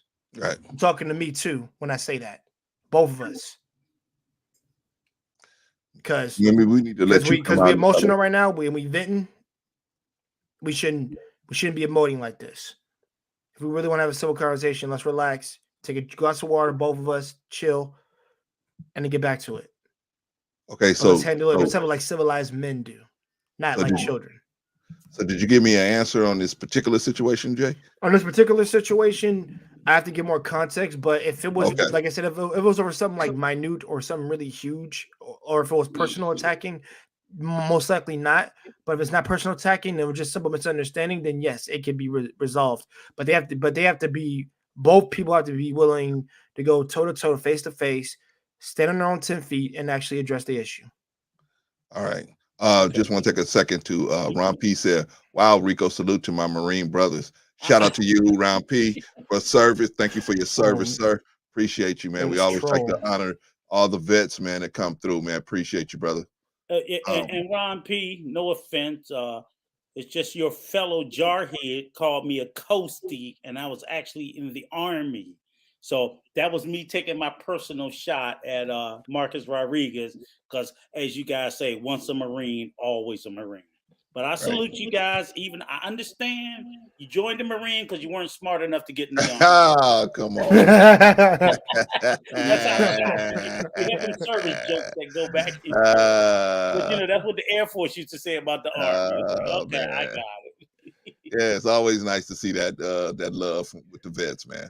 All good. Exactly. All good. Okay, now Rico. I agree with See, Adrian, I was trying to catch you, Rico, before you took that sip. That's how I view okay, I'm ready. Answer the question, man. Do you think, now me and you got a little deeper knowledge of the situation between those two? Yeah. Do you think that is something that can be resolved? Really, at this point, no. At this point, it's at best to just like, which is what I tried to ask E-Black towards the end, to see if we can just get to a place where we can put it to bed. Because these two gentlemen, they're not going to see eye to eye. It's beyond the point of apology. Certain things have been said that will just never be forgotten, but you know, it can be moved on. You can get to a point where, okay, enough harm has been done. Sort of like two countries. You attack, I destroy you, you destroy me. Both our countries are in rubble. Hell, just everybody call a ceasefire and go back to fixing your country, because the damage is so done. It had, you know, it's, and I get it on both sides. You know, Daryl, certain things are said to him and about him, and he takes it. And people don't understand. He will take it as an offense and will not let it go. Right. That will cause him to go over the line to attack back. Right. And when he goes over the line, now the person he attacked back, they're in that same space, because he's going to make sure that you feel the same way he feels. So he's going to go for the most worst thing he can say or do. And that's that. It just does.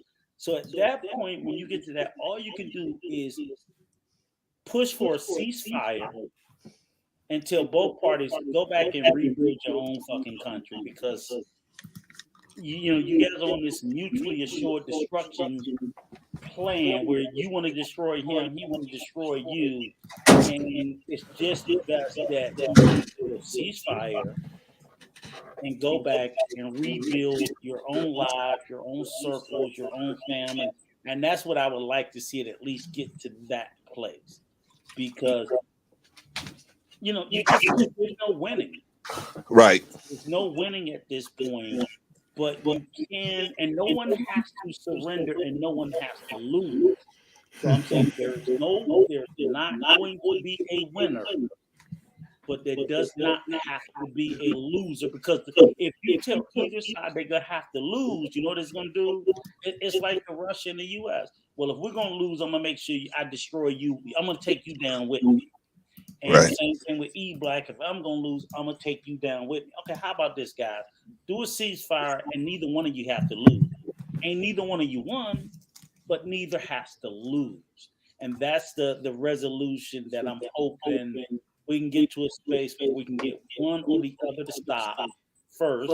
Yeah. And then go to the other person and tell them, you must stop too. Yeah, it's gonna be difficult because so many things were said, and I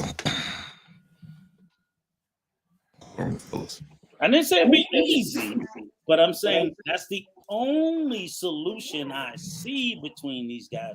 because if they're left to their own devices, they are going to go nonstop. And the problem is not only are they going to destroy each other, they're going to destroy people around them. But it's sort of like that whirlpool effect, in the ocean where you suck other ships out. This ship goes down and this one goes down, and it's starting to pull other ships in its orbit down with it. If we can get them to stop, not only do they not go down, but they don't suck other ships in orbit down with them. And that's what I'm more concerned about. Like I'm out here on the orbit and I'm trying to get as far the hell away as I can. Because oh God, that's funny. You can't win. I love whirlpools. So if that makes any kind of sense, it's because it is a whirlpool effect. Yeah. It really is. It's sad, but they have to stop. Yeah, for the benefit of others more than just themselves. I you know what, and I see both of them are smart guys, but unfortunately, you watching. It's like when you're watching two rams and they lock their horns and they just nobody will stay still enough to unhook their horns from each other, so they just end up dying together, right? You know what I'm saying? And you like, why? I mean, if one of you would just be still, you can unhook your horns and you guys could, but they keep on, with the situation. And I understand both sides. But and I understand E-Black's side more than because, and the reason why I understand his because Daryl is continuously putting out stuff about his family. So I can understand that. Not to say that E-Black ain't did nothing to Daryl either. I can understand Daryl's side too, but I see Daryl more active with it. So my thing is, hopefully these guys will find a way to resolve it. The problem that Daryl has is that he's got supporters that's egging him on to do it. And the problem is, I really think that if Daryl got into some real situation, or let's say he got his channel pulled off of YouTube and he was never allowed to come back, I don't think his supporters would go out and support him. I don't think they would, try to find him and try to support him. And that's just me, the people that supporting this behavior. So I feel like, all we can do is what we can do and try to talk to the young man, when we come in contact with him, But the only thing, go ahead, Rick. Here's the only thing is though. The only thing about that is, okay, if you that's for Marcus Rodriguez. Yeah, I saw what he said. I'm trying to blind him with my Ray Charles, right? So here's the thing though, Clarence, is that we get him, even if he was to go away, it wouldn't stop his supporters from either side from going after the other. The only thing that will make the primary opponents and supporters from stop going against each other is here's a perfect example. They talk about Beyonce and the Beehive, right? You ever the term? Oh, Beyonce and the Beehive, and who is it got the Barbs? Nicki Minaj and the Barbs, right? If you take down Beyonce or you take down Nicki Minaj, you're not going to get rid of the Beehive, and you ain't going to get rid of you will not get rid of their fans, because what their fans is going to do is you martyred them now. So if someone was to take down Daryl, he's a martyr. He becomes a martyr. You rile the supporters up even more. You have to get the primary to say enough is enough for the supporters to stop. Because when you take out the leader, that's martyrdom. Now all the fans gonna go, oh, that was unfair. That's what they're gonna do. Now they can't go, and he doesn't have another channel. They can't go after it. But now they're going to automatically. So remember, his previous channel got took down. Right. They automatically assumed whoever he was beefing with was the result of it, as opposed to it's always better if the people just stop the battle themselves, because then their fans will stop as well. I hear you, man. I hear you. I just Yeah. The way of I thinking. hope there's a way it can happen because him battling him. I mean, just to review, E-Back is battling King. I think we got to give it a little bit of time, and then we need to just continue to talk back channels on both until we can find out who's willing to say, I'm going to be mature enough and I'm going to take the first step towards peace, and then immediately go to the other side and say, hey, they took the first step. Can you take a step? Right. Because then you get them and their camps to come towards peace. But if you Yeah, don't, but I don't think. even if you take a leader out, you doesn't take the army out. People believe that. I'm like, But I you don't. have to take, I think Daryl would be swayed by his true believers, man. I think he would be swayed by them. but I'm saying we have to convince the leader. We have to convince the leader. If you can, if we can't convince Daryl's followers, we would have to convince Daryl. Yeah, We can't yeah. convince E Black followers, we would have to convince E Black. Look, will you two? You in a perfect world, they would do it together. Right. That ain't gonna happen. You got to convince one or the E Black. Can you promise you gonna lay down arms? And Right. then Daryl, he laid down arms. Can you lay down arms? Or Yeah. vice versa. It's like Daryl like to say parlay. And I don't want to parlay between the two of them because it ain't gonna be no good. Right. It has to be a mediator behind the scenes. That's the only way that these beefs ever come to an end. Honestly, Rico, to follow up what you're saying, like Daryl's been in a lot of beefs before, even this one. And I know two of them. Anton Daniels, that's one, and El Guapo. If you know who that is. Yeah. Both. I know. So both. this is the third one I know. If he's had a beef with somebody, I'm like, dude, 3. Like seriously, There's many more. There's many. Doesn't really paint that in a good light. There's To be many more. honest. There's many more. And what's I know the context of those beefs, but Right. it doesn't paint you in a good light for all that. I will admit, yes, I agree. But I will admit, in all fairness to him, if you look at his targets, it's like, yeah, I might. And in a normal world, it was like, okay, why is it after 3 people? If I thought they were 3 rational, normal people, these are other than E Black, who I would not consider off the extreme. The other 2, I consider off the effing extreme. Anton, yeah, I agree with you. And the other one is what it's like. They are horrible.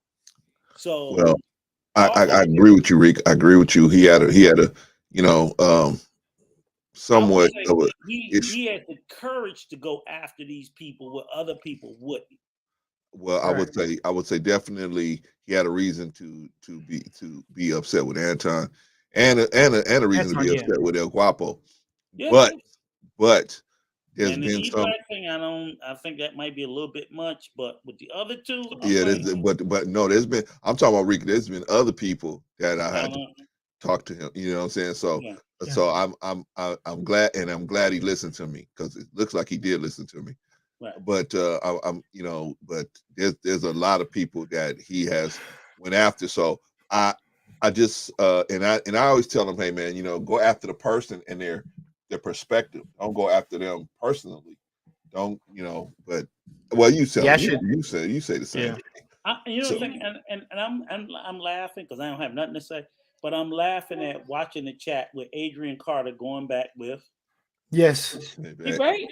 They debating. I ain't even watching it. They're debating. Right. I'm not even in it. But do you see how it goes?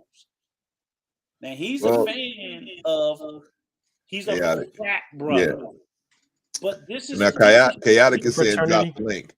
Chaotic is saying drop the link. I will drop the link for you, Chaotic. Oh, that's Jay's link. Well, hey, you can go to Jay's page too. But this is what you have to deal with, right? Let me now, Chaotic, why are you coming now? Because we're about to shut it down in about 15, 20 minutes.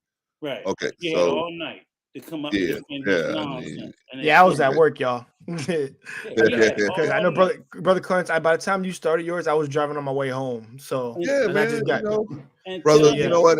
I joined early. Sundays, brother, I understand. A lot of people that come, they only can hang out for an hour or maybe 15, 20 minutes or something because they got stuff to do, man. They got errands to run and stuff. So I appreciate them, but I know that a lot of people have told me in the background, hey, I got my children listening to you, Brother Clarence. I know you're gonna keep the show this type of way or whatever. So that's the only reason why I say anything to me. If this was the kind of channel where it was just all men, go for it, man. You know what I'm saying? But that's why. But I got, man, I understand, man. There's gonna be a lot of people that only got a few minutes to watch from the front end, from the back end, in the middle, whatever. It's all good. Okay, definitely. So I am going to bring up Chaotic Live. Rico, remember what you said? Remember all that stuff when you was crying? Oh. I ain't gonna do it no more. I was dying. Rico, please. All right, okay. So remember that, man. We gonna have a civil discussion. Yeah. Right? Civil discussion. Civil discussion. All right. Hey, can you guys hear me? Chaotic Live. Can you cam up? Can you cam up? Yeah, we don't know who you are, man. Can you cam up? No. We can hear you, just a little low. He might be in the car. Wait a minute. Hold on for a second. Yeah, I'm at my parents' house. Can you hear me? Yeah, we can hear you now. Shout out to Mom. When I leave here, when I get back into town, I want to, this is all in fairness, but Clarence, Rico, I don't like beating up on old men, but please come over to the Kevin Cells tonight at 9:00, man. 9:00 Eastern Standard Time. 9:00 Eastern Standard. Yeah, I won't be there, brother. I'll be sitting there. I'll be watching Chuck Chicken with my granddaughter, brother. So now I won't. Okay. Well, look it up. Yeah, Chuck Chicken. Look it up. Yeah, my parents live in the woods, so I got bad reception here, but I'm gonna return the favor tonight, though. Okay. You can do it all you want, man. I won't be there. So Rico may be there, but I won't be there. I'm being respectful. I'll watch. Yeah. Rico, are you gonna come over? It's Kevin and Cells. Maybe, maybe not. Do you need me? Do you need me? Sure, I'm inviting you over there. No. Yeah. Do you need me? No, I don't need you over there. Okay. But, yeah. Okay. Well, it's Kevin the Cells. So if you're interested, please come over. Kevin in the Cells. I'm not doing it on Chaotic Truth. But if I don't come, you don't need me to roast me, right? No, I know I'm not about to roast you. I'm about to return the favor. What you guys did tonight. All I'm saying is I may not want to be bothered with it, but you don't need me to do what you're going to do. I want you to do it, and I don't want you to say you didn't roast me because I didn't come. All right, I'll talk to y'all at 9:00. Wait. Chaotic. Yeah. Chaotic. Yeah. Before you go, man, can you put the Kevin and Cells link in the chat, man, so the people can know to go there? Look, I can't do it right now on my phone. Oh, okay, got you. I got you. Okay, I'll try and do it. All right. That's Chaotic, and he has to go. What is Kevin Cells? Is that like? He's got two channels. He got a channel where he discusses like major topics, like news topics, and then he's got a channel where he just attacks people, where he just goes in on people. Yeah, he got a channel where he just has beef. And, this is the first I'm hearing of that. Jay, I thought it was just doing streams. Jay, in English, he lies on them both. He lies on both of them. I mean, Rico. Rico. Listen, Listen, I can't determine that yet because I haven't seen his stuff. So let me go in with a clear head and see that first. He's got two channels. I will tell you this, Jay. We've demonstrably proven him to tell an untruth. No, he proved himself. It's been demonstrable. So I'm not making this up. I'm not casting an aspersion. No, I'm not saying you are. Yeah, but it's just that for me, I won't know until I watch it myself. If I sat there and told you, Jay, I don't know Clarence, and you be like, you was just on the stream with him last week. It's different. Yeah. Like either he's senile crazy or he's just a liar. So when that happens maybe 2 or 3 times, in my mind, I see a pattern of people who tell untruth, especially when they're under pressure. When they get under pressure, they will just, because they rely on their audience being gullible. That's what it is. So again, that's fine. I'm not mad about it. But when I see it and I call it out and people get offended, I'm like, I ain't dealing with it. Okay. I mean, Yeah, but yeah, that's what you're literally, saying. when you 2 days ago tell me, you literally, Jay, this is the sentence. You don't like America, you can leave. I didn't tell him to leave. This is in the same sentence. You don't like the country, you can leave. If you don't like it, I didn't tell him to leave. Like, you just fucking told me to leave. Yeah, that was the issue. That's one issue we had where we You kept already know. telling, we In kept the telling them same sentence. you can't say to every time black person has an issue, you say, well, if you don't like America, leave. But And then you when say, white well, people you're have an fucking white issue, people. I they didn't tell don't, him to tell leave. them to leave, right? So we like, wait a minute, that's not right, right? You just So- said it. Dude, like, bro, that's okay. Okay. But And- hey, okay, yeah. Jay, We're not here to. I'm not here to roast them or whatever. But Jay, exactly. That's just You the go thing. do your own research, brother. You go. yeah, I'll do my own research. But I will say this: if, I got off 3 the live comment what you streams said, with yeah. him. I got 3 live streams with him already. And You I'm can on go. all of them. You can go if you can stand all the cussing from Rico. Go over there and check it out. Go over there and check it out. You can go No, there and I check out can. what I it is, can. and you'll see for yourself. You'll But see for yourself. But you'll sit back, Jay, be like, I know. Yo, man, why just he was highlighted cussing. Rico just now. Yeah. And Some people Rico, be like, Rico is biased. I want you know. to have your own opinion of him for yourself. No, definitely. I'm able to do that. Do with yeah. anything. Rico I'm able is to clear biased. my head and just go in with a And, clear mind. he's seen Just all do this me a stuff favor, before. Jay. When you come here, be like, Rico, I know why you was cussing. You will say that though. All right, well, I'll find out. Upon viewing all of that stuff, you will say, "Now I understand, Rico. I understand." Right. And the thing is, like I said, I do that with anything. I go into something always with a clear head, and I always have to evaluate information, analyze, literally break it down, and then once I get it to everything that you're saying, then that's it. I don't hear just one thing and that's it. I have to hear multiple things. Right. Because that's how people always jump on the bandwagon. Oh, look, he said that one thing, not hate him. I'm like, hold on. Can I ask you a question? Yeah. What did he just come up for? Was he expecting an apology? Because the whole thing was like, No. I think that was his way of inviting the audience to his channel tonight, so that he could cook us off. Yeah, I think that was his. That was his. He said all that in the chat. So my whole point was like, if you are not going to converse with us, you came up here to invite me. I've already told you I'm not going to your raggedy chat or your raggedy channel. So what was the point? I'm just trying to figure out what was his point. I think that was the point. Come up and say it wasn't to get you or me to go there. Maybe it was. Maybe he wanted us to go there. But you think I'm going to take my granddaughter out of my arms? My baby. I'm going to take my baby out of my arms, and we sitting in my recliner watching Chuck Chicken. I'm gonna take her out so I can get. I still gotta look that up. Roasted. Can I ask you a question, Clarence? You're gonna like it, Jay. You're gonna like it, Jay, because it's actually in Chinese. You'll love it. Can I ask you a question? I'm typing it in now. When I asked him to invite me to his channel, I never heard from him. Only after the night, from me sitting there putting that flamethrower on his behind, did he come and invite? Okay. When I was asking him before, you can't come over there drinking. I'm like, no, invite me over. You've heard me on several times tell him. What I thought you was gonna do is, what I thought you was gonna do, Rico, is invite him over to you and Arshawn. That would be a better thing because you got Arshawn there too. He knows it. Exactly. He heard me. I watched that with my niece probably one day.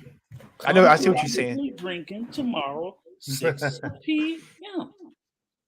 Bring all your little incels and all your little cuck buddies with you. Right.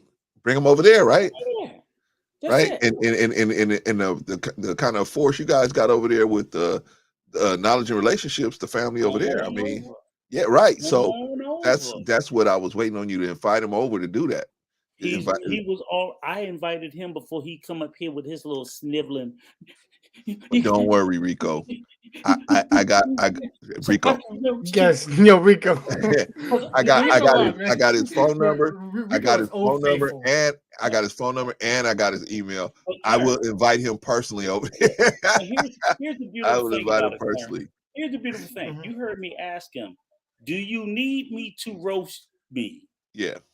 Yeah, I heard you say that. And he never answered. Because guess what? Tomorrow, I'm going to roast your ass whether you come or not. I need you.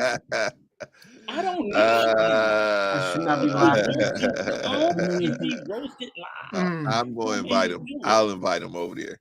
Yo, I ain't bro, even in knowledge. Brother I'm Clay. not even on the knowledge and relationship. Shout out to knowledge and relationship. I'm not even shout on out for the them. network, but I'm gonna invite him over there. But no, we're not doing it on knowledge and relationship. We're doing it on our own. Look up critically. Oh, you got your own channel? Yeah, we got our Oh, own. okay, okay.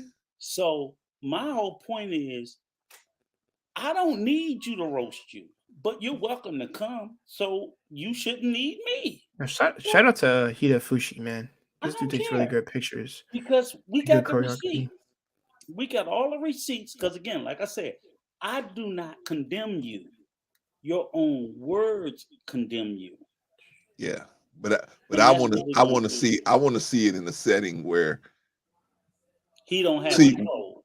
Well, no, Rico. Sometimes, man, you need like you need somebody to let you know, man, that you're going off the rails. And I think Arshawn would be there to do that, right? But you can still get in your points. But Arshawn would be there to kind of keep the peace. So that's what I would want to see. Much. Because on Kevin and Sales, it's a bloodbath over there, man. It ain't no like there ain't no mediation or nothing, and it's all of his cronies that's there. Right. But not, I don't want to call them cronies, but all of his supporters are there. They're not cronies, they're cucks. Well, all of his I'm gonna call them supporters. He's still all of his supporters are there, and so it's difficult. I see him sometimes. It gets difficult for him to run the show in a balanced way. You know what I'm saying? If one of his favorites, one of his favorite people gets up there, man, he'll let the dude talk for like 30 minutes, right? And you be like, wait a minute, how can we have a discussion if you letting one person talk for 30 minutes, the rest of us only getting 2? He still look tired. That ain't gonna work. You think let me tell you, he come to this space where you give him far more leeway than he deserves, which is fine. And even here in the space where he's still protected, you be like, he still gets slaughtered. He gets slaughtered. And the reason the reason why he feels unsafe here is because his arguments don't withstand scrutiny. The stupid things he say don't withstand the daylight. I rock with Clarence, but he's about to get it too. I'm about to get it too. Hey, I didn't. You see all the stuff you're saying? Yeah, I'm about to get it. Get what? What did I do? I'm the one that brought you on 3 times, and I'm gonna get it you now. Said read my last message. Hey man, how come Kwame didn't get it? How come Kwame didn't get it? Kwame Brown, Courtney didn't get it. Right. They're the ones that dropped out the program. How come Lauren and Lisa didn't get it? How come they didn't get it, man? You gonna give it to me? COWARD. Okay, that's crazy. COWARD. Man, I don't know. COWARD. That's Kwame what he kicked is. me off. Coward. No. What? Kwame kicked me off. You bifocal. Oh, come on, name calling now, really? Oh man, wow. That's okay. I mean, Rico, I'm not saying you ain't name calling him either, but at the same time, like, dude, like, I'm literally telling him he's a coward for what he says and does. That's all I ever called him. Okay. A coward. Okay, so chaotic. Chaotic. Hold on, y'all. Because I said I was going to do this, and I'm going to do this. What's the name of your channel, Rico? What's the name of your channel? Critically drinking with Rico. Is it really called that? Yeah. Critically drinking what? With Rico and Arshawn. Tell him I have a nice cold cocktail for him. All right, let's get over here. All right, let me get the channel. Yo, Rico, you funny. Man. You're like one of my uncles. I didn't know that, man. I would have. Let me subscribe right now. I didn't know that you. I didn't know that you guys even had a channel. Why is And he worried? Why is he Subscribe. worried about where I served when he didn't? Okay. Let me give this to Chaotic. He don't need to worry about where I served. He didn't.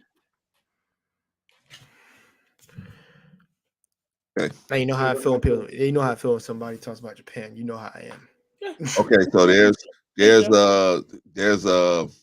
Chaotic. up. There's Rico's channel, and you know what I 6 mean. p.m. Get on there Eastern and time talk tomorrow. 6 You p.m. can come Eastern time tomorrow. He can bring all his little incels. You can bring We all your don't people. care about the chat. Yeah, you We can don't get care Rico up about to the chat. 500. Yeah, you guys can do that. That's funny. Because believe it or Can't be not, better. we will be discussing you, sir. Okay. We will be discussing you, sir. Yeah, I'm gonna be at a distance for that. I got other stuff to do. But and I don't need you to roast you. All right, If you y'all. need me, say so. All But I right, don't y'all. We need we you. we All right, brother we Close, got let to me go. say a couple of things. And don't Okay, worry, yes, it sir. don't Go pertain ahead, to brother. this. Don't Go worry. ahead. I'm gonna say, yo, listen, Rico, have a drink. And like I said, just be with your wife, your grandkids, kids in general.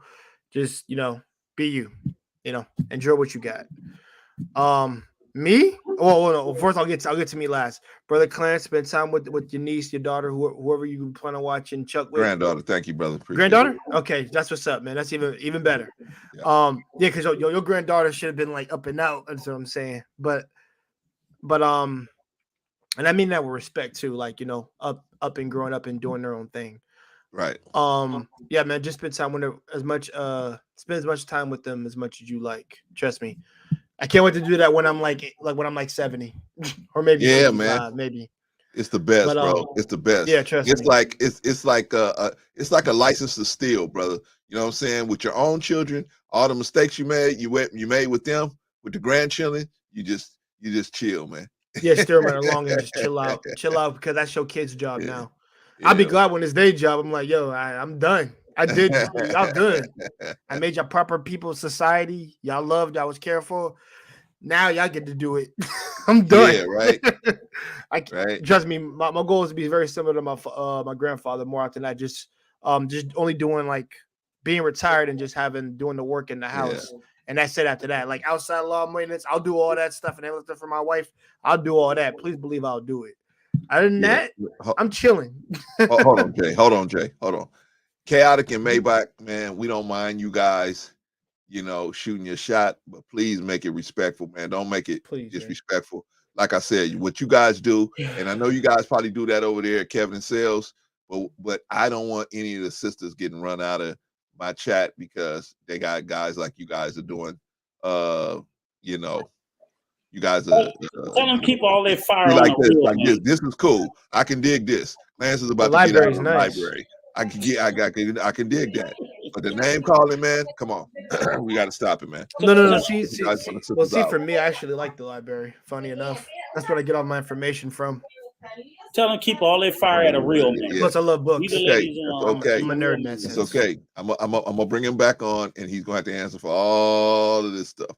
But anyway, good. Go if you guys haven't already. Go over to. I put Chaotic and Sales out there, and you go over there and check him out, and check Chaotic as well.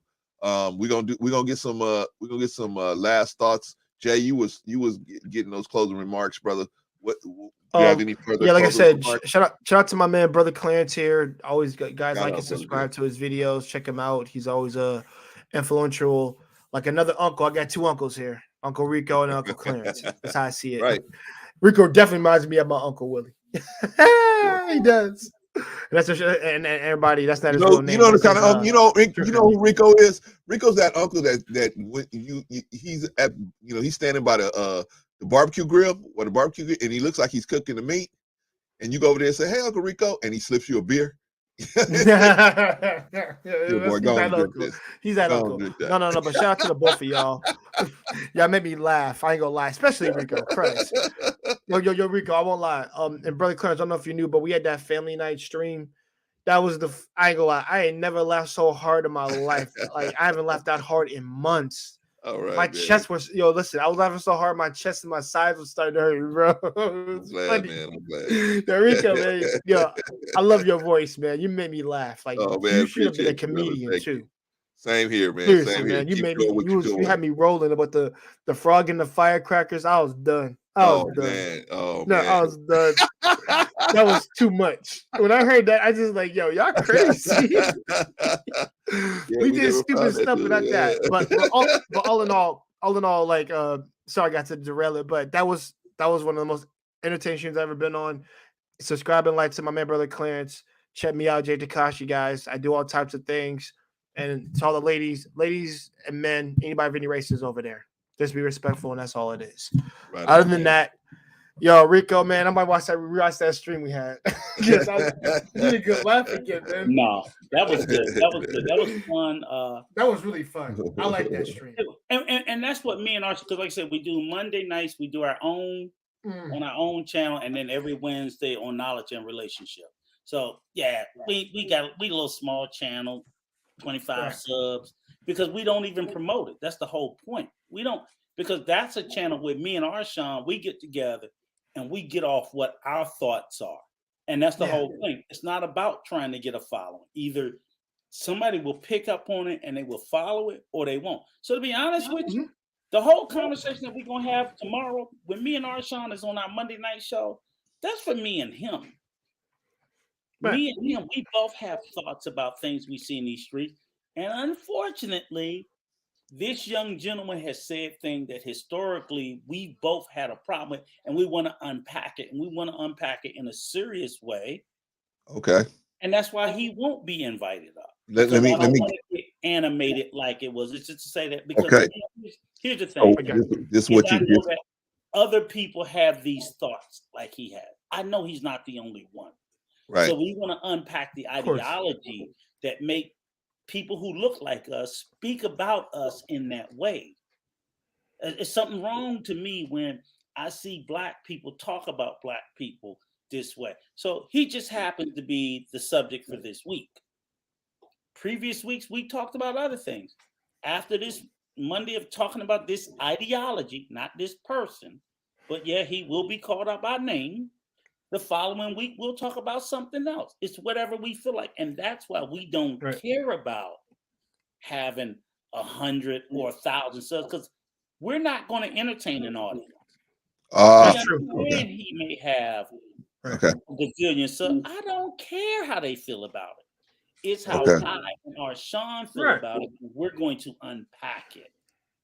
So that's everything we do. You know, when we do our Monday show. Now on Wednesdays, that's on Knowledge and Relationships. We do something different, but we always it's never lost on me when people try to do the whole I got more subs than you, and I'm like, you got 1,000 subs. You act like you got 1 million. Knock it off. That's Kevin Sanders. 1.2 thousand subs. I'm like, okay, if you want to count, I can count too. I got 25, you got 1,000. So what? Yeah. It means nothing. Yeah. It means nothing. So you can't throw out a number like, oh, you got 1,000 subs. You got 1,000 idiots. Okay. I'm not supposed to laugh. I don't want any of them. Oh man. I don't want anybody Shit. nobody who would sub to you. I have anybody that would sub to you and follow your ideology is that's not my plan. But okay. Wait a minute. Let me say this, Rico, real quick, and I'm gonna let you finish. Okay, chaotic. You saying, hey, I'm about to watch Clarence and Rico tonight. Watch this. Okay, be careful. I'm gonna tell you like I'm gonna tell you like Elijah Muhammad told Minister Farrakhan. He said, brother, you better watch what you say on that radio station tonight, because I don't think you want to clash with me in the public. And if you say something that make us have to clash in the public, then that's not going to be a good look for you. So I'm gonna tell you, have fun, enjoy yourself over there, but remember, brother, don't take it too far. Let Don't me take be it too clear to you. far. How Chaotic has always made himself get in trouble is he does this too much. I literally watched him on a stream talk so much, so fast, lie so fast, so much, talking about he used to go to the club and get all these beautiful women, and he literally said, "I got the baddest bees in the world," Right. and he used the B word. And they kicked him off the show. And I watched him in crocodile tears. Well, I gotta go. Well, I gotta go.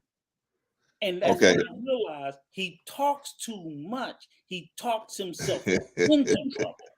Hold on, Rick. Hold on, because I got to address Maybach. Maybach, I hear what you're saying, and I know you one of his ardent supporters.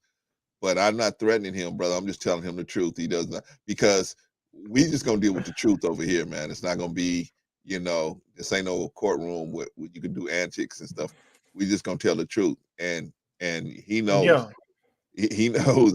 I will just take the truth one step at a time and get it. So I don't want him to do anything that's gonna have to put me in a position to do that. I like the brother. I don't like everything he does, but I definitely like the brother. But I'm not threatening him.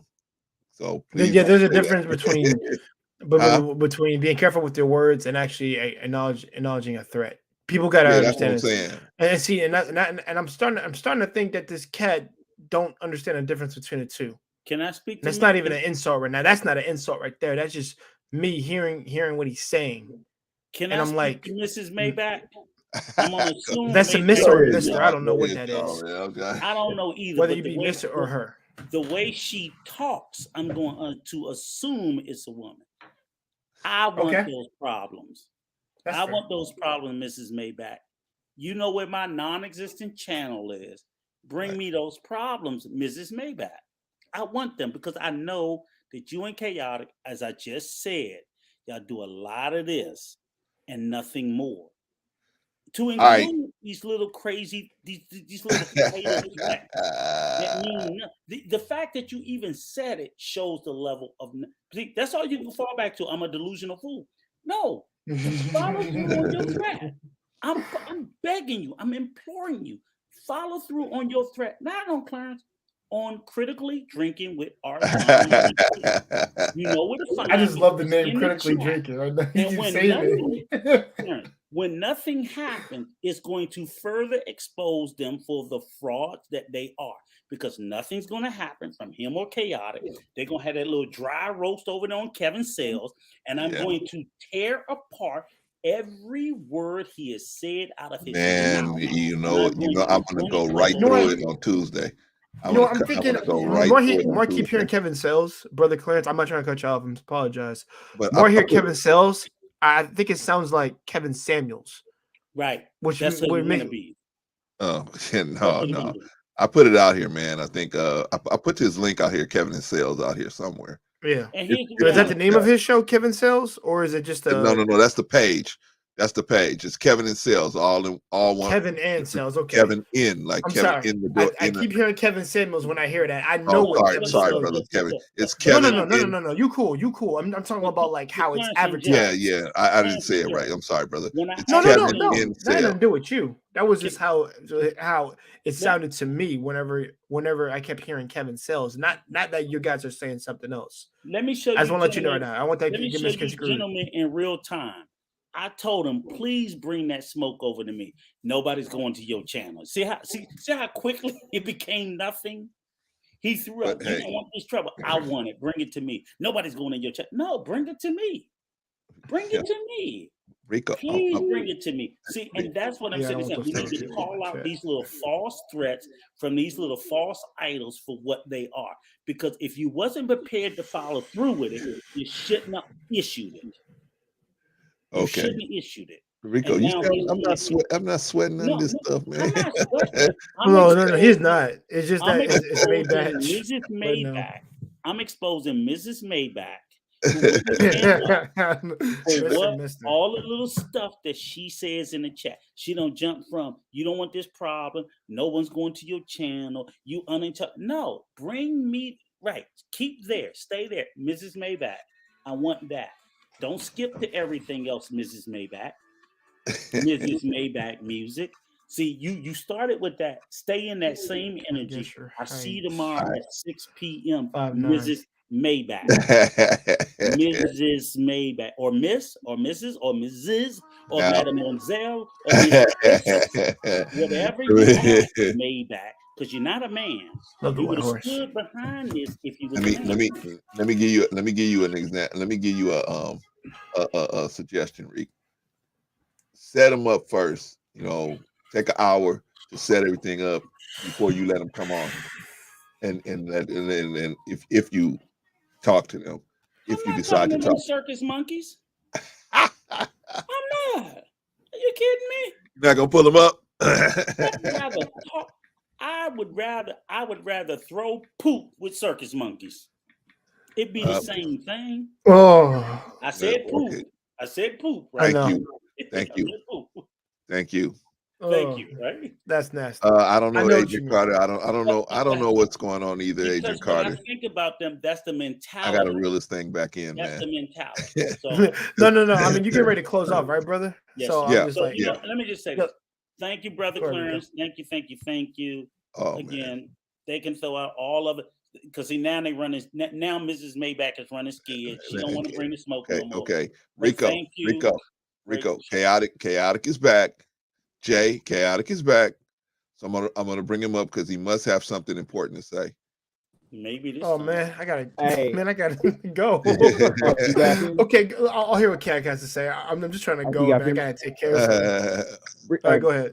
Clarence, can you hear me? Yeah, I'm here. We can hear you. Not Clarence, Rico. Just like Darrell and just like other channels, if you use my material, I'm gonna copyright you. So just fair warning. So I'm telling you, if you use it, I'm going to copyright you. So be very careful. Hey, get ready to throw me a strike because I'm definitely gonna take whatever you said about me tonight. I will be reviewing it on Tuesday. So definitely be ready to Rico, I'm warning you. Definitely. I'm gonna give you a copyright. Did I not tell you what a coward he I gotta was? drop off though. Did I not tell you? All right, Chaos. Clarence, I'm glad you got that. Oh, my bad, Chaotic. Okay. So Jay. How we say that in Japanese? Jay, was that a mic drop? I told you, I will not use my words. I will use his words. Yeah. So now he's trying to keep me from using them for everybody can hear all the disparaging things he said about black people. You can copyright me all you want. I'm going to run your little black hating, black white supremacist tail down in these streets. You and Mrs. Maybach. It's gonna be tough to crawl off under a lot of the stuff that he said, but hey, maybe he'll do it some kind of way.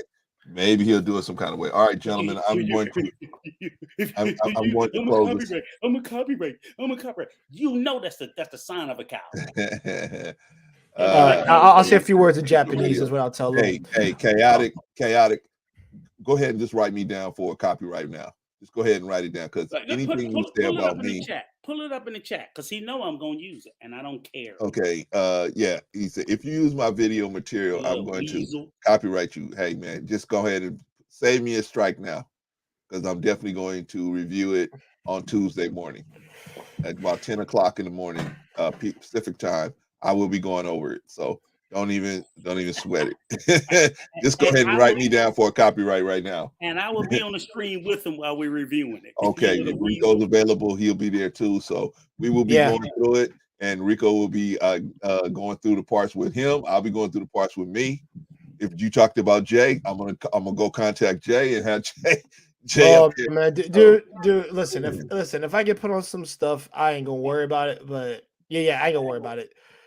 The difference with me, like I said, nothing hurts me. I'm like it's very hard to get me to even he's really just playing, man. He's just kidding. He's just kidding around, Jay. We're just playing around. But yeah, seriously, I am going to review it. I am going to review it, chaotic, and I would definitely be going over it on Tuesday morning for sure.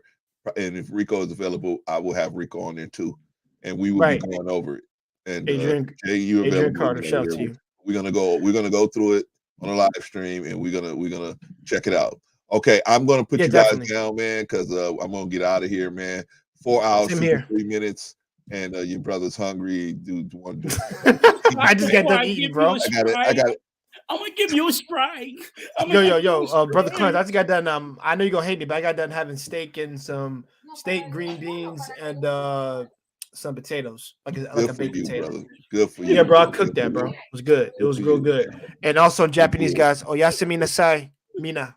How dare you use my words That's Good real for against you. me? Japanese too. Don't you use That's my words Japanese. against me. I'm Yup, gonna strike I you for speak it. using my All words. right, right on, man. I'm Good gonna for you, strike brother. you for All right, using my Jason, I'm gonna bring words. you down, man. Appreciate you, man. Thanks for stopping through, bro. Appreciate you. Weasel.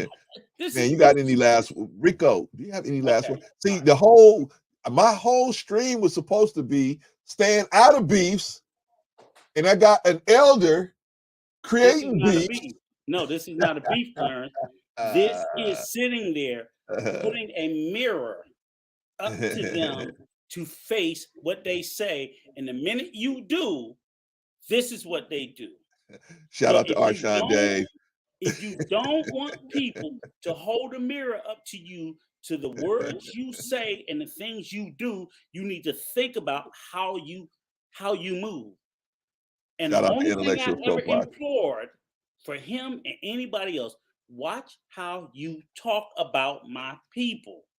I get you, That brother. wasn't too much to ask. And you know what he did? He laughed in my face. I'm old. I'm a drunk. I'm this. I'm that. I'm bald. In fact, him and Mrs. Maybach. Fine, I'm gonna be all those things. But I'm gonna indict Hey, you. what about being a bum? And a You bum. forgot about being a bum. And a bum. But in and a spite of drunk. all that, in And a spite of drunk. all that, I'm going to indict you with your own words. And you know why he's running so scared? Because Why? he knows what he said. He knows how it sounds. It's a lot to get away from, man. There's a lot. He has said a lot of stuff, man. You can just use my live streams and Your just see all the stuff stuff, that he said. stuff he said on his, stuff that he done said on so many other places. And I'm like, you will have to answer for your words. Mrs. Maybach, do all you can to dry those tears tonight, Mrs. Maybach. Do all you can. He's done. So while you threaten Clarence and you threaten me and our channel, let's see how long he'll stay up. I don't know, but don't worry about it, Adrian Carter. How's the YouTube loud and say? Don't even worry about it, Adrian Carter. You see, me and Rico ain't sweating nothing, man. Don't I'm gonna ask you worry about it, man. Mr. Carter. I'm about to ask you to how do you allow him to say all this? Yeah, When I'm don't done even worry chopping about it up. All right, man. That's So all I got to say. Thank all you, sir. right, brother. Thank Great you, brother stream as Rico, as always. always, man. On point, always, man. And I appreciate you apologizing. See, let me tell y'all something about this man here. This is for This you, man, chaotic. Chaotic. This is for you. this man You and Mrs. Maybach. apologized, and he didn't have to, and I appreciated him for that. And so y'all say, well, why you always got Rico on? Because I know Rico will kick me in the behind when he's mad, when he mad at me. He sometimes he get mad at me for having chaotic on. He's like, why you let chaotic come on? Why you shouldn't let him get away with it. Then the same thing when he feels like he's out of pocket, he'll step up. He'll be the first one to step up and say, hey man, I was out of pocket. Sorry about that. So I want people around me like that, man. I can dig that. Okay, so what do y'all think? What do y'all think? I mean, 5 hours we did, y'all. 5 hours we did on beef, and here I am trying to get E Black to stop beefing, and I got Rico in here beefing with Chaotic. I guess today I was a hypocrite today, huh? Shout out to everybody. Shout out to Daryl Long. Shout out to Truth. Shout out to the other trucking brother that was on the live stream with Daryl last night. Shout out to Rico. Rico Young came in. Strong performance as always. Jay Takashi came in. If you ain't already subscribed to Jay Takashi, send a chat, look it up. He came in. Strong performance as always. E Black came through. E Black came through. Strong performance. We don't always agree, but that's my brother. But he came through. Strong performance. Chaotic came through. Chaotic came through. He had his performance was a little suspect today. He usually comes through with a strong performance. All of those insults put him on the suspect list. But go over to Kevin and Sales tonight. He said 6 p.m. Eastern, I guess. Go over there, check him out. I don't know. He might be on right now, huh? Or whatever. But go over to Kevin and Sales, check him out. The link is in the description. And go Rico and Rico. Go over to Rico's channel. I didn't even know Rico had a channel. I went over there. I always thought it was just only on knowledge and relationships. They got Rico and Rashawn got their own channel. So go check them out. It's in the chat. Everything's in the chat. I think we had strong performance by everybody. Chaotic came through and brought it down a little bit with you know, the whole I'm gonna roast everybody thing. We'll see. We'll see. We'll see. If you might get off a good one every now and then. But you know what I'm saying? He better be on point though. He better not say nothing that's wrong. Because if he says something that's wrong, believe me, I will be going over the whole thing. Probably the whole thing. If it's under 5 hours, I will be going over the whole thing in my at least what he said about me and Rico. I will be going over that in that that video. And so Chaotic, save me a strike because I'm gonna get my strike right away. I'm telling you right up front, I'm gonna get my strike. So, but anyway, thank you everybody in the chat. Everybody in the chat. Adrian Carter, appreciate you, man. Appreciate you, Carter, standing 10 toes down with your brothers. Appreciate you. Maybach, we appreciate you coming through. You know what I'm saying? We just gotta stop with the name calling. But even then, you guys leveled it out, so that was cool, man. I appreciate that. You know, I don't mind you guys taking shots at Rico, but you know, like I said, I got people with their children in here, and if you guys come too hard, the women just fall off, and I don't blame them. I don't blame them for that. Let's see, Adrian. Who else is in the chat? Who else is in the chat? Who else is in the chat? The Intellectual Soapbox. Appreciate you stopping by. Arshawn Dave. Appreciate you stopping by, bro. Appreciate you stopping by. Let's see. Intellectual Soapbox it's Mr. Best. Mr. Best. Appreciate you stopping by, brother. Appreciate you stopping by. You should have. You know, Mr. Best. It was sometimes we was going so hard, man. I was trying to control so many different things. I didn't get a chance to read all these chats, man. You know, sometimes I have to dedicate myself to what's going on the screen, especially sometimes Rico and Chaotic, man. You know, those are like they're like the kids on the playground. You got to keep them separated all the time. So it took me a lot, but I got you, brother. Shout out to is this your new channel? I hope it's your new channel. Go check out Intellectual Soapbox. Go check him out, Mr. Best in the World. Shout out to the brothers on the panel. Knowledge and Relationships in the building. Go over to Knowledge. If you haven't already subscribed to Knowledge and Relationships, go on over to Knowledge and Relationships. Let's see. We already did Chaotic. Let's see who else is in the chat. See all that talking. HJ, appreciate you, HJ, stopping through. Let's see. We're doing a roundup here. Let's see. Trey, the NBD. Appreciate you for stopping through, brother. Appreciate you for stopping through. Let's see. I already got Trey. Let's see. I already got Adrian. Marcus Rodriguez, my brother. Appreciate you, man. Thank you for your service. We appreciate you, man. Let's see. Who else is in the building? Who else was in the building that we did not get? Who else is in the building that we did not get? We want to shout out everybody in the chat. See, the chat is small enough for me to be able to do this, man. So let me roll through it. Snuggles came through. Snuggles came through and tried to ask for the link, like, you know, Snuggles gonna come up. I'm like, what? Snuggles gonna pop in? But okay, whatever. It never happened. My heart isn't broken. I appreciate that, though. I appreciate the pump fake. I appreciate that. Who else came through? Ron P, always a supporter. Appreciate you, Ron P. And thank you for your service, sir. Appreciate you. Chris, the real estate pro. Thank you, man. Appreciate you for stopping through. Everybody did such a good job in the chat, man. And you guys did do a good job monitoring it. Because sometimes I don't catch everything, man, especially with Rico and Chaotic, man. I I gotta be always separating them. Sister Enya, appreciate you stopping through. Appreciate you, sis.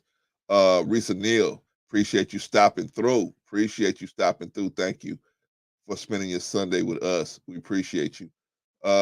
Let's see who else. Danique, appreciate you for stopping through, my man. Appreciate you stopping through. Let's see. I did HJ. Let's see. Don Harden. Appreciate you. Appreciate you, Don Harden. I appreciate you stopping through. Who else? Who else is in the building? Who else is in the building? Who else is in the building? Who else is in the building? Who else is in the building? Who else is in the building? Let's see. We're gonna go all the way through. We almost there, y'all. We almost there. We almost there. Who is this? Agent. Okay. Let's see. We almost through it. We almost through it, y'all. I got one other person that I know came through that I haven't seen yet. Let's see. I know it looked like I'm old, but I'm not that old. I can see. Oh, Sim Sema, RRP. Appreciate you stopping through, man. Appreciate you stopping through. Let's see. I got Snuggles already. Let's see. We got some stuff to do, you know what I'm saying? We had some people come through. Appreciate y'all. Here she is. Don Frank. Appreciate you, Sister Don Frank, coming through. Appreciate you. It's all love. It's all love, everybody. Let's see. Did I get E Black? I got E Black already. Appreciate you. I think E Black is might be he might be he's what you call that? He's live streaming right now, so you can go see him. Call me Hawkeye. Appreciate you for stopping through, man. Appreciate you for stopping through. Let's see. Critically drinking with Rico and Arshawn. Thank you. Mr. Rucker came through. Appreciate you. I didn't even get a chance to get Mr. Rucker up here. Appreciate you, man, for stopping through, bro. And let's see. That's Rico. Don Frank. I think I got everybody. Oh, Be Easy. Be Easy. That dude. Be Easy. My brother. You need those shirts? Be Easy. A Story to Tell came through. Thank you, A Story to Tell. Appreciate you for stopping through. Let's see. Oh, Sister Enya. Both of them. Both Sister Enyas. They stopped through. An Arch. What's this? Rosarch. He came on the panel. Strong performance. Young brother, strong performance. Did an excellent job. My man Monty came through in the chat. Cool. Thank you for showing. JD. Glad to have you. Thank you for stopping through. Let's see. And that's it. We got through everybody. Appreciate all of y'all, man. Appreciate all of y'all for coming through. Okay, y'all. So the next live stream I'm gonna do is gonna be on Tuesday. Thank y'all for stopping through. And we're gonna be talking about Chaotic, because Chaotic is supposed to be cooking me and Rico tonight. I won't be there. You think I'm gonna take? My granddaughter's 4 years old. Her favorite thing to do is sit with me in my recliner and watch Chuck Chicken. You think I'm gonna kick my granddaughter out so I can be on a live stream with Chaotic? Knock it off, man. Knock it off. Go somewhere and deal, man. You know, I'm done. Yeah, I'm done. Let's see. Intellectual Soapbox. Mr. B said, this is my new channel. Shout out to Mr. B with Intellectual Soapbox. Appreciate you, man. Yeah, man. Any of you guys got channels, man? Just let me know. We'll you know, this ain't the lead attorney, man. You ain't gotta pay no super chat to get the channel shout it out. Appreciate that, man. Just let me know. And so far, so good. We can just shout out the channels, man. So you know, peace and blessings, man. Peace and blessings to you guys, man. All right, so yeah, like I said, Tuesday, probably about 10 a.m. Pacific I'm gonna probably be going through whatever he did tonight. So you guys go over there and check it out for yourself, and then come back and meet me here, and we'll break it down. Thank y'all for coming out on a Sunday afternoon. Appreciate y'all, man. Appreciate y'all. All right, I'm gonna cut this one off, and thank everybody for coming out, and we will see y'all on the next one, probably Tuesday morning. Peace.